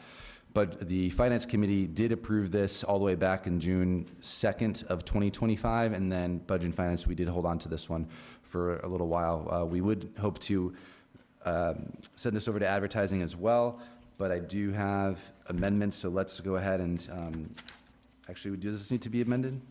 Yes, we do. So I'll make, or rather, I'd entertain a motion to make the following amendments. Under Section 1, amend 2026 to 2027. Under Section 2, 2026 to 2027.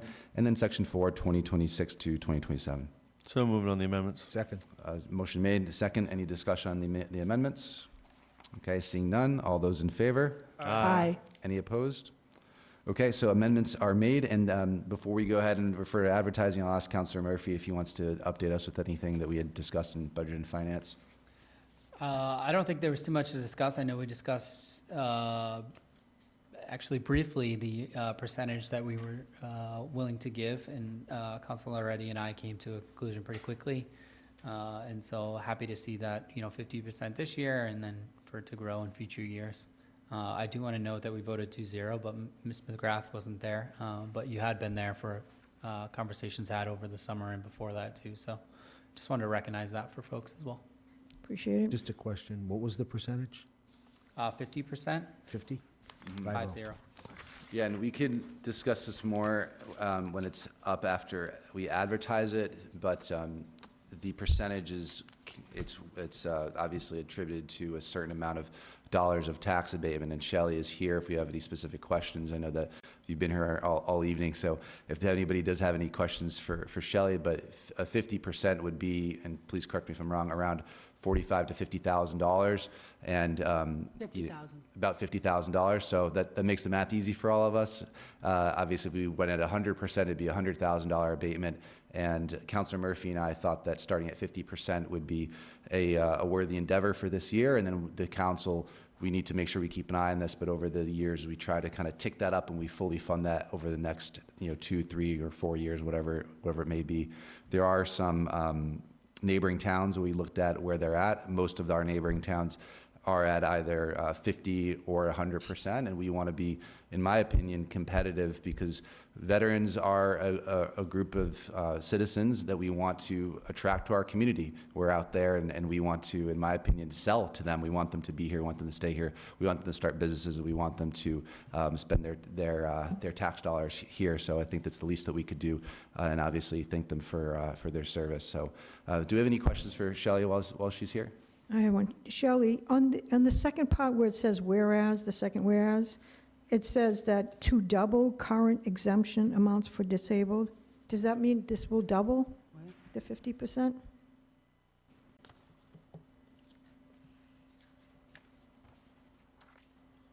That's what they wrote. Authorizes municipalities to double the current exemption amount. So double means 100%. But you guys, I thought, only chose 50. Yeah, I think I'm just using that from Clause 22J says that we are allowed to double it, but we're choosing to do 50. Correct. Yeah. Yep. So if we did 100, it would be a double, 100% increase.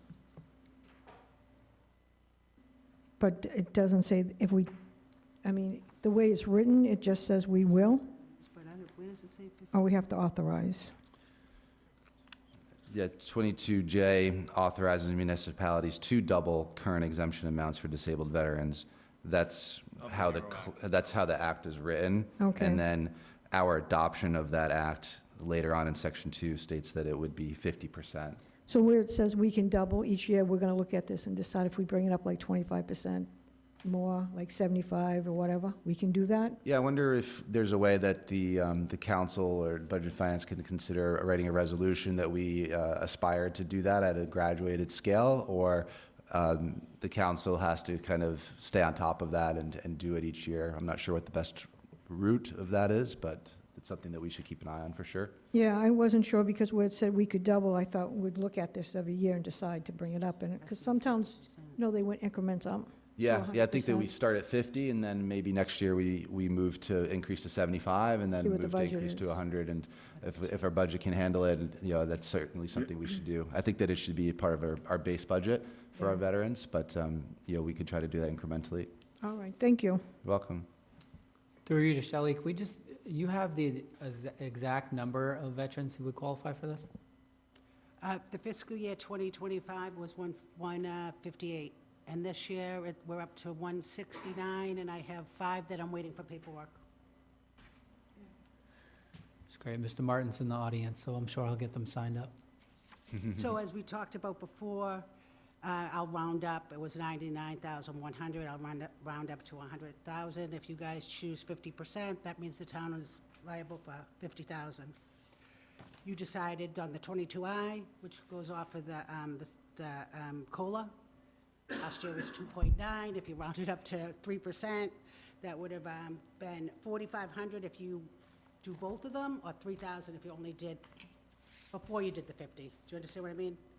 So if you do both back to back, it would have been $5,450 increase for both, if it was last year's numbers. Yeah, so, Do you follow that? So the COLA adjustment would result in a net effect to the town for everybody that qualifies for about $5,000. But say that one more time. So the impact of 22I is how much money? About $5,000, you said? It would have been 3,000 last year, Oh. just with the strict, but then if you doubled it. I you'd have to see. Take the 3,000 and use half of that, which would be 4,500. Yep. So last year, if we had used the tax rate from last year, if $50,000 would have increased it a penny. So the average taxpayer would have paid $6.17 more on the real estate, 11 cents more on CPA, for a total of $6.28. Great. We're talking about COLAs here during budget season. When I hear people hear 3%, I don't want them to think it's effectively resulting in a large number. It's only a few $1,000s on the Right, total. But if you vote both, they'll go side by side. Yeah, that makes sense. But one is, a lot lower than the other. Great. And then every year it will go up by that COLA. Yep. Whatever from DOR determines from the, Anything further before we vote to advertising? Okay, with that being said, do I have a motion to refer to advertising? Moved. Motion made and a second. Any further discussion? All those in favor? Aye. Any opposed? Motion passes. Okay, next one, under legislation for action, resolution FY 26-008, establishing a timely and transparent process for the consideration of the Charter Review Committee recommendations. This measure was not referred to committee. 14 days have elapsed since the initial reading, and therefore we may consider it for action tonight. The first thing that I want to do is to make an amendment to include this piece of legislation, which wasn't on the original first reading, and I wanted to make sure everybody was aware that it's now in our packet. It's pages 49 and 50.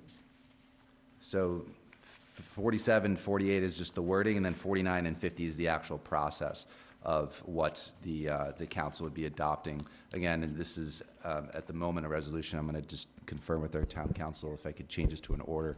But I want to add this as an amendment. It should have been a part of the original packet, but we just missed it last time. So I would entertain a motion to first include this language as part of the original measure. So do I have a motion to make that amendment? I'll make the motion. Okay. Do you have a second? I'll second it.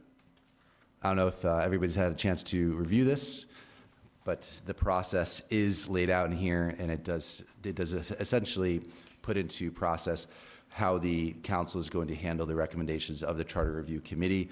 We're going to consider their suggestions, and within 30 days, we're going to effectively bring a measure to refer to rules and procedures, and within 45 days, the Rules and Procedures Committee shall have meetings to take those into consideration, and then effectively bring them back to the council and either take action or no action.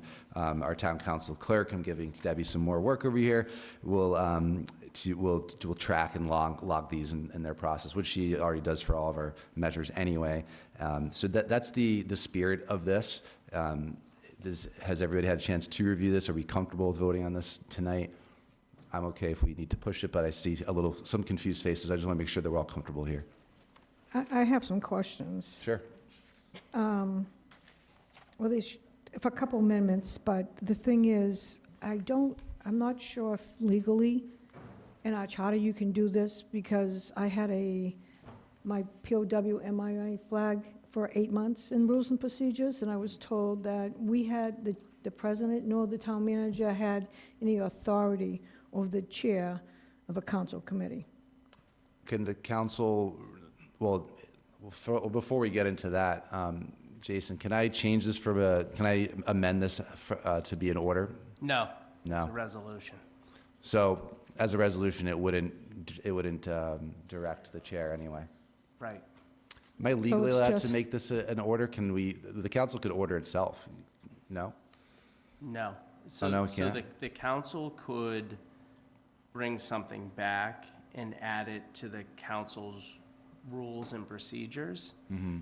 The council could adopt this as a resolution and consider it just a policy of the council, because it's essentially laying out some aspirational goals Yeah. of the council to follow.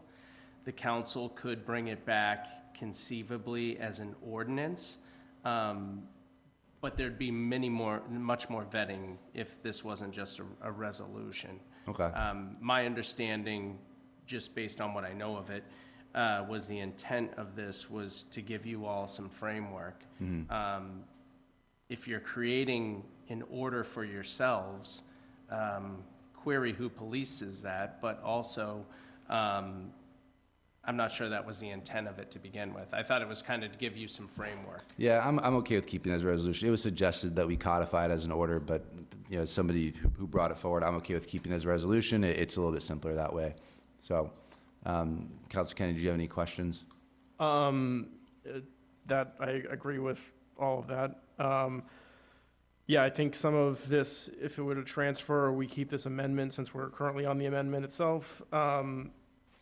Looking through this from a member of Rules and Procedures, this could be a very large list of items, depending on how the Charter Review Committee comes across. I think like a 30-day one for the number one is probably fine. But once you start extending it out there, I know that you did a good job with the language. There's kind of an off-ramp if it just can't get done in time, or there's procedural issues and what have you. But I know that a lot of people will read it and go, it says 45 days, it's 45 days, or it says 90 days. So I agree with the intent of this, and I don't know what committee I'll be on next year, but I would be more than happy to take on charter recommendations whenever they arrive if I was on that committee. But that's kind of where my sticking point originally was, and it is a resolution, so, it depends on how you want to go with it, Mr. President. If you want to turn it into an order later, it can get inserted somewhere, but I think Madam Vice President brought up a very valid point as well, that's an area of our process that has a lot of autonomy, is the committees themselves, so. Yeah, I'm okay with keeping it as a resolution, and if Can I make a suggestion, though? Sure. I mean, this is really good, but I would suggest that, instead of doing all this, if within 45 days an item is not out of our committee, then the committee will have to explain to the town council why it's not. And Should we could amend just- the language to reflect that?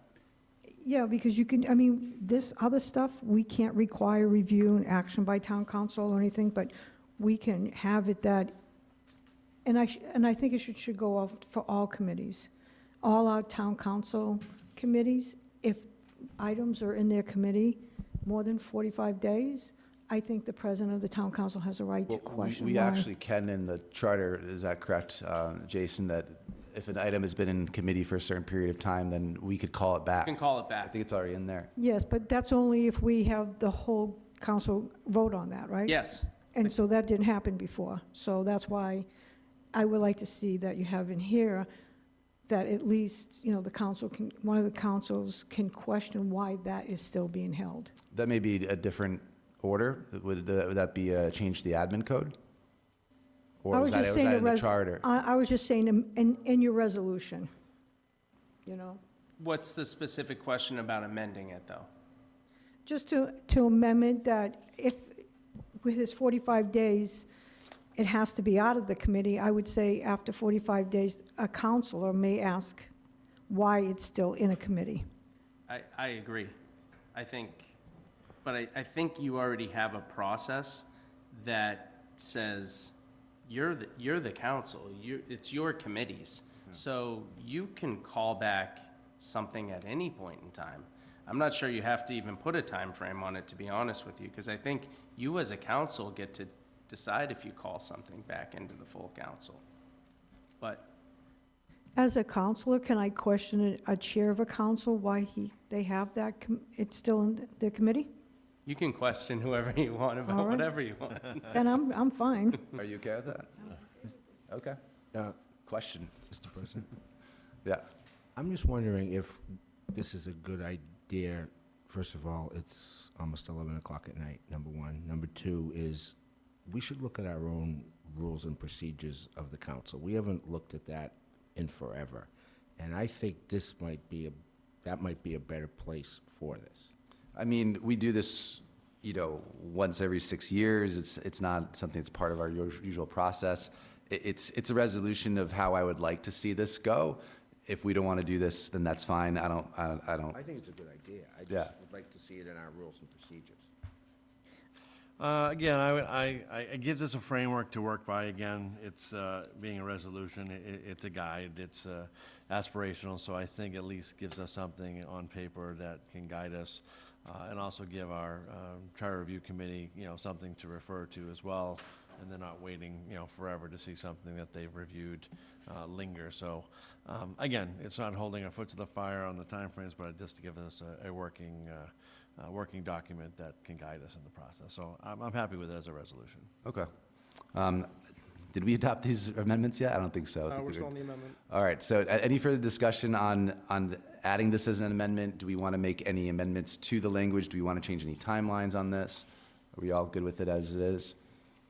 I'm really tired, and I may be overthinking this, but at some point, especially number 2, this amendment refers to or orders or asks or whatever we want to say, the town council to do things. And maybe we could get more specific and just say the president of the town council like we did in 1B. So where it says at the first town council meeting, the town council shall refer, I think it really should say a person as opposed to the entity of the town council itself. Like, again, you do in 1B, but perhaps I'm just overthinking it and it's a resolution anyway, so. Which line do you want to change?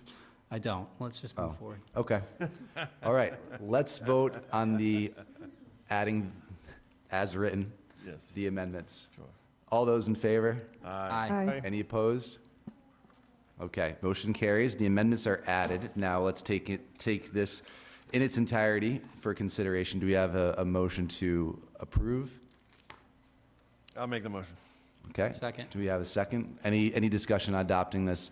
It's a resolution. I appreciate that we all want to be diligent, but as long as this is close enough, I think personally that this is enough for the council to work off of, and also encourage our charter review committee that we are going to take their recommendations very seriously, and this affirms that. So any further discussion on that?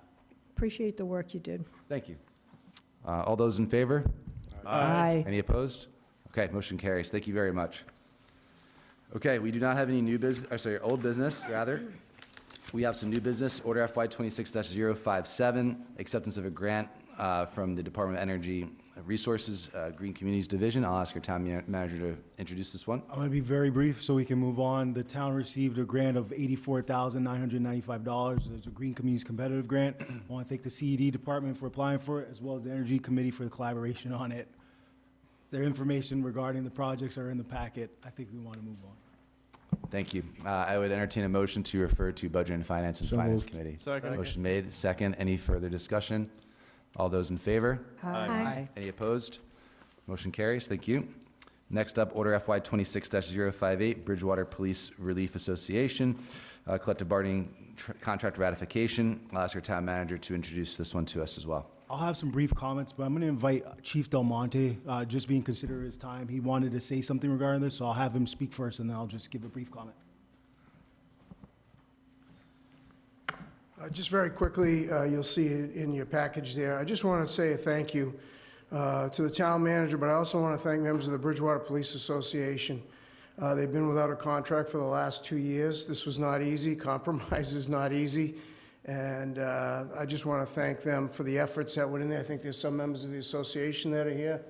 And all of our members, on behalf of the community, this is a good thing. And I appreciate the work that went into this. And I support this, and I hope you will as well when the time comes. Thank you. Thank you, Chief. And I just briefly want to say that, we've had our conversations about COLAs and different things. I really do appreciate the collaboration with the police union and all of our union groups that we've been able to settle with so far. I just want to say thank you. And we believe this is a very cost-effective contract. There's a lot of collaboration, a lot of discussion, but it's also not just the town manager. Before I got on board, our finance director, our HR director did a lot of work too, and I just built upon that and hopefully established a good working relationship moving forward. So I appreciate the collaboration of all our union groups, and particularly the police union group in terms of this.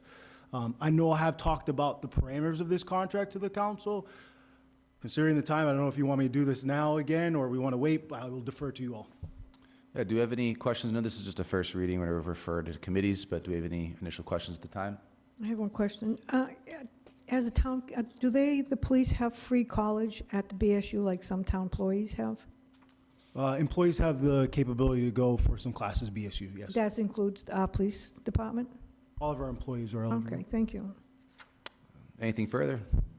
Okay, I'd entertain a motion to refer to Budget and Finance Committee. So moved. Second. Motion made and a second. Any further discussion?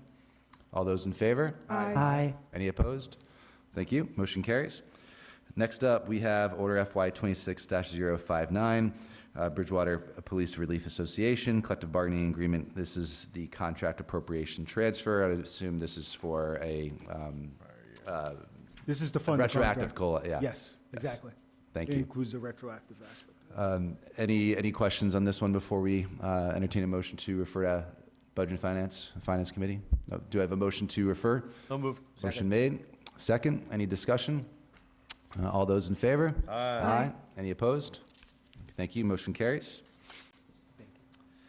Next up, Order FY 26-060, FY 26 Wage Adjustment Budget Transfers. I'll ask our town manager to introduce this one, please. So this is similar to what you saw in the previous order, except these are wage adjustments for non-union group members, USW, and our library. The council has settled these contracts previously, but we never did a wage transfer, the appropriation transfer. Those funds are in this for fiscal year 26. And our finance director just told me it's for 48 people. But we held on to those transfers so we could see how the budget was looking and make sure we had all our information. So as part of the appropriation transfer for the collective bargaining agreements we've already agreed to. Thank you. So I'd entertain a motion to refer to Budget and Finance and the Finance Committee. So moved. Motion made. And do you have any discussion or questions on this one? I do have Oh, a sure. question. To the town manager, in explanation, library budget, would this be restoring the 5 hours a week to the library? No, this is just meeting the COLA requirements as part of the collective bargaining agreement. It doesn't provide any more additional funding. And I don't know if we got a second on that. I was going to say I'll second it. Second, thank you. Do you have any other discussion on this one? Okay, all those in favor? Aye. Any opposed? Motion carries. And next up, we have a resolution, FY 26-009, a resolution in recognition of Pride Month. I'd ask Councilor Murphy if he has any comments on introducing this one.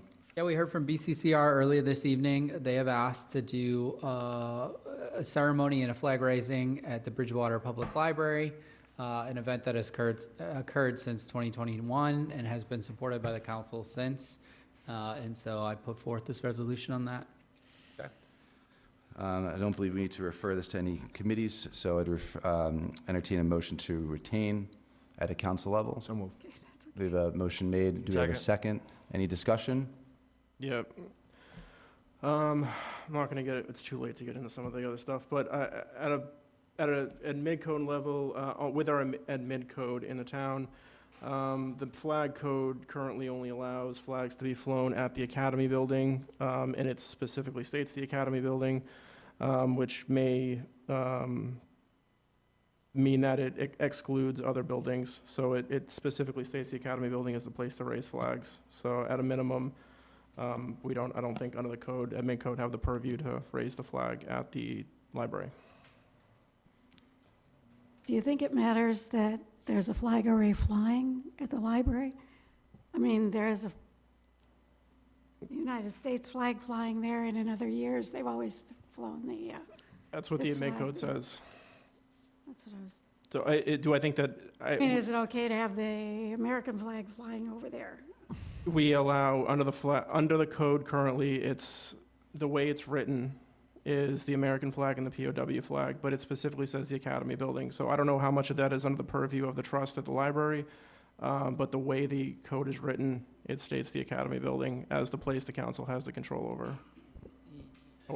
So I think this is a resolution, Okay. and so the town manager under the charter determines the use of town facilities and property. So I actually think this would be a resolution that would be essentially aspirational to the town manager, who could make the decision to fly the flag where the town manager thought he was going to fly the flag. Okay. Okay. All right, so we have the motion on the table to refer, or sorry, not to refer, to retain it at the town council level. Any further discussion before we vote to do that? I have one question. Oh, go ahead. You can go ahead. I might be picky, but the fifth whereas, it says unwavering support for all. I wonder if we could amend that to say for all LGBTQ+, because for all, I mean, I have, as Christians, people are coming at us and Jewish people, so I would just want to focus on this is who we're doing it for, not for everyone. You know what I mean? I think their statement there is saying that town of Bridgewater remains a community of safety, acceptance, and unwavering support for everybody. They use the word all.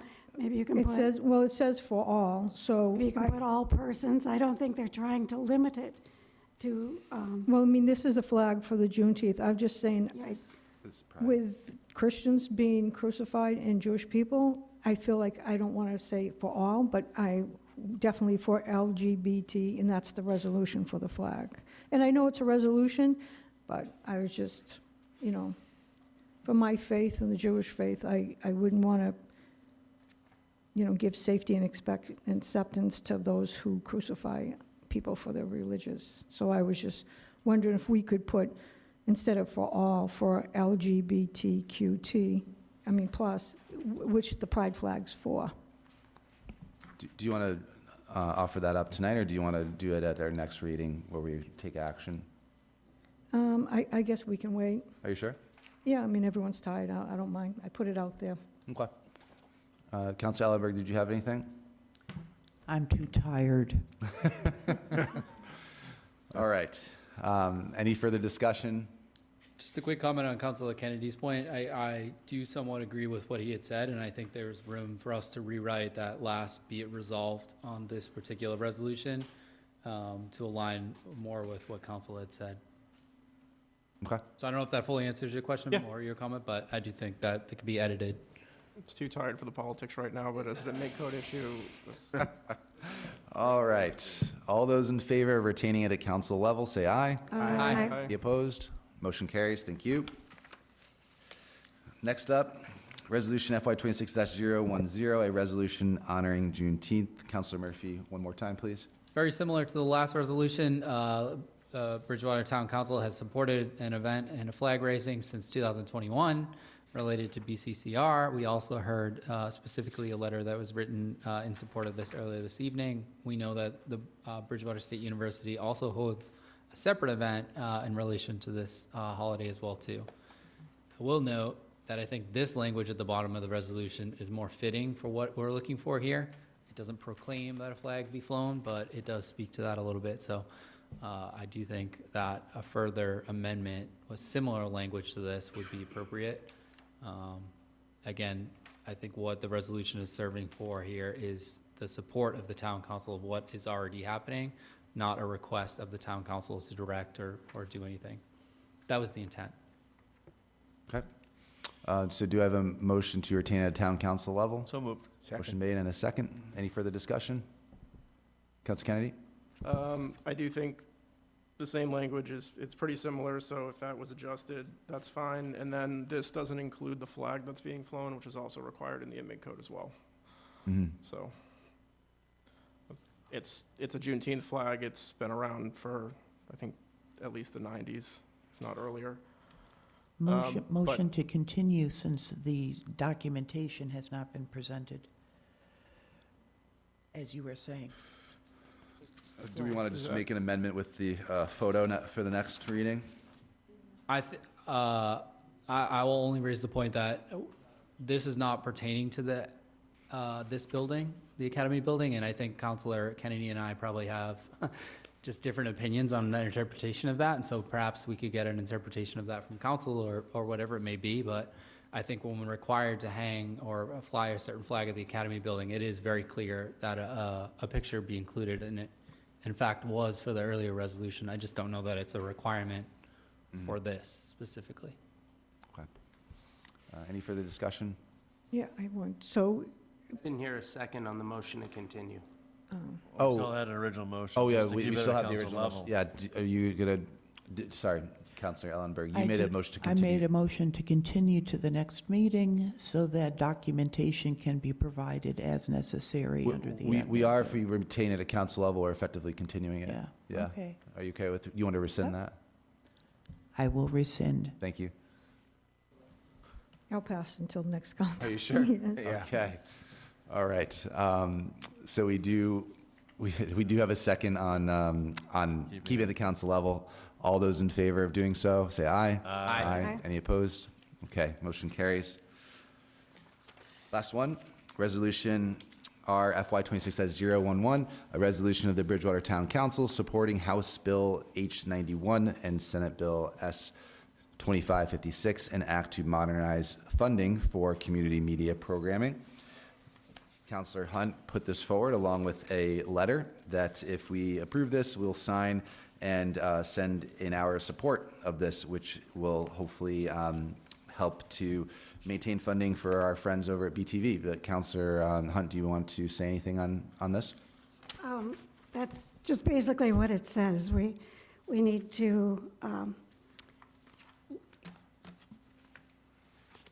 say something good about the community access television so that they can keep on doing the things that they've done for years and years, making sure that we have everything we need here in town for the BTV. They've been incredibly wonderful. Great. Just a quick question to her. Ms. Hunt, is this to not base funding based on just enrollment of people who get cable? Okay. Yes. Yeah, Thank you. yeah, Yeah, yeah. thank you. And I'll speak on it too. A lot of people are cutting the cable cord, so this is the way to get streaming companies to fund revenue to support our wonderful Bridgewater television. Yeah, it's a great initiative. So I would also similarly entertain a motion to retain at town council level. Moved. Second. Action made, second. Any further discussion on this? Seeing none, all those in favor? Aye. Any opposed? Okay, motion carries. Thank you, Councilor Hunt, for doing that work. Appreciate it. And last up, before we adjourn, we have citizen comments. Due to Massachusetts open meeting law requirements, discussions will not take place during public comment periods. If appropriate, responses to questions and concerns will be given by the town manager at a future town council meeting.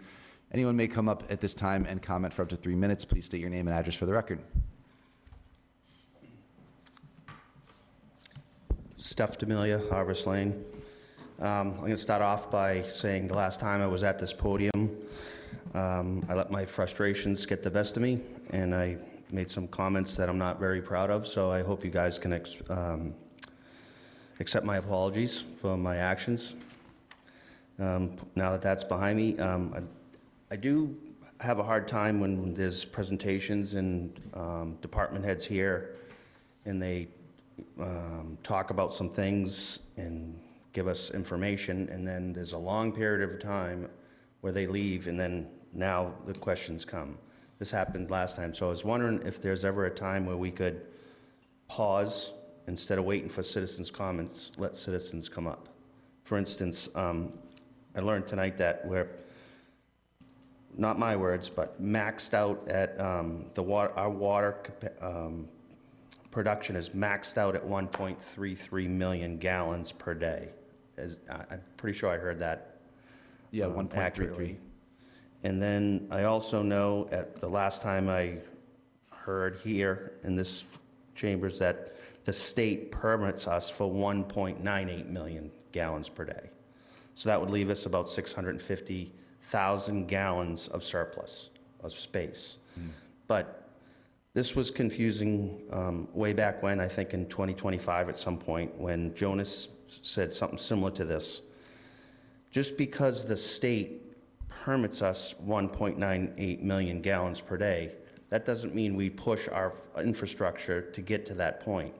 If we're maxed out at 1.33 million gallons per day, that's because that's all we can do. It has nothing to do with what the state is allowing us to pull out of the ground. So there's some confusion there.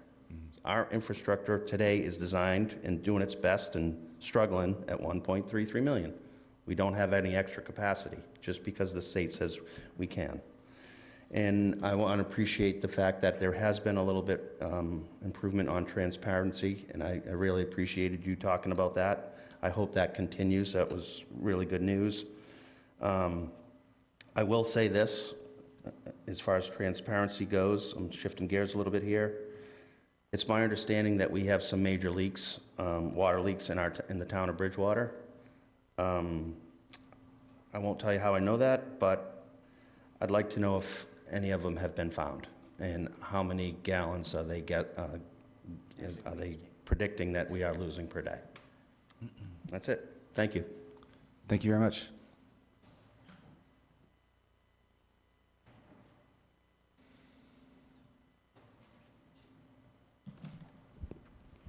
Janet Hanson, Pleasant Street. Just a few things, and my thoughts are all over the place, but I didn't hear an answer to my question about what Middleborough's definition of new is. I still need clarification of what new is, what Middleborough thinks new is for hookups. And as far as the water bill, I know they say that hopefully single families, their water bill is lower now. We're just 2 people, and we're not using any more water than we have, and my water bill has gone up. So I don't see a decrease in my water bill. That being said, it's a charter resolution. I hope you stick with it. It should be naturally a part of a charter review. So hopefully I won't be disappointed in 6 years from now if I get on the charter review committee like I was before. I can't even remember some of the stuff we did, but I don't see anything being, 6 years later. So hopefully this definitely will solve that problem. As far as the school budget, I haven't seen the budget, but some questions I was jotting down.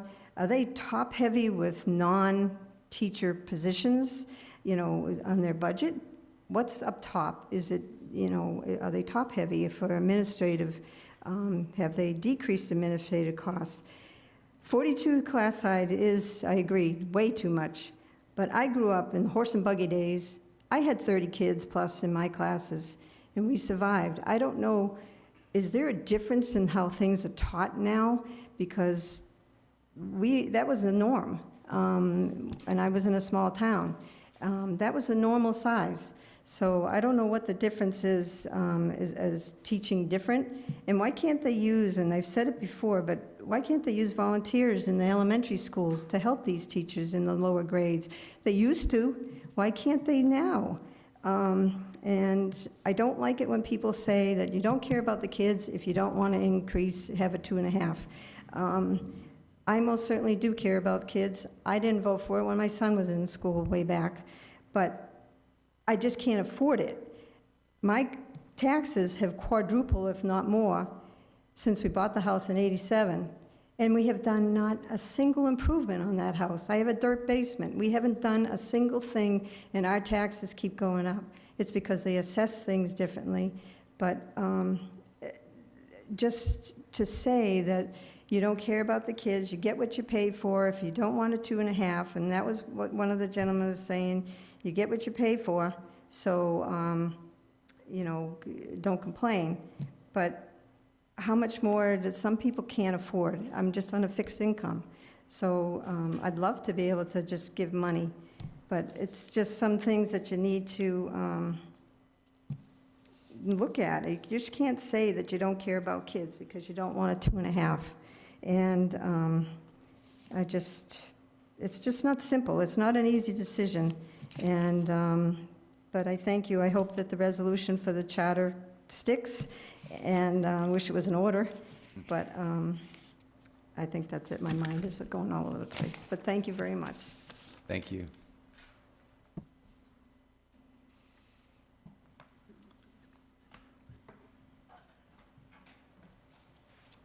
Good evening, Carlton Hunt, Austin Street. I just wanted to compliment the town manager in that very simple presentation. Also, the superintendent was clear, and Azu was pretty clear. Yes, there are still a few little things that we have to address, like the 1.33 daily, but I understood that 500,000 gallons a day could come out of 10A and 10B, and that would raise the, planned by the end of June, weather permitting and construction issues permitting, but that would raise that to 1.8 millions. So I think there's some numbers there that are being improved, and we should see that in 3 or 4 months. Thank you. I hope this calms, and these presentations calms the information that's being put out on Facebook. This presentation should explain, and did explain, even though I have high degrees and I sort of understood the engineering presentation, KISS principle is really critical. And I think we met that line today, and I really hope the rhetoric online calms down. Thank you. Thank you.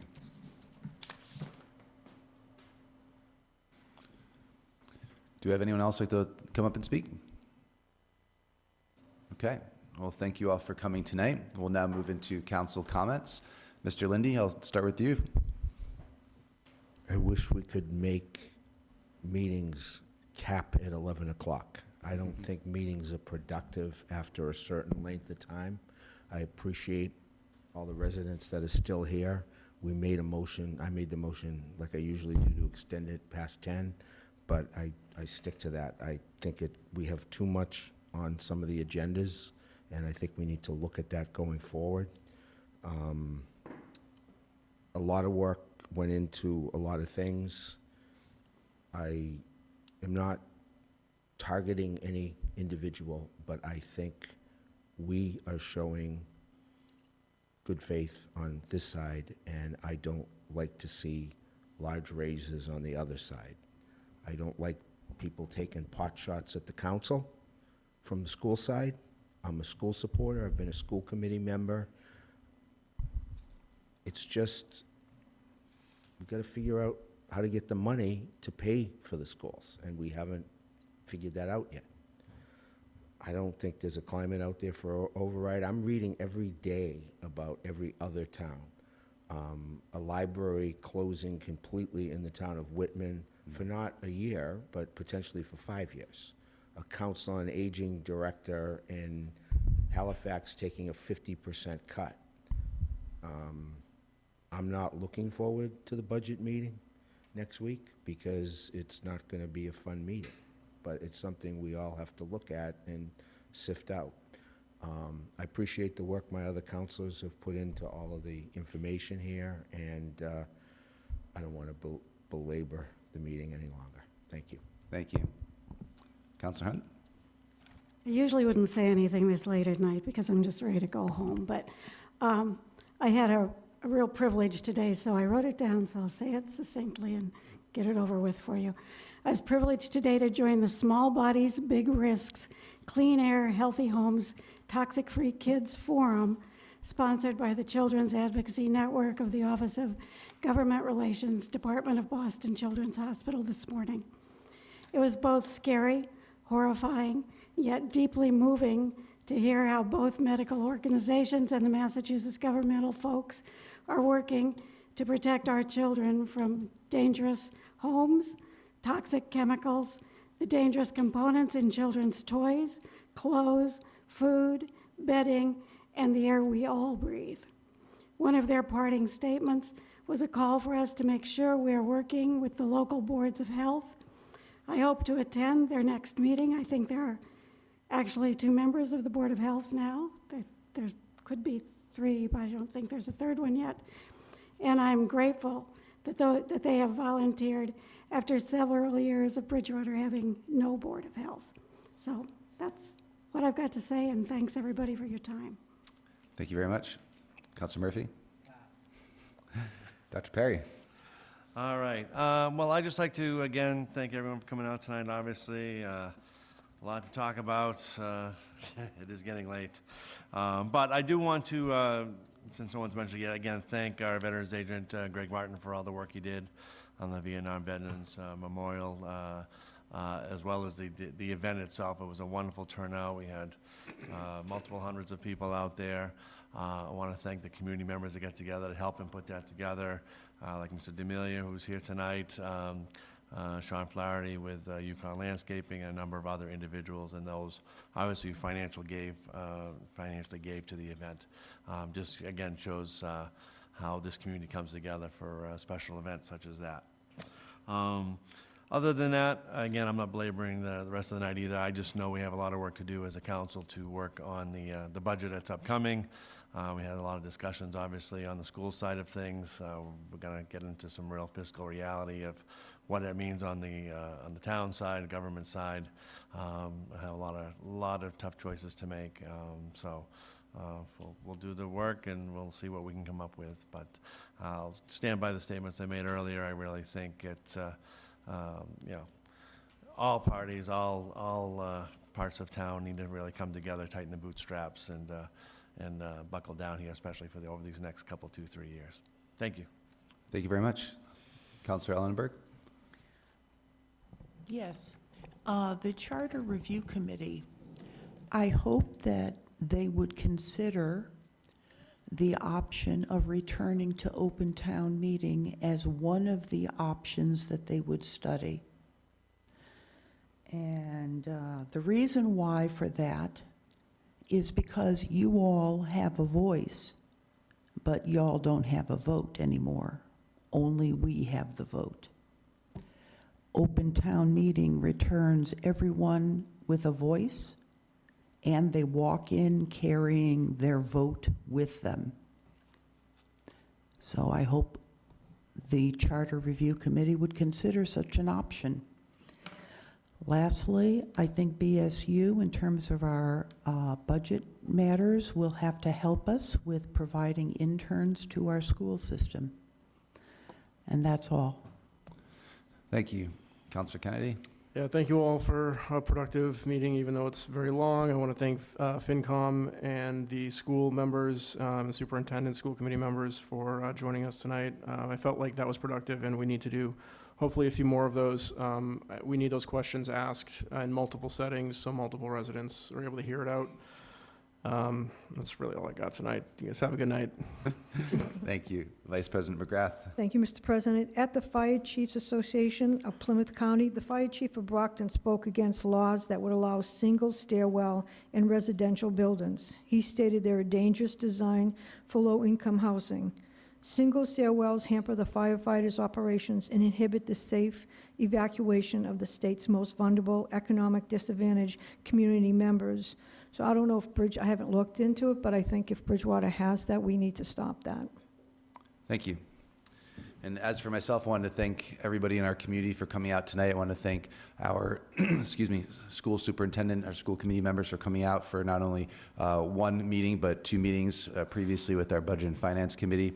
And I understand and want us all to recognize that our community is facing a lot of challenges. Obviously, the water issues are front and center, but we also have a lot of fiscal challenges with our budget. But I'm very confident in us here, our town council and our town manager, to navigate those challenges. And I look forward to doing a lot of hard work with you all the rest of this month. We've got a number of meetings on our agenda. I'll see everybody here in just under 48 hours. So I look forward to continuing to work with you all. And I will entertain a motion to adjourn. So moved. Second. All those in favor? Aye. Any opposed? Okay, motion passes. We are adjourned. Thank you.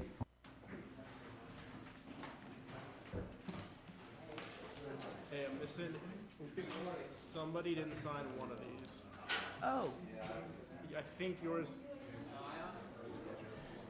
Yeah, I think it's. How you doing?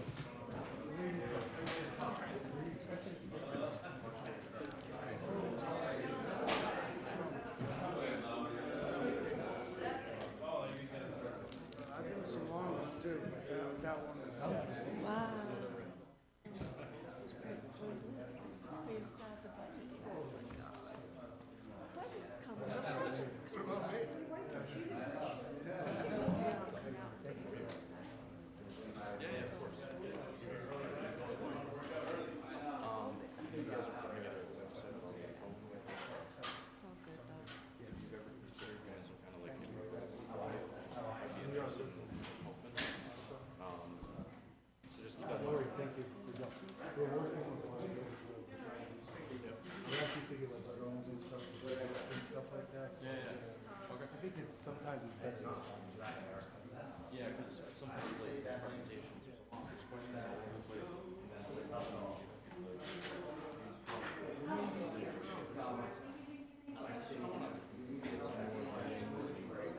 Maybe I have things to say here and there.